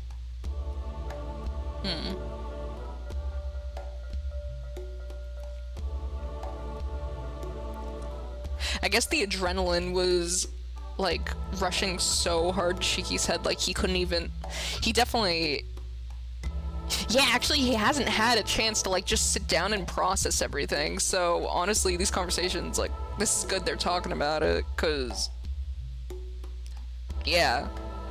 Cause she gave him that whole lesson on, like, the types of vampires, so if he was, like, if he was already able to process it, he probably would have connected the dots and been like, oh yeah, he is a vampire. Cause he learned about the thing about familiars from Arcrid.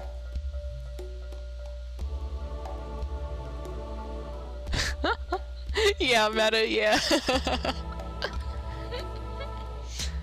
But for some reason, like Arcrid sitting in front of me, he doesn't match my image of a vampire either.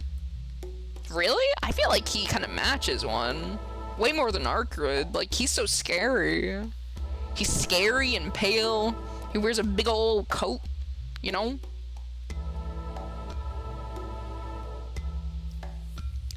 So, this Nervin Cuser, what kind of a guy is he? You seem to know him or something. Of course not. I don't have any vampire acquaintances. Knowing them means I'm going to kill them the next instant. This is the first time I've ever been a vampire without killing it. But you guys were talking about a lot of things. It'd be hasty to call him an acquaintance because of that. Nervin Cuser is a famous vampire, so no introductions were necessary when we met, that's all. Isn't it natural to know the name of vampires with unusual power and a long history? Among those, Nervin Cuser stands out even more. Despite being one of the oldest vampires, he is neither a castle nor territory, and is an eccentric wanderer. Interesting. The church has given him a second name, Chaos. Chaos? What's that? What do you mean, what's chaos, Shiki? What do you think? He's so silly.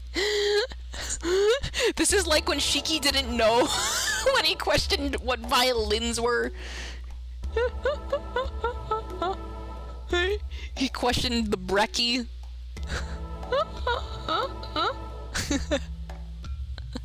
But I guess, like, you know, I do the same though. You know, like you kind of know something, or you're like pretty certain you know it, but you still ask it just to be sure. Or maybe this is another instance where, like, they're actually using the English word chaos in the Japanese, and so when that's translated, you know, it doesn't really register. Because that was the thing with the whole breakfast thing, because Kohaku had said it in English, I believe. He didn't know about violins! Yeah, he was like super surprised to hear that, like, Akiha was taking lessons. Like, he was genuinely shook. Like he like he didn't expect that as the heir to a long-standing prestigious family that she was likely being trained in various different things, and one of those being culture and, you know, being skilled in an instrument. Guitar you could play with the stick is crazy! Oh my god. I wish he said that, that'd be so funny. But nah. Shiki's silly, he isn't that silly. He knows where violins are. I just found it a bit silly. Like, I thought it was funny how he was so surprised about it.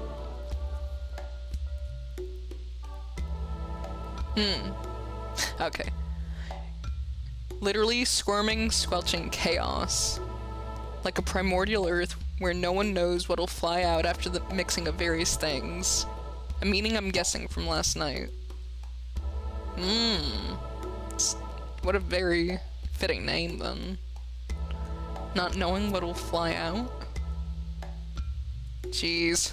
You saw his body too, Shiki. We spoke of it earlier, but aged vampires can't easily regenerate damage to their bodies. To restore the body after centuries of existence, the weak life of a human isn't enough. Yeah, so they use the beasts. So, using the simply more superior life forms, wild animals and magic beasts, as raw material, they compose their bodies.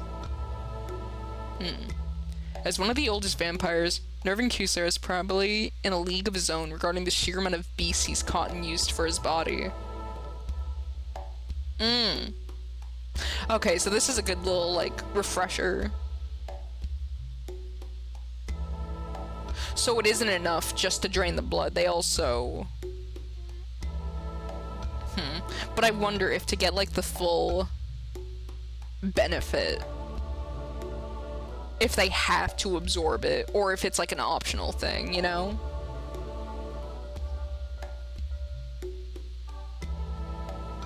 I don't know, I'm definitely gonna have to, like, read the explanation again. I probably should have spent a little bit more time on it, because there was a lot of information to parse through.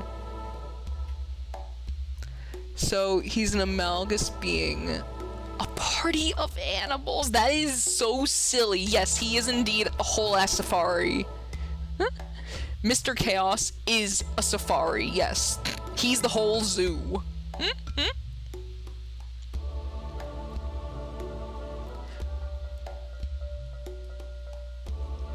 A league of his own. Things like those black dogs are a part of his body, then? Exactly. But there's a limit to a human's capacity. Probably only about 30 beasts can be controlled at once. Having more than one illusionary beast, such as a magical or phantom beast, would overload one's capacity. What's a phantom beast? So... illusionary beasts are magical or phantom ones.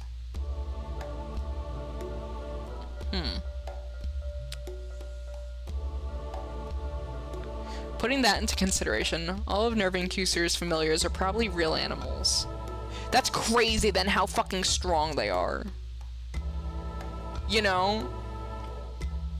Like, need I remind you guys about the alleyway scene where the dog was jumping off fucking walls and he leaped into the air? Remember that? You're telling me that is the capacity of a normal animal? No. No.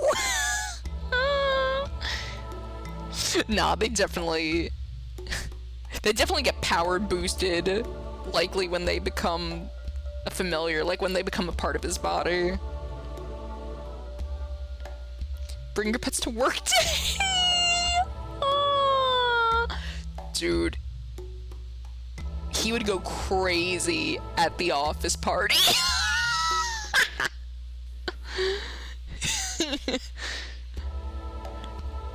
Yeah, that may be fortunate. I don't quite get the last part, but that means there's 30 of those black dogs. That is horrible. No, that can't be right. Black dogs weren't the only things rampaging in the hotel. Yeah, like the bears. Apparently sharks! How the fuck does that work? Is it just flopping on the ground? Like, what? Though you want to know what it probably was? It was probably like the crocodile, where it just like came out of him and took a little nom and went, Itadakimasu. I just bit. You know, I'm making a joke about it, but that's so fucking scary. That's so scary. Oh my god, what a thing to fucking see before you die. How horrible. Shark tied to the back of a bear with a rope. Horrible. That would be so silly. That would make the situation even more surreal. Somehow. Is this random bit of goofiness. Onward, my steed. It's so silly.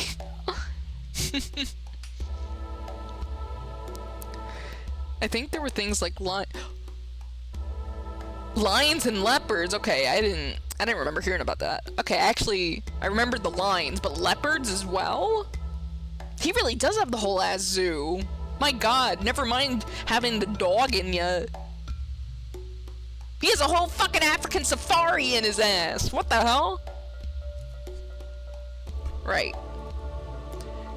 To be able to bring together 30 animals of the same type is one thing, but for Nervin Cuser to have different beasts in his body truly places the strength of his willpower apart from others.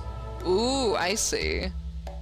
Okay, so most vampires would only be able to have like one kind of beast.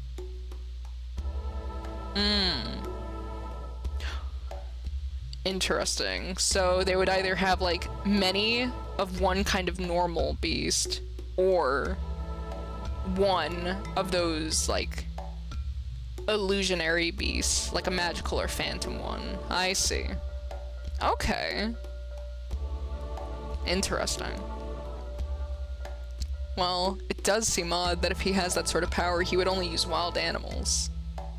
I would have thought he would employ more magical beasts with this sort of willpower. Yeah, because he would... Ooh, that's a scary thought, isn't it? What the fuck? If he's able to control, like, even stronger creatures, that's horrible. That's horrifying. I hate that.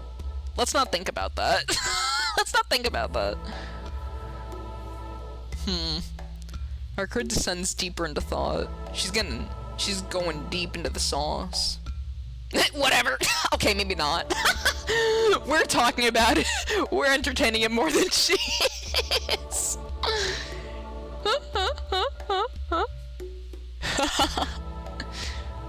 Whatever. Anyway, we at least know his weapons are 20 or 30 familiars. So, now we can understand why he's called Chaos. Huh? His name really isn't Chaos? No, Shiki.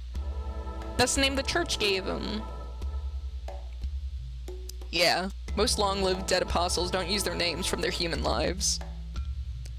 But they don't make up a new name themselves. The church assigns them one. Oh! Oh, so that is his name? Oh, wait, okay, I see. Okay. So Shiki was referring to, like, his name as in, like, his actual name before he became a vampire. Okay. Meta. It's crazy.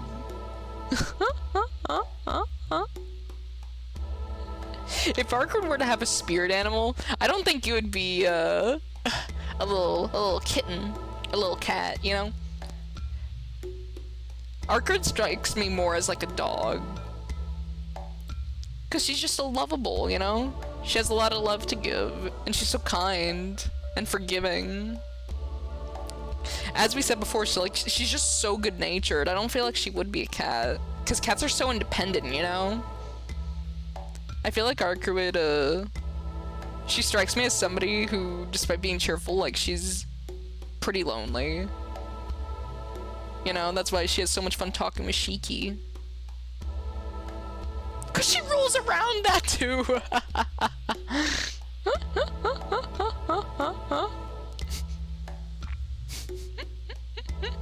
Arkwood, show me your stomach. Arkwood, come on. If you don't show me your stomach, I can't treat your wound. Come on. Okay. She loves that brochure, so he can treat it. And he goes, okay, good girl, Arkwood, you get a little treat now.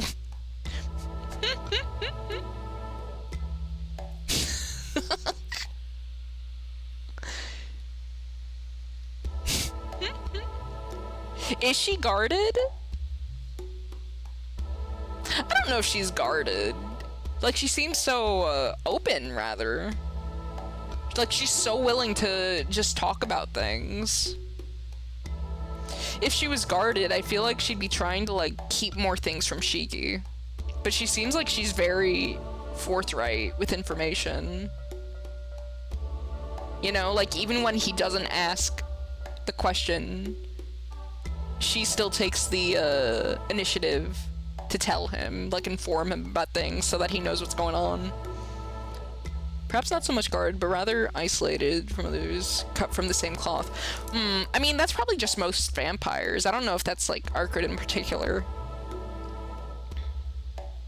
You know? Like, her well, I guess her in the way, like, she's killing other vampires, but I don't know. I feel like vampires aren't the type of creatures who, you know, get all buddy-buddy, chummy-chummy with each other, you know? I feel like, this is just my guess, but vampires and Tsukihime strike me as the type where if two vampires meet, there's probably going to be a scuffle. Either for territory, influence, power, domination, like, or even if they have other reasons, like Arcuid, you know, where she has a reason for hunting them. To see who's top dog, yeah, exactly. Because they also have territories, so definitely, like, vampires probably don't even... Vampires would probably try not to even, like, create territories in other vampires' domains, unless they're trying to overthrow them. But that seems like it would be an uphill battle. Especially if you're starting from scratch, like you're a new vampire. You know? Because at that point you haven't even acquired any minions yet. But yeah, it's interesting.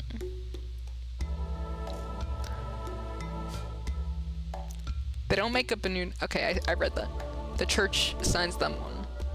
They add on names as they find new special characteristics of the vampires, so some of them have names as long as spells. Oh my god. And I guess the church must really have hated him to name him Chaos. It would have been enough for one lion to hunt the entire hotel, right? But he let loose all of his beasts to feed, meaning he seems to enjoy such excesses. That's scary. 30 beasts inside the vampire nerve Cuser. Just with that, he killed and ate without trace 100 people at the hotel in 30 minutes. I can't believe it. He's a complete monster. Yeah, he's like the actual monster. That's fucking sickening. At the same time, though, you know, there's always like a tragedy with vampires. You know what I mean? Because it's like, they don't choose to become a vampire in most situations. Like, they're turned into one. And now you're just stuck with this, like, unending hunger, this thirst that can never quite be quenched. And you need to kill others in order to survive. You know? So it's no wonder that in vampire stories, they'll often have, like, themes of, like, questioning one's sanity and what truly makes one a monster. Where, like, who's the real victims in this situation? Or are there any? Or is every vampire both, like, the prey and the predator? You know? Like, it's fun. But when you start, like, just excessively killing like that, that's no bueno, dude. But I wonder, like, who turned him into a vampire? Like, how did that go down? And why is he so powerful? Like, was he turned into a vampire intentionally? Because, like, whoever was the vampire that turned him, they saw his potential, or, like, they sensed the power in him, or, like, some sort of, like, innate trait. And they were like, yeah, that's gonna be cool. Let's bring that out. Or was it just complete happenstance, like how your abilities manifest and what your power is determined to be when you're turned?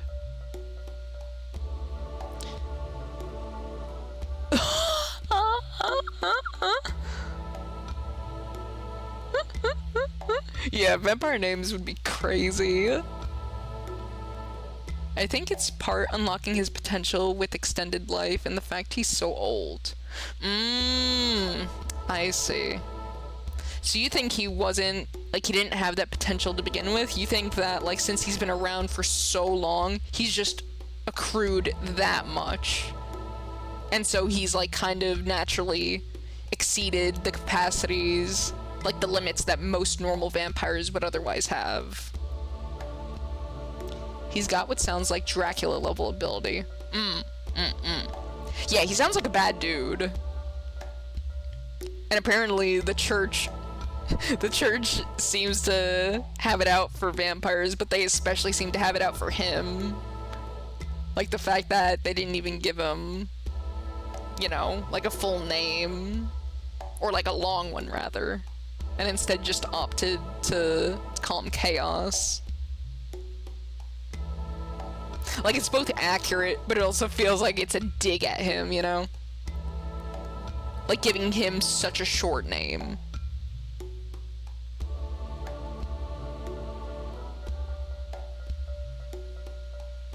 You think vampires view their names as being clout?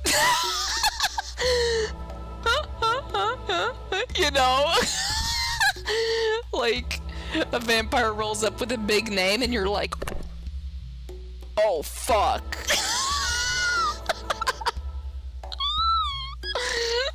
That's how they flex. And plus, it sounds like he's getting desperate in his old and withered state. You think?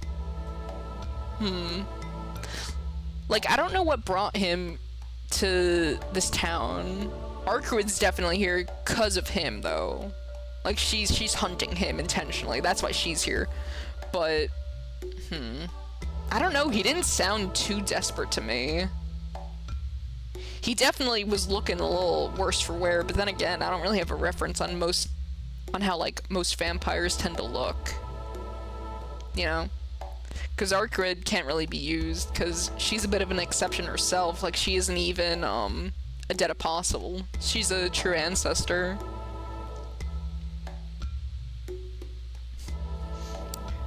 But yeah, it's so curious. In fact, I feel like he...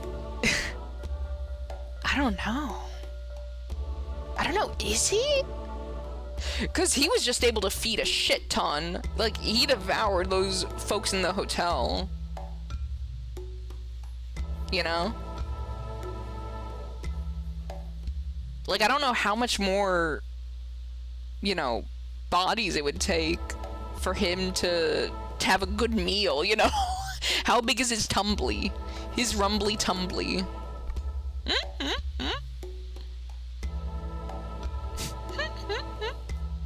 Mr. Chaos, you've already had 500 people to eat. Yeah, but what if I want more?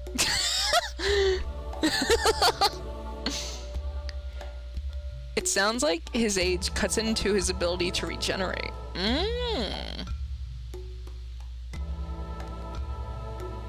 Oh, I see. So it's a bit more difficult? I don't know. There's so much like interesting stuff that can like be theorized about just from like the little bits that we do know. This is why I really, really, really want to like you know, refresh my mind and read over again like some of that information. 'Cause I don't know. It's all fun. Fun. I love lore.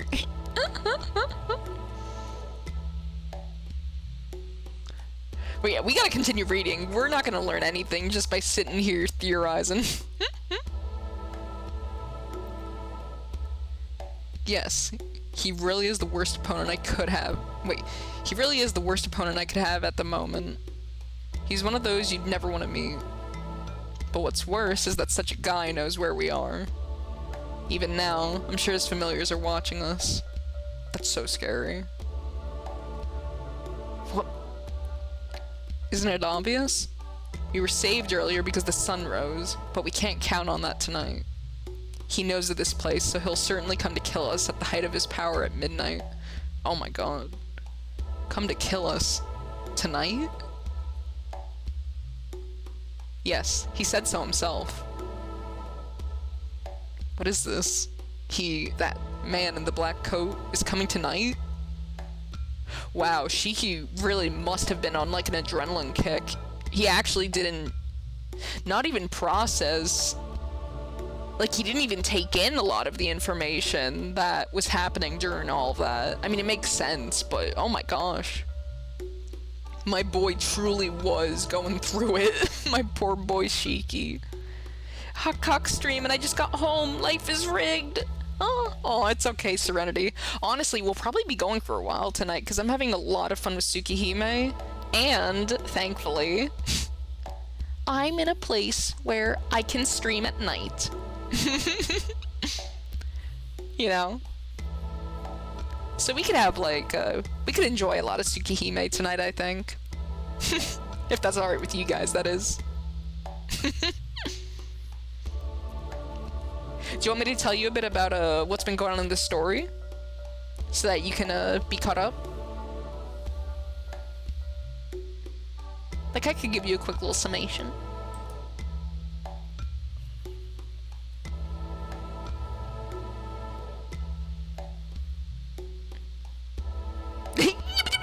What is that emote? You're going nuts, Serenity. You're going nuts. You're going crazy.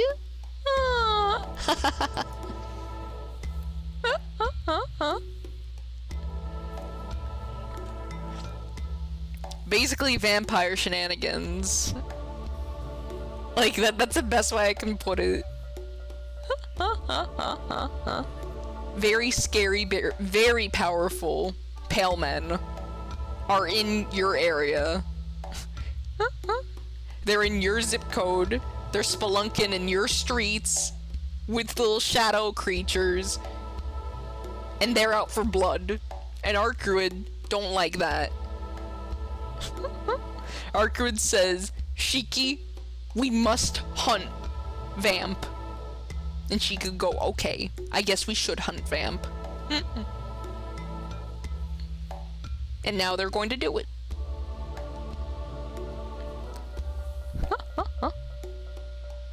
And yeah, Shiki's helping her because, you know, it's the least he could do after killing her.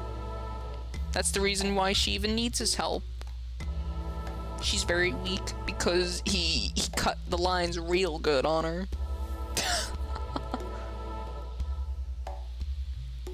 But yeah, that's basically what happened. And also a whole hotel of people got. So that was scary. That was awful. Horrifying. But you know, that's just the world of Tsukihime, babe.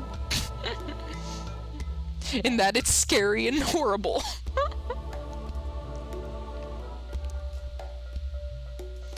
I don't know what I should say. I should escape. I know that's the wisest decision. But Arcuid is in this condition. Even if she ran away, I don't think she could escape from that monster. Yeah, there's no way. There's no way. And with the familiars, like, watching you, even if you try to escape, you're not getting away. You just gotta confront them. No. Less about her and more about me. If I stay here, if I stay involved with Arcuid, there's no mistaking the fact I'll face him. He's dangerous. Clearly put, he is insane. More than his body, which houses those animals, his eyes are like a machine's, devoid of even a single emotion. The true eyes of a killer, which does whatever it is assigned to do. As one who's experienced his attack, I'm sure that without a doubt, he's to be avoided. But does that mean I should just leave Arcuid here and run away?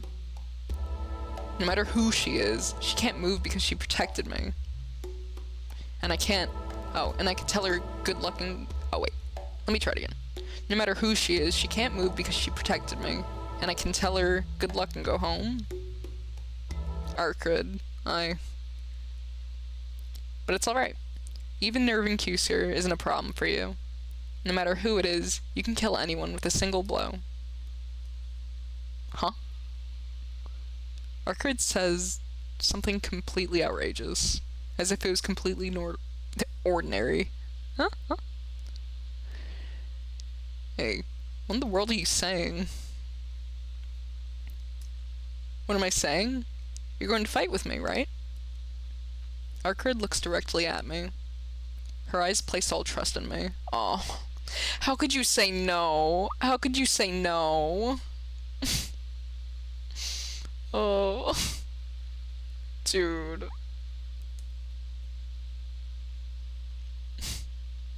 Like, look at those. She has like puppy dog eyes.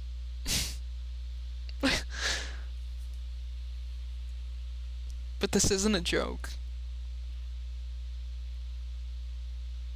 Oh.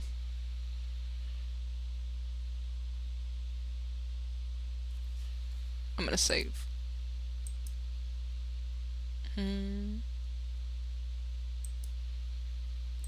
God, I'm using up all my save slots. This is not good, guys. This is not good. I'm gonna run out of save slots.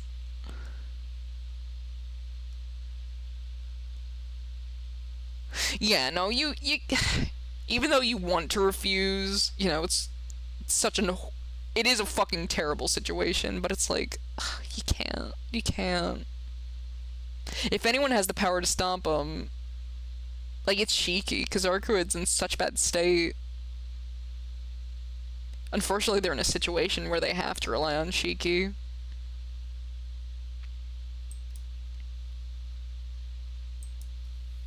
I refuse. I know I have to refuse. No matter how much I think about it, I can't do anything. Arkrid, sorry, but am I going to abandon her?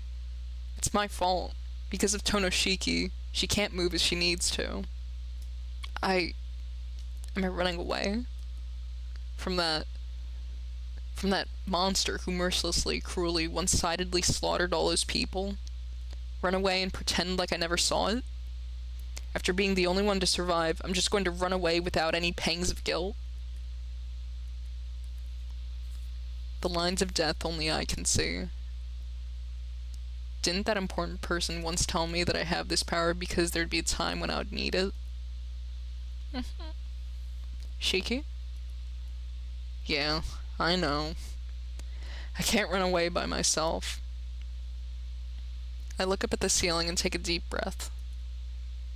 Fortunately, that prepares me just a bit for what's to come. Alright. I'll help you, Arkrid. I think it's my duty to do so as the only one who survived in that hotel.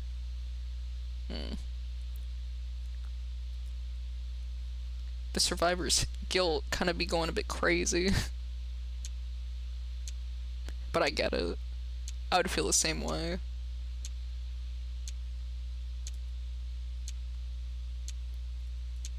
Then it's decided.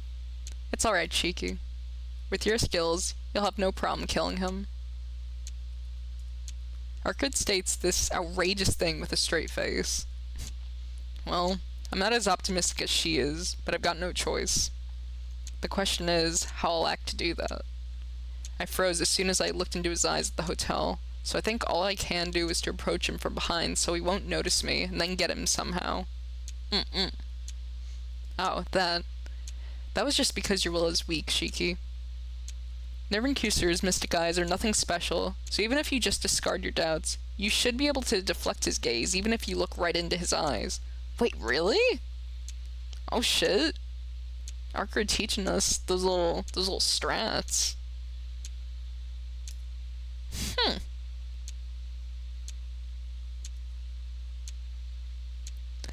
Arkrid casually mentions it, but I'm still nervous. No, I'd better not plan on doing something I've never done. I'm going to approach him from behind and cut the lines on his limbs. That ought to take his freedom of movement, and if you do that, Shiki, you will die. Why? Huh? You say the question is how you'll act. That's not right. The real question is how you'll kill. That's true, but... Shiki, you're about to fight a monster called a vampire, so throw away your Let's try that again. So throw away your human morals, even if it's just for tonight. They'll only weigh you down in crucial moments. I understand that much. He's a monster, so that's why I wanted to help you stop him. No, you don't understand. Cut off his limbs? Don't do something so suicidal. If you got the time to cut off his limbs, first cut off his life. Nobody else can but you. Listen to me, and don't give Nervincuser the chance to retaliate. The difference in your offensive abilities is just too great. If you miss your first strike, you've got no chance of winning whatsoever. Arkard's eyes are unforgiving of any denial. It's true. It's exactly as she says. If I take my time cutting his limbs off first, I might find my head being eaten by the mouth of a crocodile as I do so. Ugh. Shiki, Nervincuser will come at midnight tonight. That's when when you and I will kill him until he can be killed no further. Not how to act, but how to kill. Think only about that. Arkard's savage eyes are staring straight at me. She is really angry. Angry that I still hold such naive notions. I understand. I won't hesitate. I'll take out his point of death in a single strike. That's what I should do, right, Arkard? Arkard doesn't answer. I suppose her silence indicates agreement. But where should we wait? Bystanders are going to get killed, like back at the hotel, if we wait here in these apartments. Shouldn't we change our location? Yes. I think the park will be suitable. No one's there late at night, and if anyone happens to pass by, it's their own bad luck. Saying that, Arkard turns her back to me. What's wrong? If you got something to say, then say it. I've decided to help you, so I'm willing to take risks. It's useless. You haven't used the word kill even once. At this rate, you'll just hesitate at the last moment and be killed. That's not true. He's a monster who's eaten over 100 people. There's no way I'd hesitate to kill him. Arkard gives a small sigh. If I controlled you, I could make sure you killed Nervincuser. I felt that I wanted to do so for the first time, but I also felt that I didn't want to for the first time. It's kind of like a big contradiction. Arkard turns to face me, mumbling something I didn't really understand. I trust you, Shiki. Let's get Nervincuser tonight. A smile comes over Arkard's face, but her smile looks really uneasy. The plan itself is unbelievably simple. Just a little before midnight, Arkard leaves the room and heads towards the park first.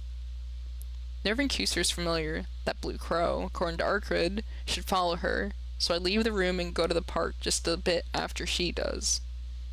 Then, I'll hide in a bush where I can see Arkard and wait for Nervincuser to arrive. While Arkard keeps his attention, I approach him from behind and cut his line of death. Simple enough. Oh my god, and we're just here. We're already in, oh my god. Hi, what's up, Cock? Hello, Yeehaw. Nothing much, how about you? It's good to see ya. We're about to, clap the ever-loving fuck out of a naughty little vamp. Hopefully. But how's your night been? Arkard stands absent-mindedly in the middle of the park. I hide in a bush about 20 meters away. This is crazy, we're just jumping right in. The park is empty. It's 10 minutes before midnight. I'm nervous. I'm a little nervous. Arkard has her head tilted up, watching the blue moon above her. I grip the knife tightly. Arkard said that Nervincuser will definitely come. So, all I have to do is get behind him, approach him without making too much noise, and then cut his line in one breath. I try taking a deep breath. My body's moving just fine, except my fingers gripping the knife. They're tight and immobile, as if not part as if not a part of my body.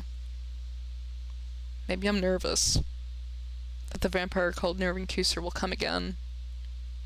That I'll have to confront that monster again. Or that I'll have to kill him soon.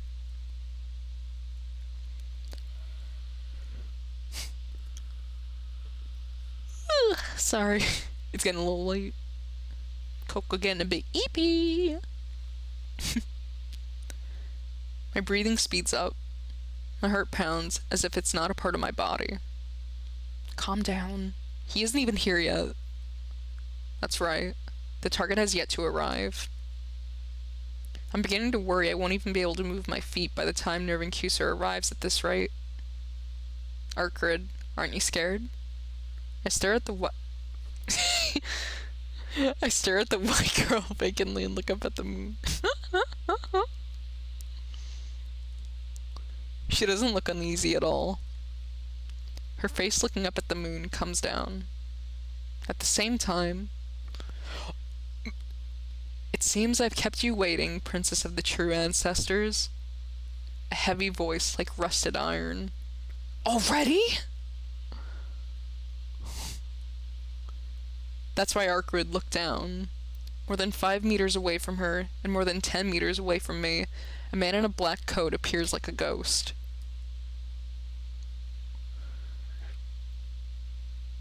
Yes, I've been waiting for quite some time, Nervincuser Chaos. Or, would you prefer I called you Let's try that again, one more time.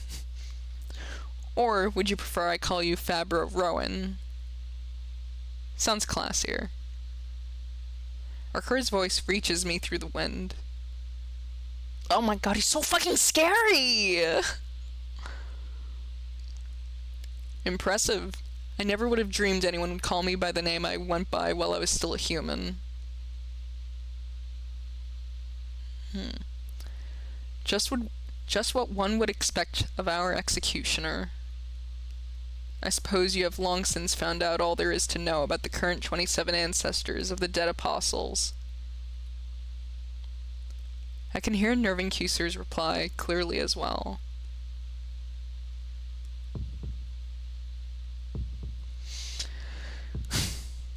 My breathing grows louder.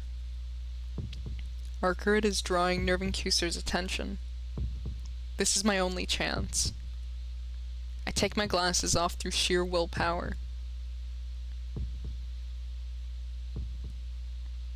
I hold the knife in my right hand, pressing it against my chest. A white weapon.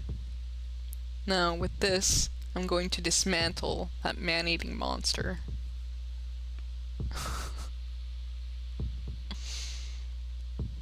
Is he distracted enough, though? I feel like dashing is a really bad idea, Shaky. Maybe you shouldn't dash. Like, maybe you should just approach him quietly. Dashing seems like a horrible idea. You know?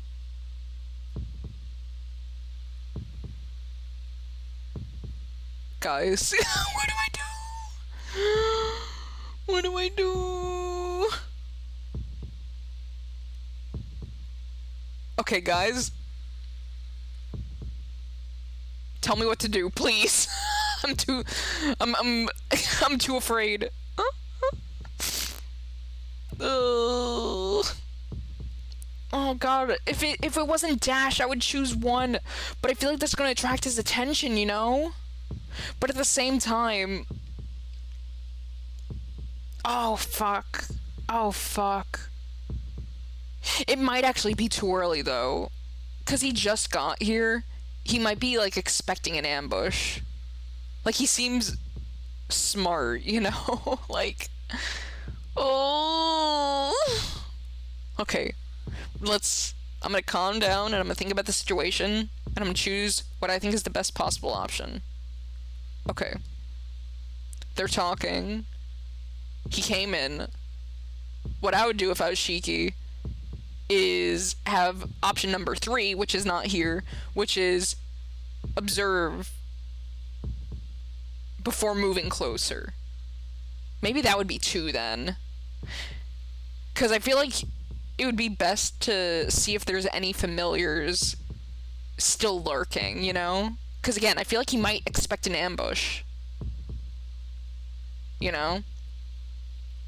Like, I don't trust it. But if he's expecting an ambush, and let's say he has, his crow familiar is in one of the trees, right? Sneak peeky. Like, yeah, Shiki needs to sneak.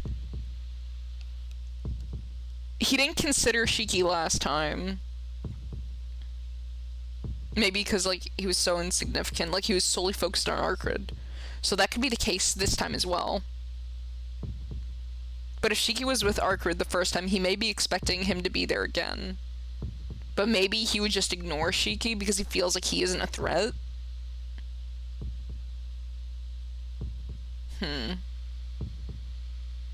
And is it going to be better to dash forward to try and get him? I mean, dashing still isn't a good idea. Shiki, you're kind of fucking wild for that. I'm gonna be honest, Shiki, I don't agree with that. You're crazy for that. Dashing in. Sneak in, Shiki, sneak in. He's gonna hear your footsteps, Shiki, come on.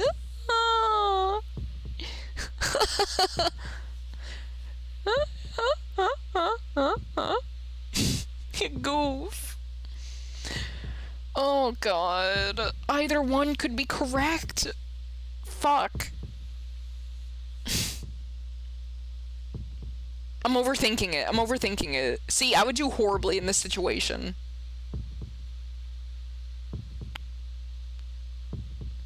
Okay, what was the plan again? Arcrid said, like, she's gonna draw his attention, right? And then Shiki should go in.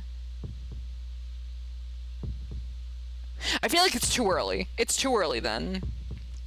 Because he just got here. And he might still be, like, expecting something. But when he isn't going to be expecting something is in the heat of battle. Or, like, if she makes a move on him. Or maybe, like, she tries to lead him away. So he starts following. And at that point, you know, he'd be hearing her footsteps and his own. So he's not going to hear Shiki coming up from behind. That's when he could dash. So let's do 2. It's still too early. I'm so nervous. I forgot if I saved already. So I'm gonna save. Let's do 2. Patience, Shiki. Patience. No, it's too early. Nerve and Cuser just arrived. A little more, until his attention is focused more on Arcrid. I can't launch a surprise attack. Don't get it wrong, Nerve and Cuser. The ancestors of the dead apostles are not a group of 27, but of 28. You do not recognize the serpent as one of your own? Of course.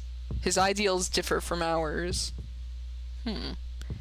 He is a vampire, but he does not hold to the meaning of being a vampire.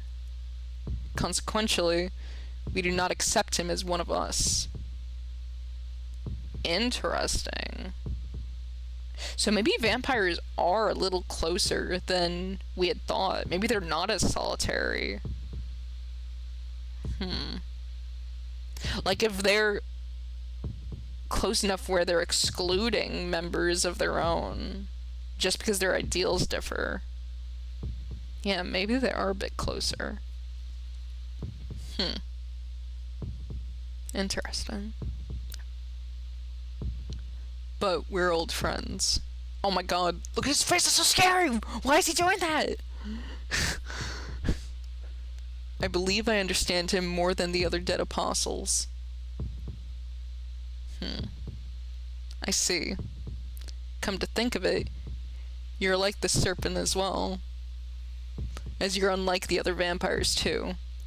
He's freaking me out. Yeah, he's scary. He's a scary guy.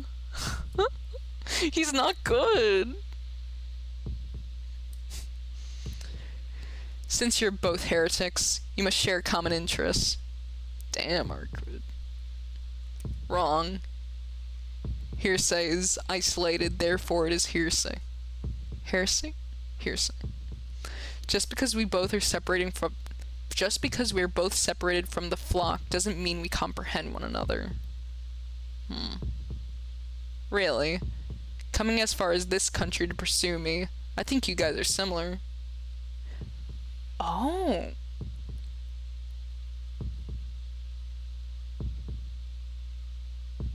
So he actually came here hunting Arcrid. That's crazy. I thought she came here to hunt him. But have they just been looking for each other? That's crazy. Arcrid's super strong, though. Who does this guy think he is? Thinking that he could hold a candle to her. He ain't even... He's a motherfucking dead apostle. He ain't even a true ancestor. Who does he think he is? The audacity of this pale little fella. With your silly little coat. Who do you think you are? Do not be ridiculous. You are the capricious one. Your purpose is to execute dead apostles, so why do you persistently pursue the serpent of Akasha?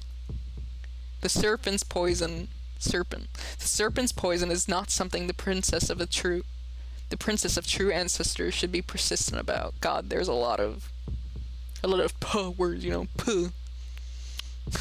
I'm getting tongue-tied. Nervin Kuser's voice is getting slightly louder. Arcrid's taunting must be working. Nervin Kuser is only looking at his enemy, Arcrid. What do I do now?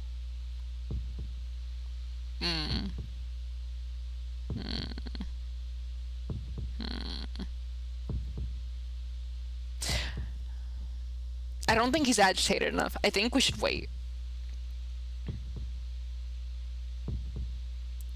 Like, I was picturing when he is, like, on the move, that's when we go. So let's wait a little bit more.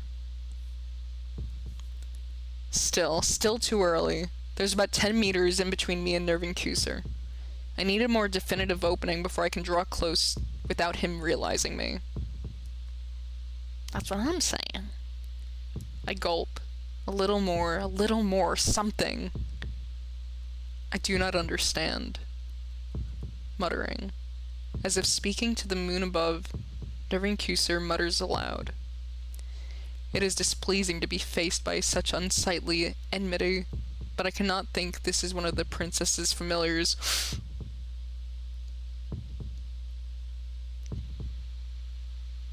Did I fuck up? Is that just trash? Oh no! Oh no, I fucked up! Shiki, run away! Oh no! Oh wait, she's composed. Shiki, run away. Shiki, get out of here! Skedaddle, Shiki! Huh? Arcrid's composed voice. Huh? But I can't understand it in time. Wait, what?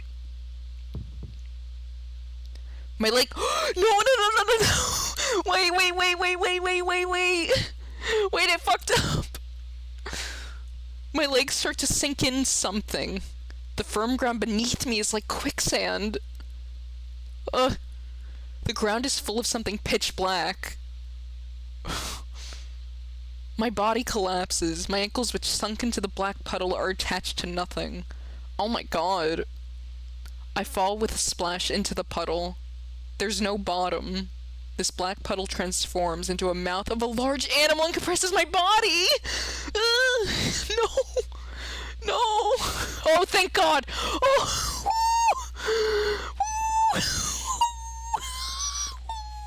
Thank... What? Seal Sensei's lesson. Sure. Okay. But holy shit, I was so fucking terrified. I thought that, like, he was gonna go more into detail. Thank God it didn't. Thank God it didn't. Oh. Teach me, Seal Sensei. Hi, Seal. Bonjour.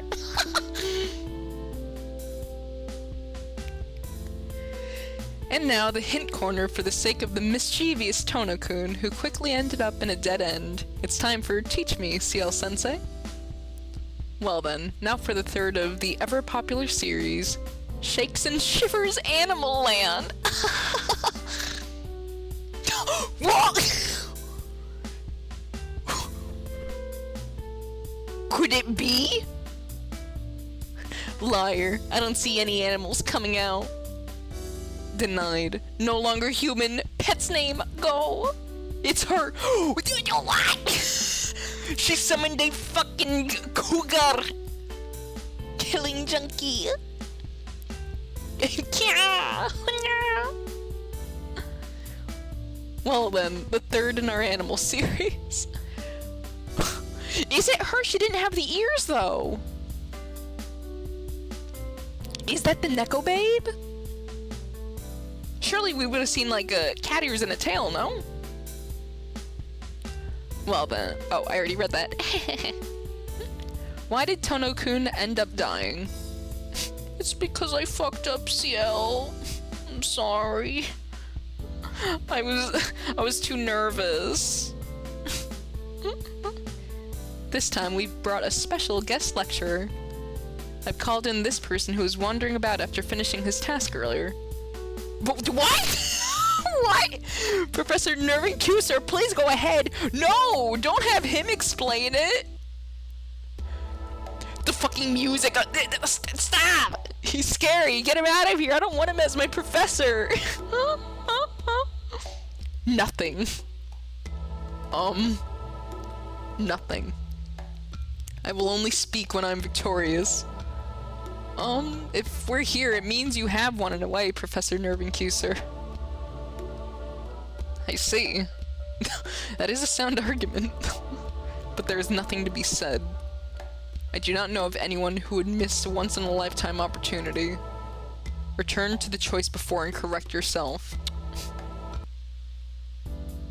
He's so cold. Yes, thank you very much. This concludes our What the fuck? Oh. I didn't learn shit. This lesson sucked. This concludes our 4th period lesson. Please continue enjoying the main storyline. All right, Ciel. Thank you. You didn't have to tell me twice, sweet cheeks. I would have done that anyways. Alright, let's try again then.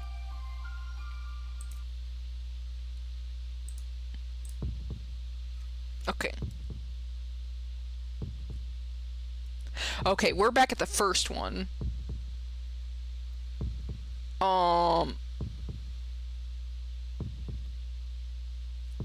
I'm still gonna wait, and then on the second one I'm gonna go. Okay, how do I speed it up? Let's see.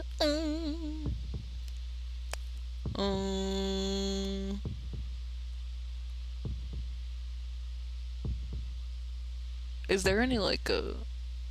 Okay, is there like a fast forward? Oh, toggle fast forward. Okay, excellent. Let's go. Okay, excellent, excellent.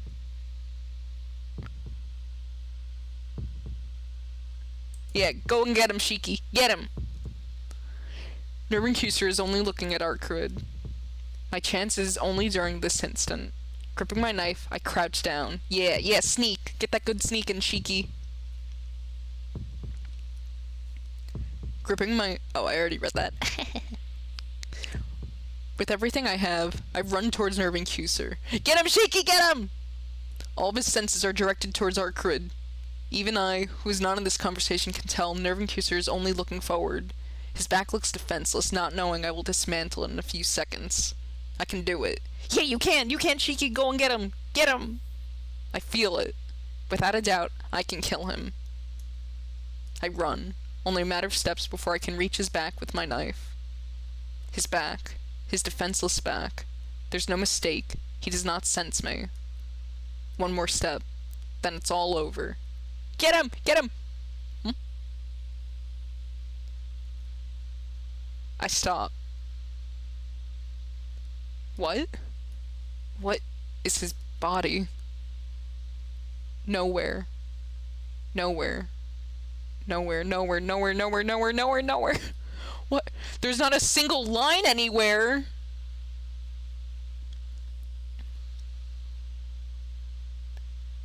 What? Impossible. No such life is possible.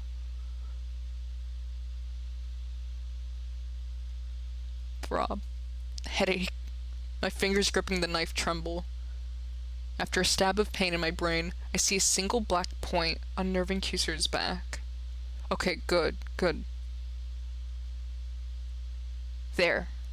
That should be where his fatal flaw is. There's something wrong with it being a point rather than a line, but anyway, I'll stab him there. Yeah, get him, Shiki, get him. I take a lunging step. The knife in my right hand races towards his point. Huh? Right before my hit connects, the points along his back multiply rapidly. What? 1, 2, 3, 4, 5, 8, 9, 10, 20, 80, 100, 200, 300, 400. What? This isn't right. This doesn't feel like his death. These are more like heterogeneous aggregation. His body. What the hell is it? Hello there, Flaria. I'm scared. I'm scared. How are you, though? Ugh. Shiki! Arkrid's voice. Oh no. No, I don't have time to think now. Yeah, just stab. Just stab Shiki. Just go for it. Go for any of them. His back is right there. Right now, I can just pick any one of his points and it'll all be over. There. I bring my knife down as I yell. However, before then, Nervin Kuser's back rises up like a balloon. A black dog appears from his back as if emerging from a black sea. What? The black dog shoots forth like a missile. I slice its line with my knife. But it's just a line. Only the dog's legs are cut off. Its trajectory does not stop. Oh! Ah! The black dog rams its head into my stomach. Oh my god! Shiki! With strength. Oh my god, my boy's gonna die! Shiki!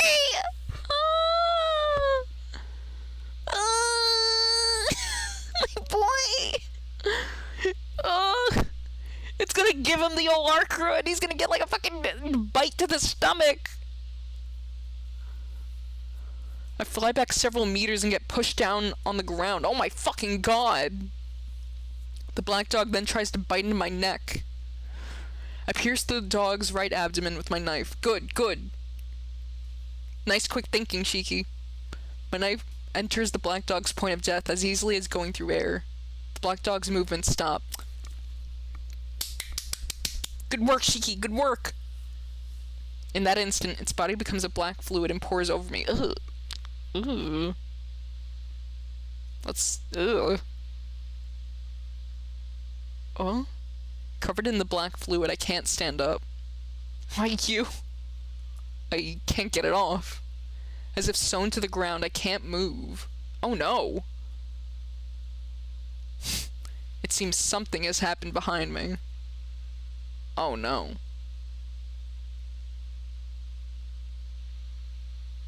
Did I fuck up again? I hear Nervin Kuser's voice.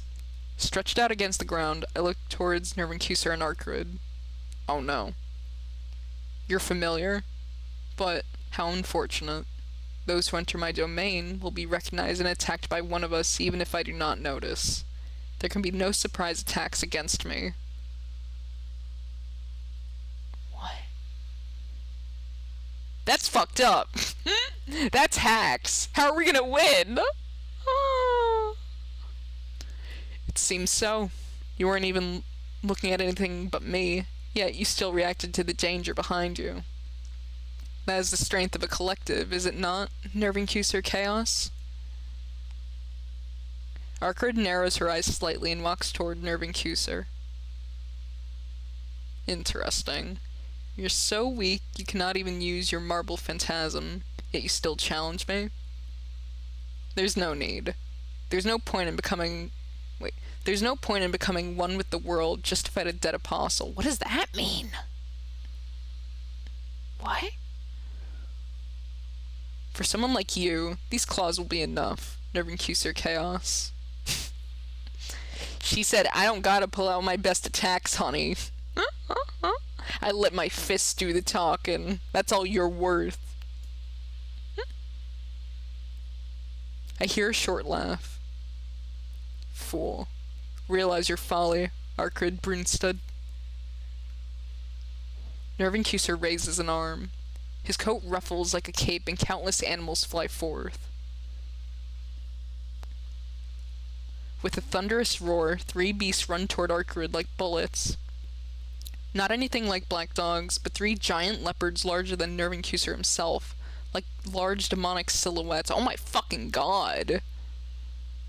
I mean, I don't know how tall this guy is, but it's not like he's standing at a pretty, 4 foot tall, you know? I'm assuming he's at least, 6 foot, 6'3".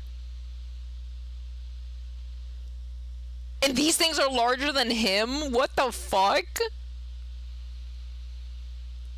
This dude is OP. No, seriously. Arkrid can't move.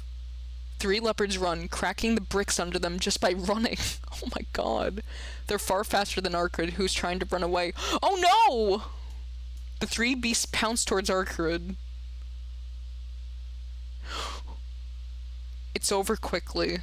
Oh, thank God! Thank God! Oh! Oh!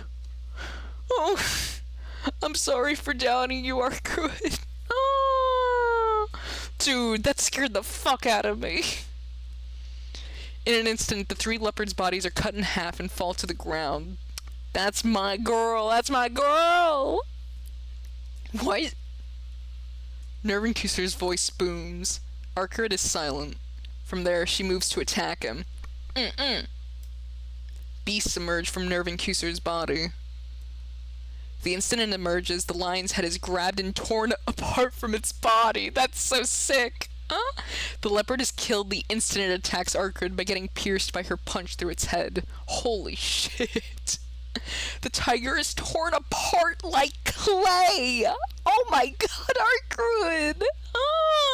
She can't be stopped. Everything following them suffers the same fate.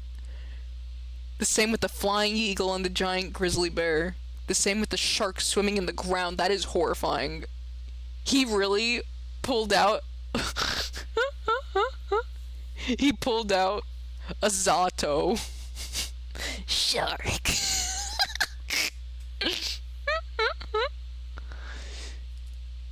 The same with the ridiculously large elephant. Holy shit.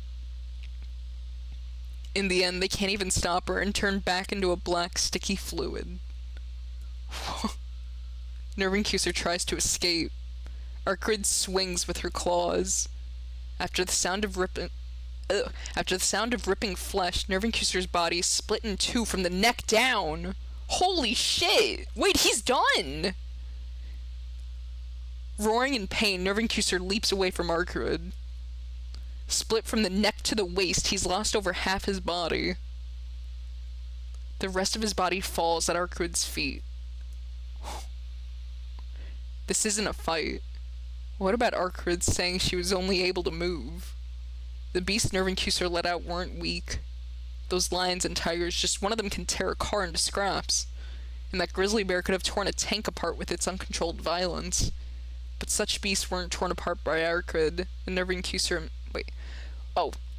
Oopsie. But such beasts were torn apart by Arkrid, and Nervencuser himself is half dead. It almost seems like a joke. If it was this easy from... Oh. If it was this easy, maybe it would have been better if I wasn't here from the start. Nervencuser keeps retreating as if to escape. Oh no! She might be tired. Arkrid walks towards Nervencuser slowly, panting. I can hear her heavy breathing. Oh, I can hear heavy breathing. It belongs to Arkrid. Ragged, painful breathing. Why is that? Arkrid's breathing seems... Ugh. try that again.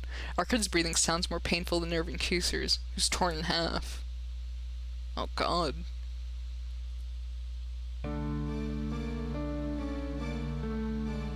It is quite unbelievable. Weakened as you are, you still have that much power. As expected from the executioner prepared by the true ancestors.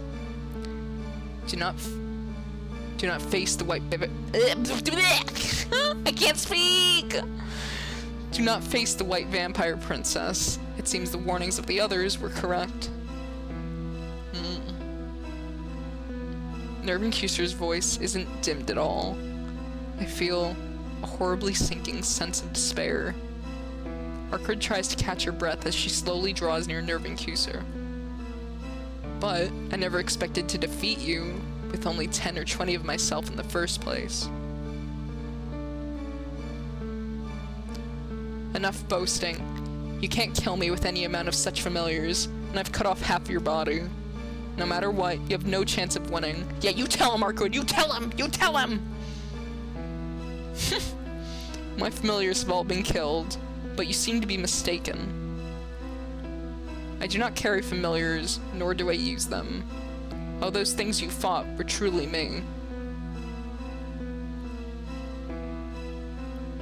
It's quite unpleasant to be considered similar to the other mongrels who capture other living things to repair their damaged flesh. You should have been able to tell with a glance if you had not been weakened. Use your golden mystic eyes and see. Can you see it? The chaos of the 666 beasts inside my body? What? Huh? Something moves quickly at the edge of my vision. Behind Arkard. The half of Irving Kuser's body which was cut off by Arkard is shaking. Oh no! It rises up in a large clot and shoots towards her. Arkard, behind you! No! No! No! No! Shiki? Arkard turns around, but she doesn't make it! The half of Irving Kuser's body lying on the ground becomes countless large serpents which attack Arkard from behind. The large serpents wrap around Arkard and return to a black fluid! Arkard is pinned to the ground like me, but the pressure is hundreds of times worse. What? No way. As she's pushed down, Arkard tries to escape. Oh no! No! No! No! No! No! No! No! It's useless. You should understand what that is, Princess of the True Ancestors. Arkard's face lights up in pain and surprise. The remaining half of Irving Kuser raises its voice, almost as if howling. Let him that hath understanding count the number of beast, for it is the number of a man, and his number is 666. Are you pleased with the chaos within my body, Arkard Brunstad? I'm hearing dogs. Hold on, give me one moment. Oh my god. Actually, I don't want to step away. I ain't gonna step away. If you guys hear dog in the background, ignore it. Those are my familiars, okay? I'm letting out my familiars. Because I'm getting spooked solid. Are you sane? A human body, having more than 300 factors compressed in something as small and closed in as a human shape. This is just like... Indeed, it's no different from the primordial sea. I'm not making my body up with other animals. I merely use the factors called animals as my body, mixing them like mud. I have no such things as familiars. What exists are 666 beasts, and lives equal to that number. Ripping my body in half or crushing my head is meaningless. I am 1 in 666. If you wish to destroy me, you need to destroy 666 lives at once! What? How? How? What? Ah! Guys, how do we win this? This can't be. Is this what chaos means? Of course. So my alter selves have no concrete existence. When released from this body, which is my territory, they will take form as some kind of species for the first time. They have no form of their own from the beginning. You can kill them outside of me, but once they return, they regenerate as part of my chaos. Holy fucking shit!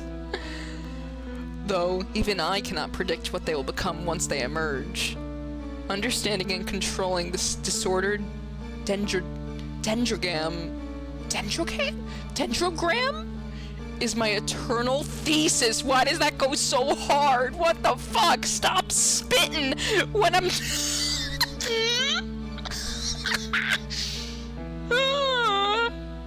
That goes so hard. It's my eternal thesis. Holy shit. The vampire with only half a body gives a boasting, muffled laugh. Look at this smug asshole. That's impossible. To take in souls, if you encapsulate uncolored, conceptualized existences, you yourself will disappear. Indeed. That is why this is not a single person here. The personality of Nerve and Cuser already does not exist.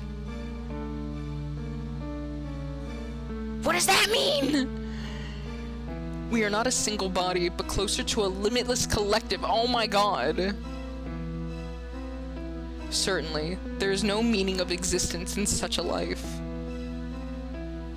There are already life forms in the deep ocean which can be termed eternal systems. This body will lose its intelligence and become a mere specimen, just like them someday. What the fuck? But, do you not find it magnificent? There are things which swirl inside me, and you do not know what form they will take. This small world is like that of our world in its primal stages. A chaotic space where what will be born is unpredictable. The darkness of chaos, just like this planet's dendrogram, while still having the possibility of dramatic change. Holy shit.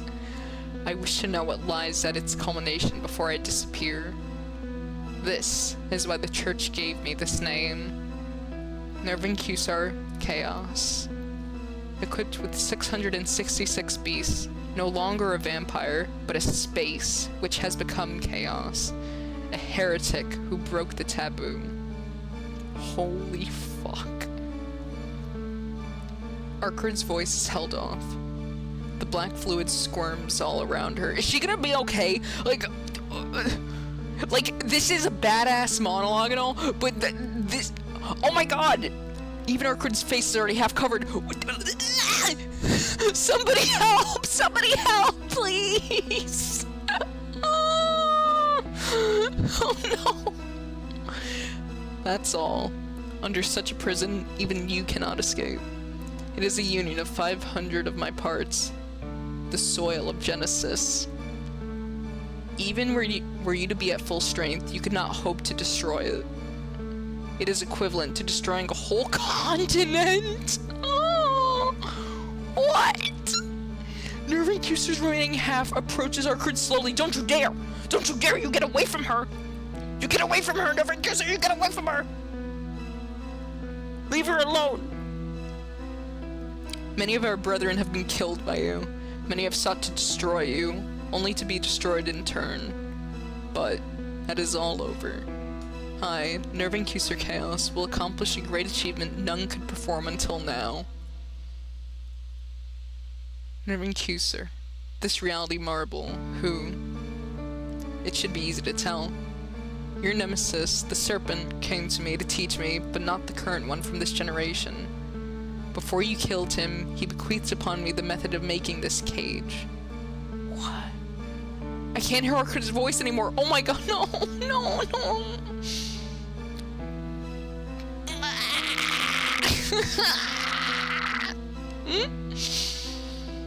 Looking, her mouth is covered in the black liquid. But the serpent is also a tragedy. What was once a priest of the church can't live on just because a goddess of death like yourself is chasing after him. If he had lived, he might have devised a means to control the chaos in my body. It certainly must have been regretful not being able to fully utilize such a clear hearsay. Whatever, before getting destroyed. I was a sworn friend of the serpent. Why you persistently pursue him without tiring, I'm very curious, but it seems you can no longer speak. The black fluid starts to pin down Arkwood's body.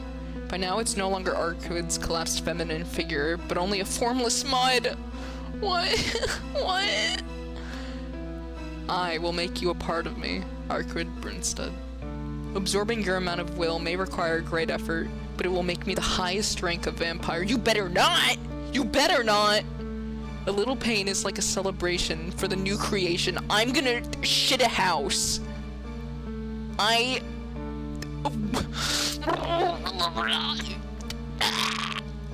When that happens, even the professional killers of the abominable burial agency...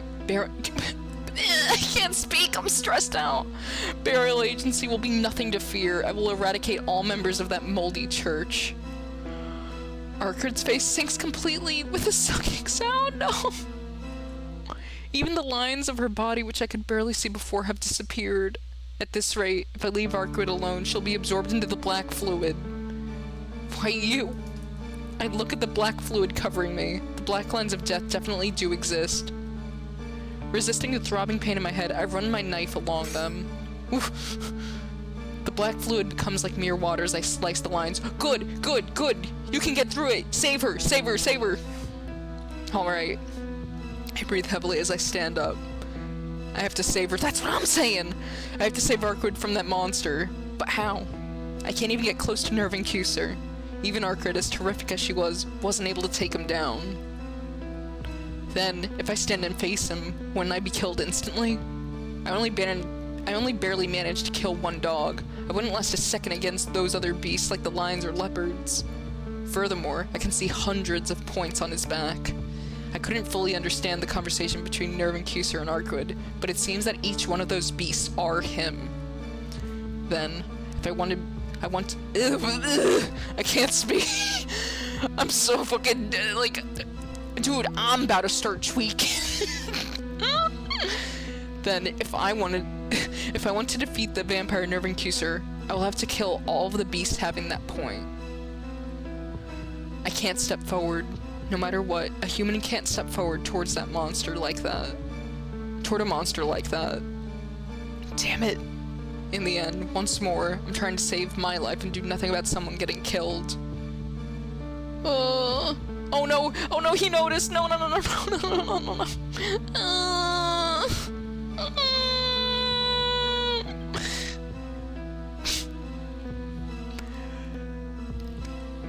Dude. I am stressed the hell out. Oh. I hear a voice. Nerve and Cuser's voice is full of contained amusement. No, it's not his voice. I can hear something like the sound of footsteps. This can't be. The sound is far away, but without a doubt, the sound of light skipping footsteps is drawing closer. What? Who? Arkwood said earlier, the park is empty of people at night, and if people pass by, then they're simply out of luck. Far away, I see a small human shape. Some girl I do not know about my own age. Huh? This isn't good. For her to come here, it means... Run away! I scream. I scream, forgetting that Nerve and Cuser wasn't even paying attention to me, or that he might attack me. Yet the passerby does not stop. Not knowing anything, she casually heads for this place. Half of the vampire in the black coat breathes out in content. My body has just been torn apart. I need more sustenance. His half of a coat squirms like a living thing. God, this is so fucking gross. He's so gross. He's so nasty. Ugh. Fortunately, it seems some sustenance has arrived. A black beast flies from Nerve and Cuser's body. Dude! Stop! My voice doesn't reach her. The beast runs like a black wind towards the faraway figure. Oh my god! It's over in an instant. A short scream, the sound of a body hitting the ground, the smell of blood wafting on the air. The black tiger retrieves the human in its mouth. The girl's face is no more. Most likely gouged out by the tiger's claws. Too ruthless. repulsive, one-sided violence. My head hurts. My throat is starting to feel dry. My mind starts to compress and I can only see the enemy in front of me. The tiger slithers like a snake and... I hate, like, ugh, it's so gross. Ugh. The tiger slithers like a snake into Nervincuser's body. Oh my god. It's strange. The corpse of the girl in the tiger's mouth disappears. Yet... she's not there. Yet I still hear the sound. Ugh. The sounds are coming from inside the man called Nervincuser. The sound of dissolving flesh, shattering bones, the slow chewing of a human. No mistake. Inside his body, he's eating that person. Nervincuser's fuck, I can't even speak. I'm fucking shook. How cruel. Oh my god, that poor person. Dude. A small part of me hoped that maybe, like, some sort of help had arrived. I don't know, like, maybe they mentioned the church, even though, like, you know, they said it's unlikely the church would be here. But still, it's like I was holding out a little bit of hope. But dude, oh my god, it was just an innocent person. Dude. What the fuck? Nervincuser's lips twist in a smile. I thought some Giga Chad would arrive, that's what I'm saying! Dude. With that, a switch goes off in my brain. You fucking bastard. I can't think. I just run towards Nervincuser. My vision soaks in red. Feed. A black leopard flies from Nervincuser's body. How many times greater are its speed and ferocity compared to those black dogs? But I don't care about that. It's a living thing. If it lives, then it's nothing against me. You're in my way. I stop and say so to the corpse by my feet. The black leopard is lying in 4 pieces. I see. You're the one who attacked me from behind earlier. It seems he finally has realized I'm here. Emotionless eyes look towards me. Yeah, just like Arkud said. As long as I don't allow myself to get lost, being stared at by him doesn't change anything. Let Arkud go, monster. I said, let her go. I'm your opponent. Fuck, yo, Shiki is the Giga Chad. We didn't need one to come in because he's already here. Oh, my boy. Oh my god, he's so cool. He's so cool. You're the Giga Chad. Yes. Dude. Oh my god, fucking clap his ass, Shiki. You're nothing with that half body of yours. Without a word, the vampire with the black coat looks both Arkud and I over. You say you can be my opponent? Yes. So I'm saying release her, and then hurry up and return your body to normal. Oh, dude. This is such a smart play as well. Because it's like... because it's also playing off of his ego, right? He's being like, hey, face me at your full power, motherfucker. I'm your opponent. You're gonna sit here and try to come at me with half your body? And it's like, yeah, like, you know, get at his ego a little bit. And in doing so, like, save Arkud. Fuck yeah, Shiki. I'm gonna kiss you. I'm gonna give you a big ol' smooch on your cheek, Shiki. His neck moves up and down. It seems like he's laughing. You've taken away the fun. Receive your punishment, human. Nervincuser doesn't change. It seems like he'll leave Arkwood with half of his body and remain as he is. Oh no. I promise you, I will slowly chew you apart alive. Wait, I will slowly chew you apart alive.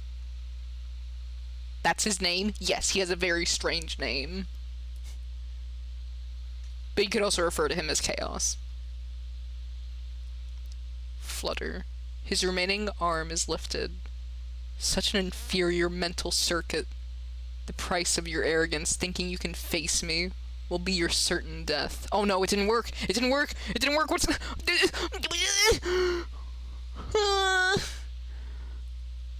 A warm wind blows. Scores of beasts emerge from Nervincuser's half-body. The number of beasts emerging isn't 10 or 20.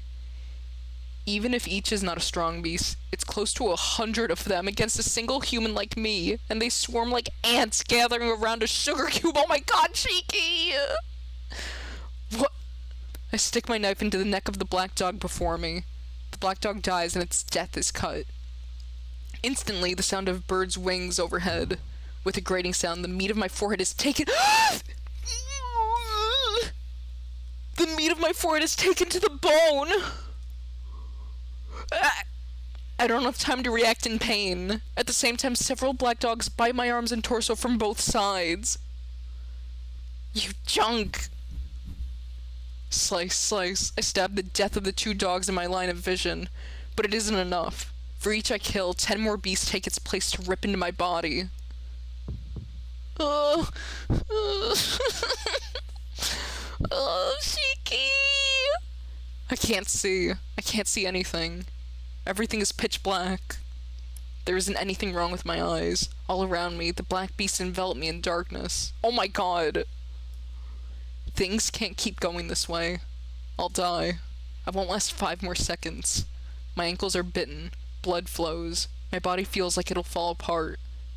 If I collapse, it'll all be over. They'll ravenously feast on my body if I hit the ground.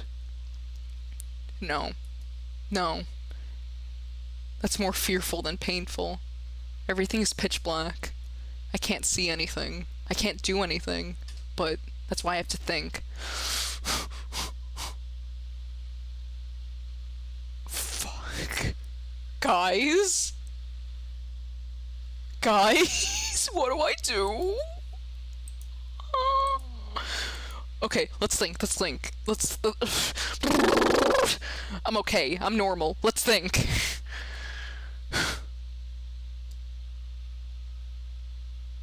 They're attacking him. I don't think it's good to bear with it. What chance for what? You know? Main body. They're all the main... Like, they're all him, though.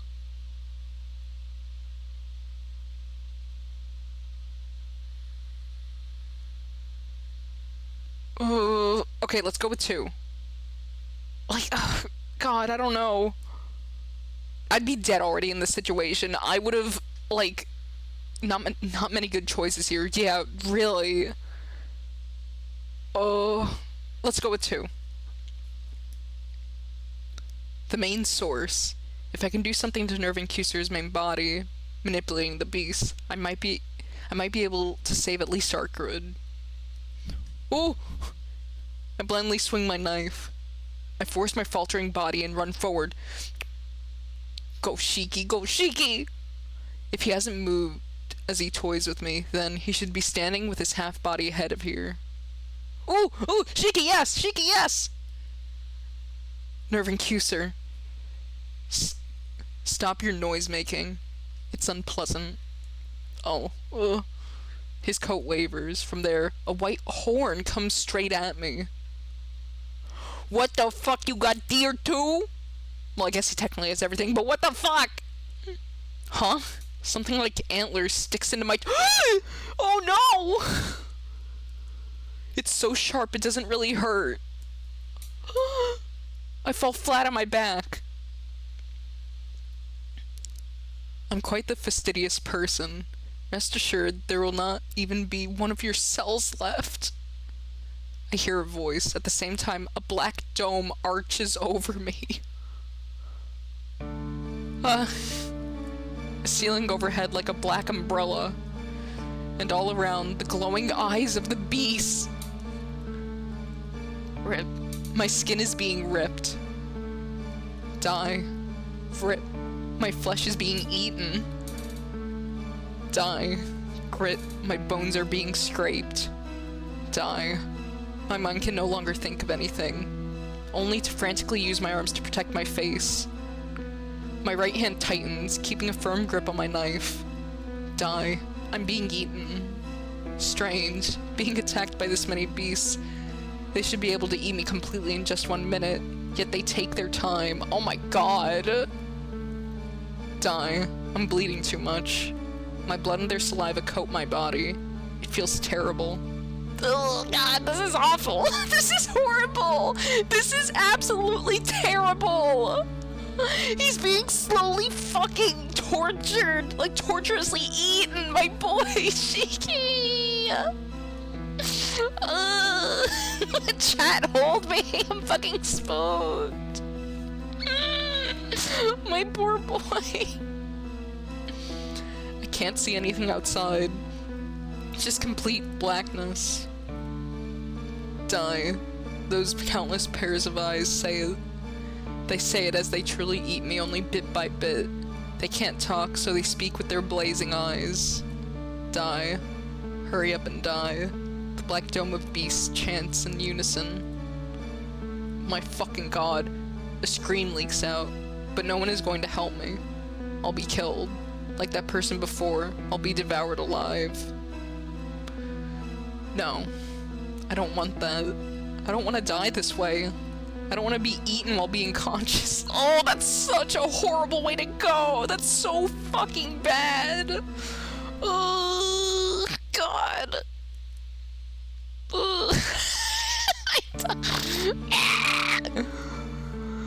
I don't want to be killed like this. It's scary. That's scary. Very scary. Scary, scary, frightening, frightening, frightening, scary, scary, scary, scary. I'll be killed. Yes, I'll be killed. There's nowhere to run. I'll be killed like this. I'll be torn apart and become a meal for all of them. There's nothing I can do. With my eyes painted vermilion, I stare at myself emptily. I start to laugh, because I don't even know why I'm being killed. But still, Tono Shiki will be killed like this. You're stubborn. If you break down, it'll be easier for you. He laughs in the distance. This motherfucker. Slowly eating me and laughing. It's like my whole body is dissolving. This is a nightmare. This is hell. Horrible. Too horrible. This is too horrible. My wounds hurt. They hurt. Hurt a lot. Death is frightening. It's frightening. Very frightening.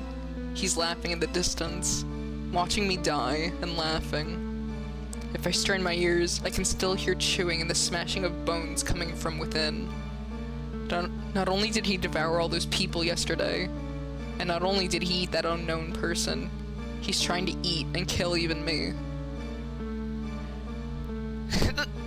Something like claws digs into my chest. It's where the scar from my old wound is. A really painful, frightening, only hateful place. 8 years ago, that summer day. Yeah, it really was hateful. There wasn't any room for pain or fear. Yes, I just hated. Then what is to be done is already decided. If you're going to kill me, then my whole body is already numb. All that remains is the sensation of the knife I refuse to drop in my right hand. Be killed? Be killed? Who? By what?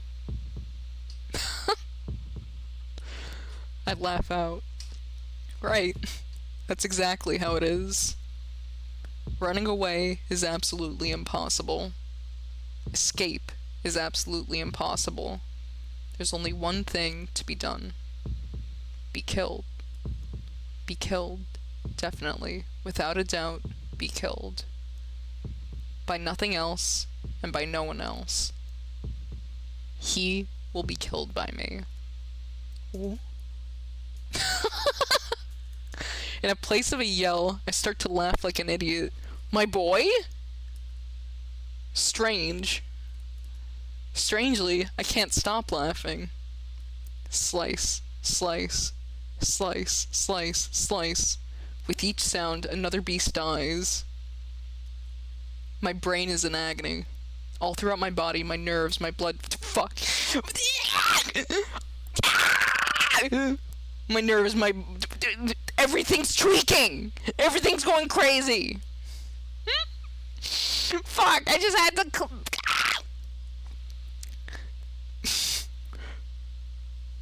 The black dome disappears. I just killed about 70 beasts, which were eating my body!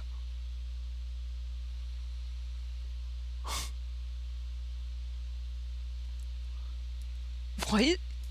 I can hear Nerve Incuser's voice. Alright, I have to stand, or I won't be able to kill anymore. I stand up. There's no problem. There's not a single place where I'm not wounded, but I can still move around for a while. What did you... Yeah, I understand how you feel, vampire. My brain is on fire. It's similar, just like when I killed Arkwood. I can't even breathe properly. Along with the headache and the heat, which almost drives me insane, almost enough to make me puke, the world is saturated with death. So you want to kill me, monster? Then we have something in common. Fine. Let's fight to the death, Nerve Incuser Chaos. Oh! Shiki! With that, my stiff right hand moves freely. Switching to a reverse grip on my knife, I run towards Nerve Incuser. A bigger beast appears from its body. Finally, he's letting out the big stuff he used for Arkwood. But they don't last long. No matter how long, wait, I'm going crazy. I'm the one going crazy now. I can't do anything. I can't think. No matter how large, fast, or brutal they are, they basically cannot kill me unless they touch me. If they try to touch me, I slice whatever part tries. Oh, my boy. In the end, it made no difference whether it was a black dog, a lion, or a tiger. Two of the large ones collapsed and changed into black water. To get to Nerve Incuser, there's still some distance left to close. How can this be? Oh my god, I'm getting indigestion. Holy shit. This is driving me fucking crazy. Is he gonna be able to do it? Those of us even the princess could not eliminate are returning to nothingness. He's saying something. I do not understand. What did you do? I fix my gaze on Nerve Incuser's body. Ooh. Countless points. If I want to live, if I want to kill him, I have to kill each and every one of them. It's probably not possible. Still, I can't finish like this. Arkwood, who was swallowed by the black liquid, all of those hundreds of people that were killed, and this body almost being killed. Oh, and this body being almost killed. I grit my teeth. There's no time to speak words of hatred. Unfortunately, moving takes all of my power. I don't have any extra energy to answer Nerve Incuser. No. If I do have that sort of energy as quickly as possible, very well. I now recognize you as an obstacle to me. Killing this beast-smelling monster would be far better. His black coat opens wide. The vile stench of beasts. The sense of danger before was nothing compared to what it is now. From inside his coat, things come out which I've seen at least once when I was a child. Like this horse with a horn in its forehead, or this huge winged lizard. What the fuck?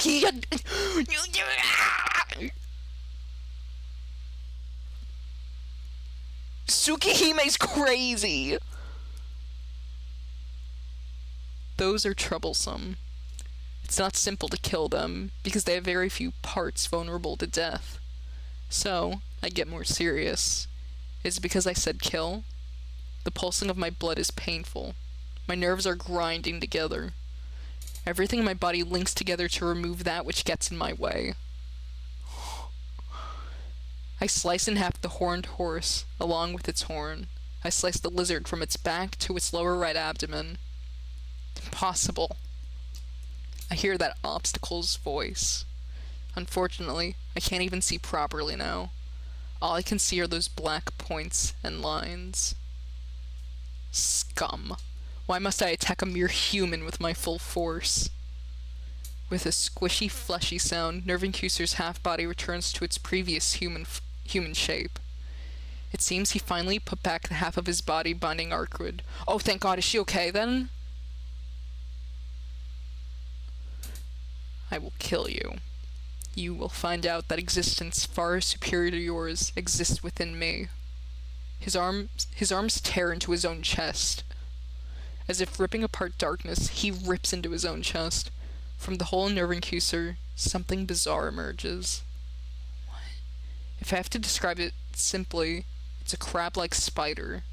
A bit bigger than the giant elephant which Arkwood killed. What the fuck?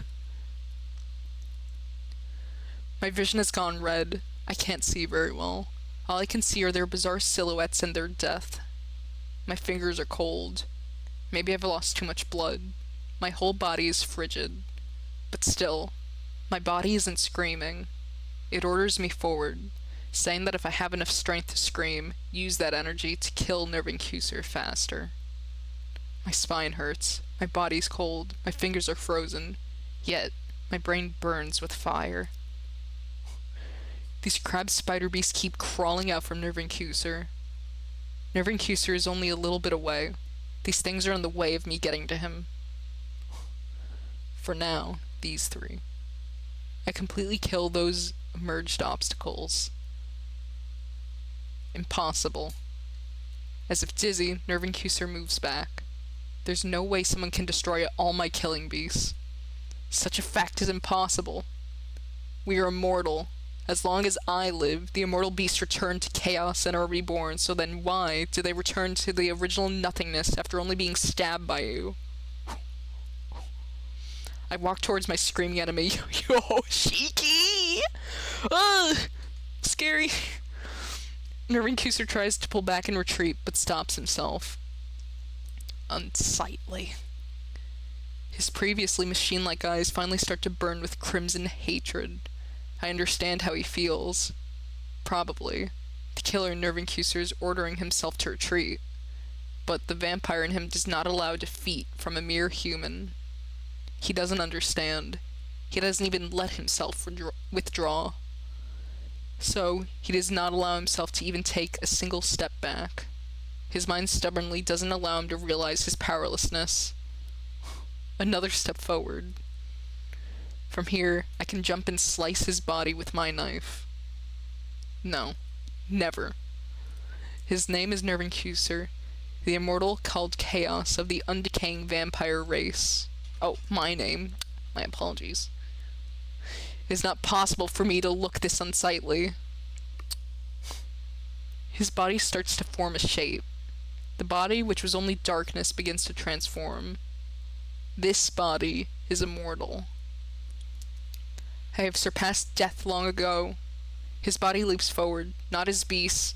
Condensing all his remaining beasts to the limit, he transforms himself into the best beast and moves in to kill me. His speed is as fast as Arkwood's. He reaches out with arms which would pulverize my neck if he contacted me. Dodging that, I cut the line on his arm. As if unable to control his speed, he rushes past me without stopping. The distance between us grows once again. Did he escape? I feel dizzy. I can't stop shaking. Oh, what is this? Nervincuser stares at his severed arm in astonishment. What is this? Why? Why does the severed part not regenerate? How can such a ridiculous thing be occurring? He's an Amagus or a barrier, so how can he so how can he destroy me just by cutting me? How stupid. If you get too concerned over appearances like that, you'll get killed, Nervincuser Chaos. Arcruit? I hear a familiar voice near Nervincuser. You. With bloodshot eyes, Nervincuser stares at Arcruit standing elegantly to the side.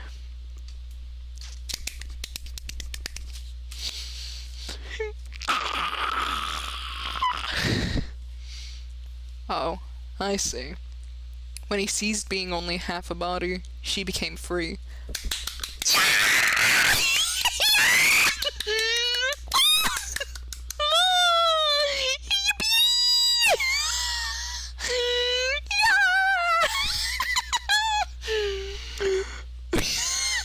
She lives, she's okay!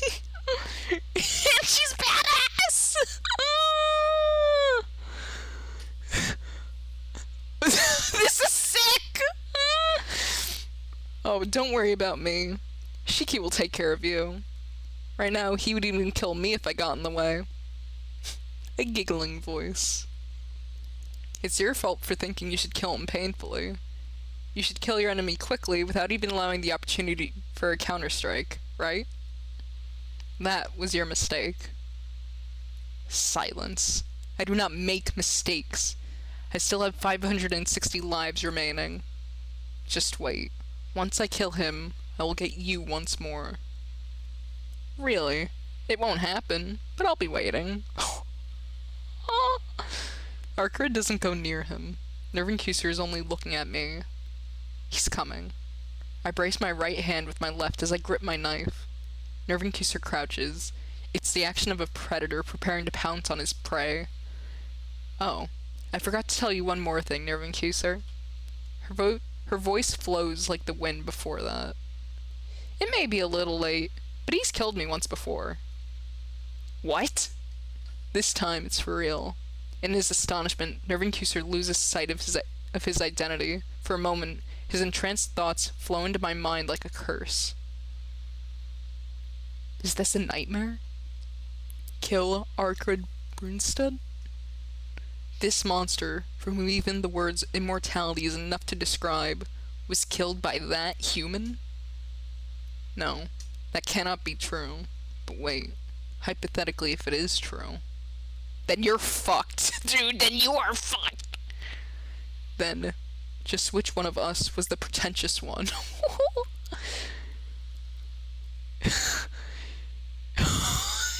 This is so hype. Exactly. It seems the pretentious one is you, Nervincuser Chaos. At the end of hatred and chaos, Nervincuser laughs with pleasure from the bottom of his heart. I can't wait any longer. I start running towards my unmoving target. I see. You're going to kill me, human. The beast roars. With one arm, he dashes forth to pierce my heart. Fucking A, that's so scary! Dude's getting humbled. No, he really is. But oh my god! His speed is so fast, you can't ask for anything more. A simple, efficient motion to kill me. A motion too beautiful. I slice his outstretched arm. Hundreds of points of death are on his body, but more than that, deep inside of him in his very center, I can see his ultimate point. Oh shit. It doesn't matter how many lives he has. I'm only going to kill the existence of Nervincuser Chaos. Holy fucking shit, cheeky!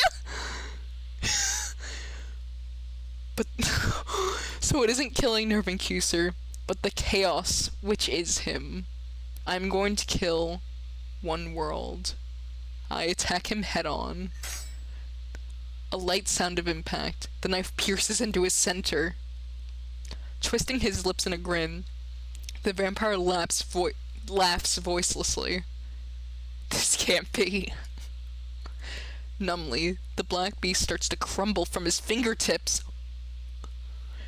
You are my death. His body temperature rapidly dwindles. The end is instantaneous, like a dropping curtain.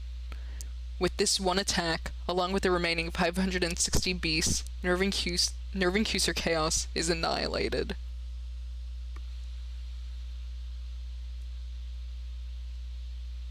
What? He did it! Shiki!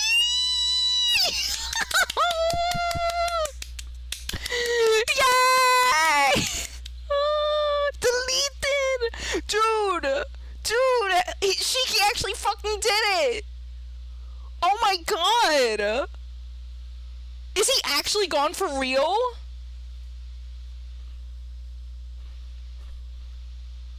What?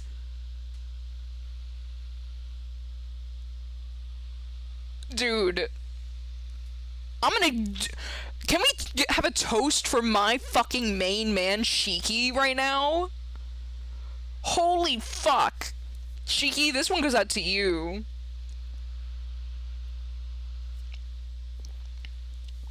Oof. 'Cause that is fucking insane. That's crazy. My god. I'm exhausted. I collapse onto the ground. My god, is Shiki gonna be okay though? I fall on my rear and try to keep my body up with my hands. Cold. I'm cold. The pain is numbed. It feels almost comfortable. My body is ripped with canine bite marks and beak marks. Ugh. Well, there's no mistake that I'll probably die like this. No, Shiki! I let out a deep breath. I raise my chin and look up at the sky. The moon. Only the pretty moon is in the night sky. What is it? It seems awfully familiar, like I saw a dream like this before.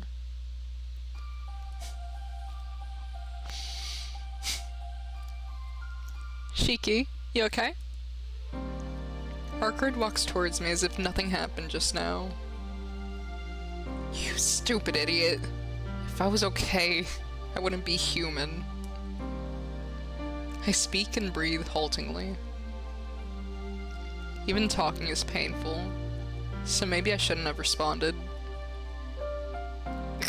Ugh. My consciousness starts to fade, and then Harkard hits me on the head and forcefully returns me to consciousness. What was that for? That won't do. If you sleep with those wounds, you'll definitely end up dying. You can't sleep until we close them. But how? Her argument is perfectly just. It's so just, it makes me angry. Shiki moment. Harkard, can I say what I've always thought from before? What? Don't say such unreasonable things, you idiot. I crash onto the ground. Such a Shiki moment. My consciousness starts to fade. Harkard is raising a racket, but I don't have any strength to hold my eyes open any longer. It's terribly cold. Hey, Shiki, you really will die. I told you I'm sleepy. I'll sleep before I die, so I'll wake up in the morning. Shiki, you mustn't sleep. You have to at least close your wounds and stop the bleeding, otherwise you won't wake up. Man, she's loud. I'm going to sleep, so just do whatever you want. It's okay if I heal you? Why didn't you say that earlier? Just like that. After she says this cheerfully, I feel cold fingers colder than even my body touch my skin as if in sympathy. Well, I'm not too happy about using someone else's familiars, but in these circumstances, it can't really be helped. I feel like something is being plastered to me. Ugh, she's sticking like the little goopy bits onto him. Ugh, ew. Ew. I don't know why, but it feels awfully pleasant. Shiki, don't open your eyes. Don't open your eyes. You don't want to see what's going on. Don't open your eyes, okay? I'm just gonna assume he has them shut. As if to be expected from the vampire called the Primordial Sea. Even after the destruction of the source, Nervincuser, the familiars still have their regenerative ability. In this case, all I have to do is give it a little hand. First, let it live on me. Once it's back to normal, I'll put it back on you, Shiki. The fingers pull away. I guess this'll do. How is it? It's a non-polar life, so it can adapt itself easily to your body, right? Hey, are you sleeping, Shiki? Yeah, I'm asleep. Oh well. Your house is the mansion on top of the hill, right, Shiki? I'll make sure you get home. I look up only at the white moon as I sleep. You really did well, Shiki. And thanks. You really saved me tonight. She thanks me without the slightest hint of heaviness in her words. I can't hear her Let's try that one again. One more time. I can't hear her voice anymore. I fall into a deep sleep without anyone interrupting me this time.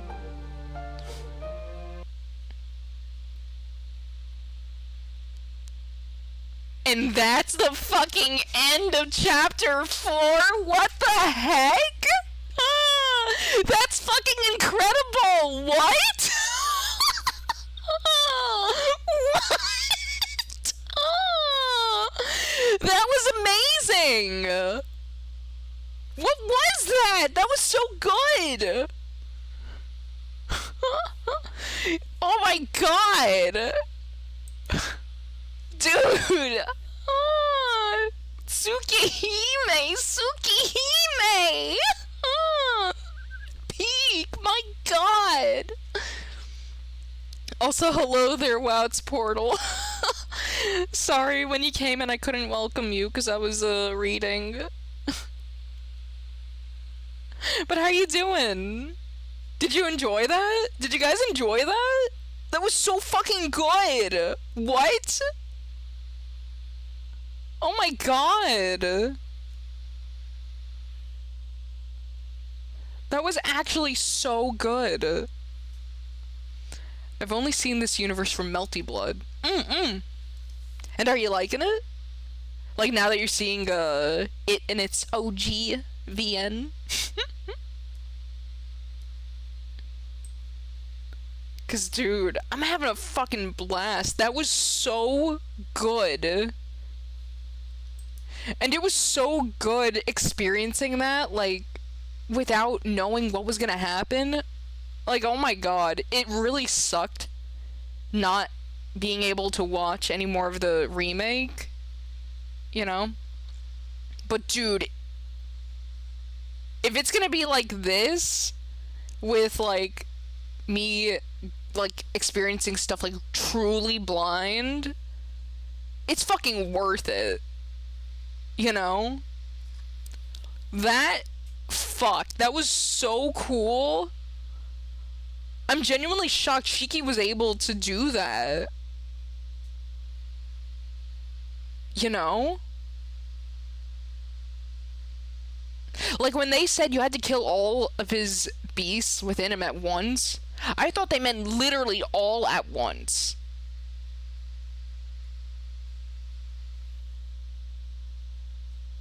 But I guess, like, Shiki was able to override that. But still, it's crazy! What the fuck is with that, like, I don't even know what to call it. Like, when he starts really tweaking out and going into, like, this bloodlust. Like, what is that? What is with that? Like, I guess we'll find out. But still. Thank God. Thank fucking God. Because if not, I was like, dude, I legitimately thought we were going to get a bad end.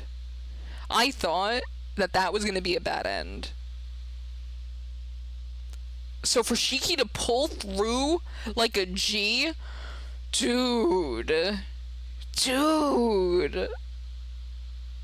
that was so fucking good. Tsukihime just sucked my cock. Tsukihime just sucked my metaphorical cock right off my metaphorical body.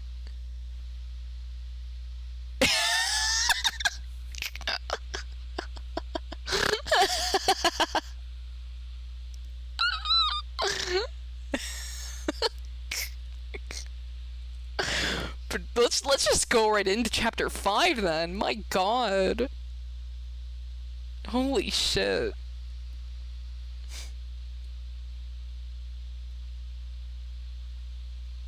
Actually, you know what? Maybe we should end for tonight. I don't really want to.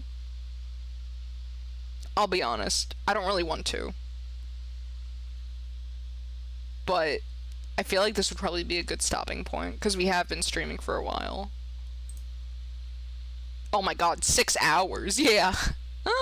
Yeah, we should probably stop right now, unfortunately. Oh, I don't want to stop. Should I just go on? Should I just? Should I be naughty? Should I be a little bit naughty? No, just stay up forever. I wish I could. Is today Friday or Saturday? No, it's Saturday. Fuck. I'm doing something tomorrow. So I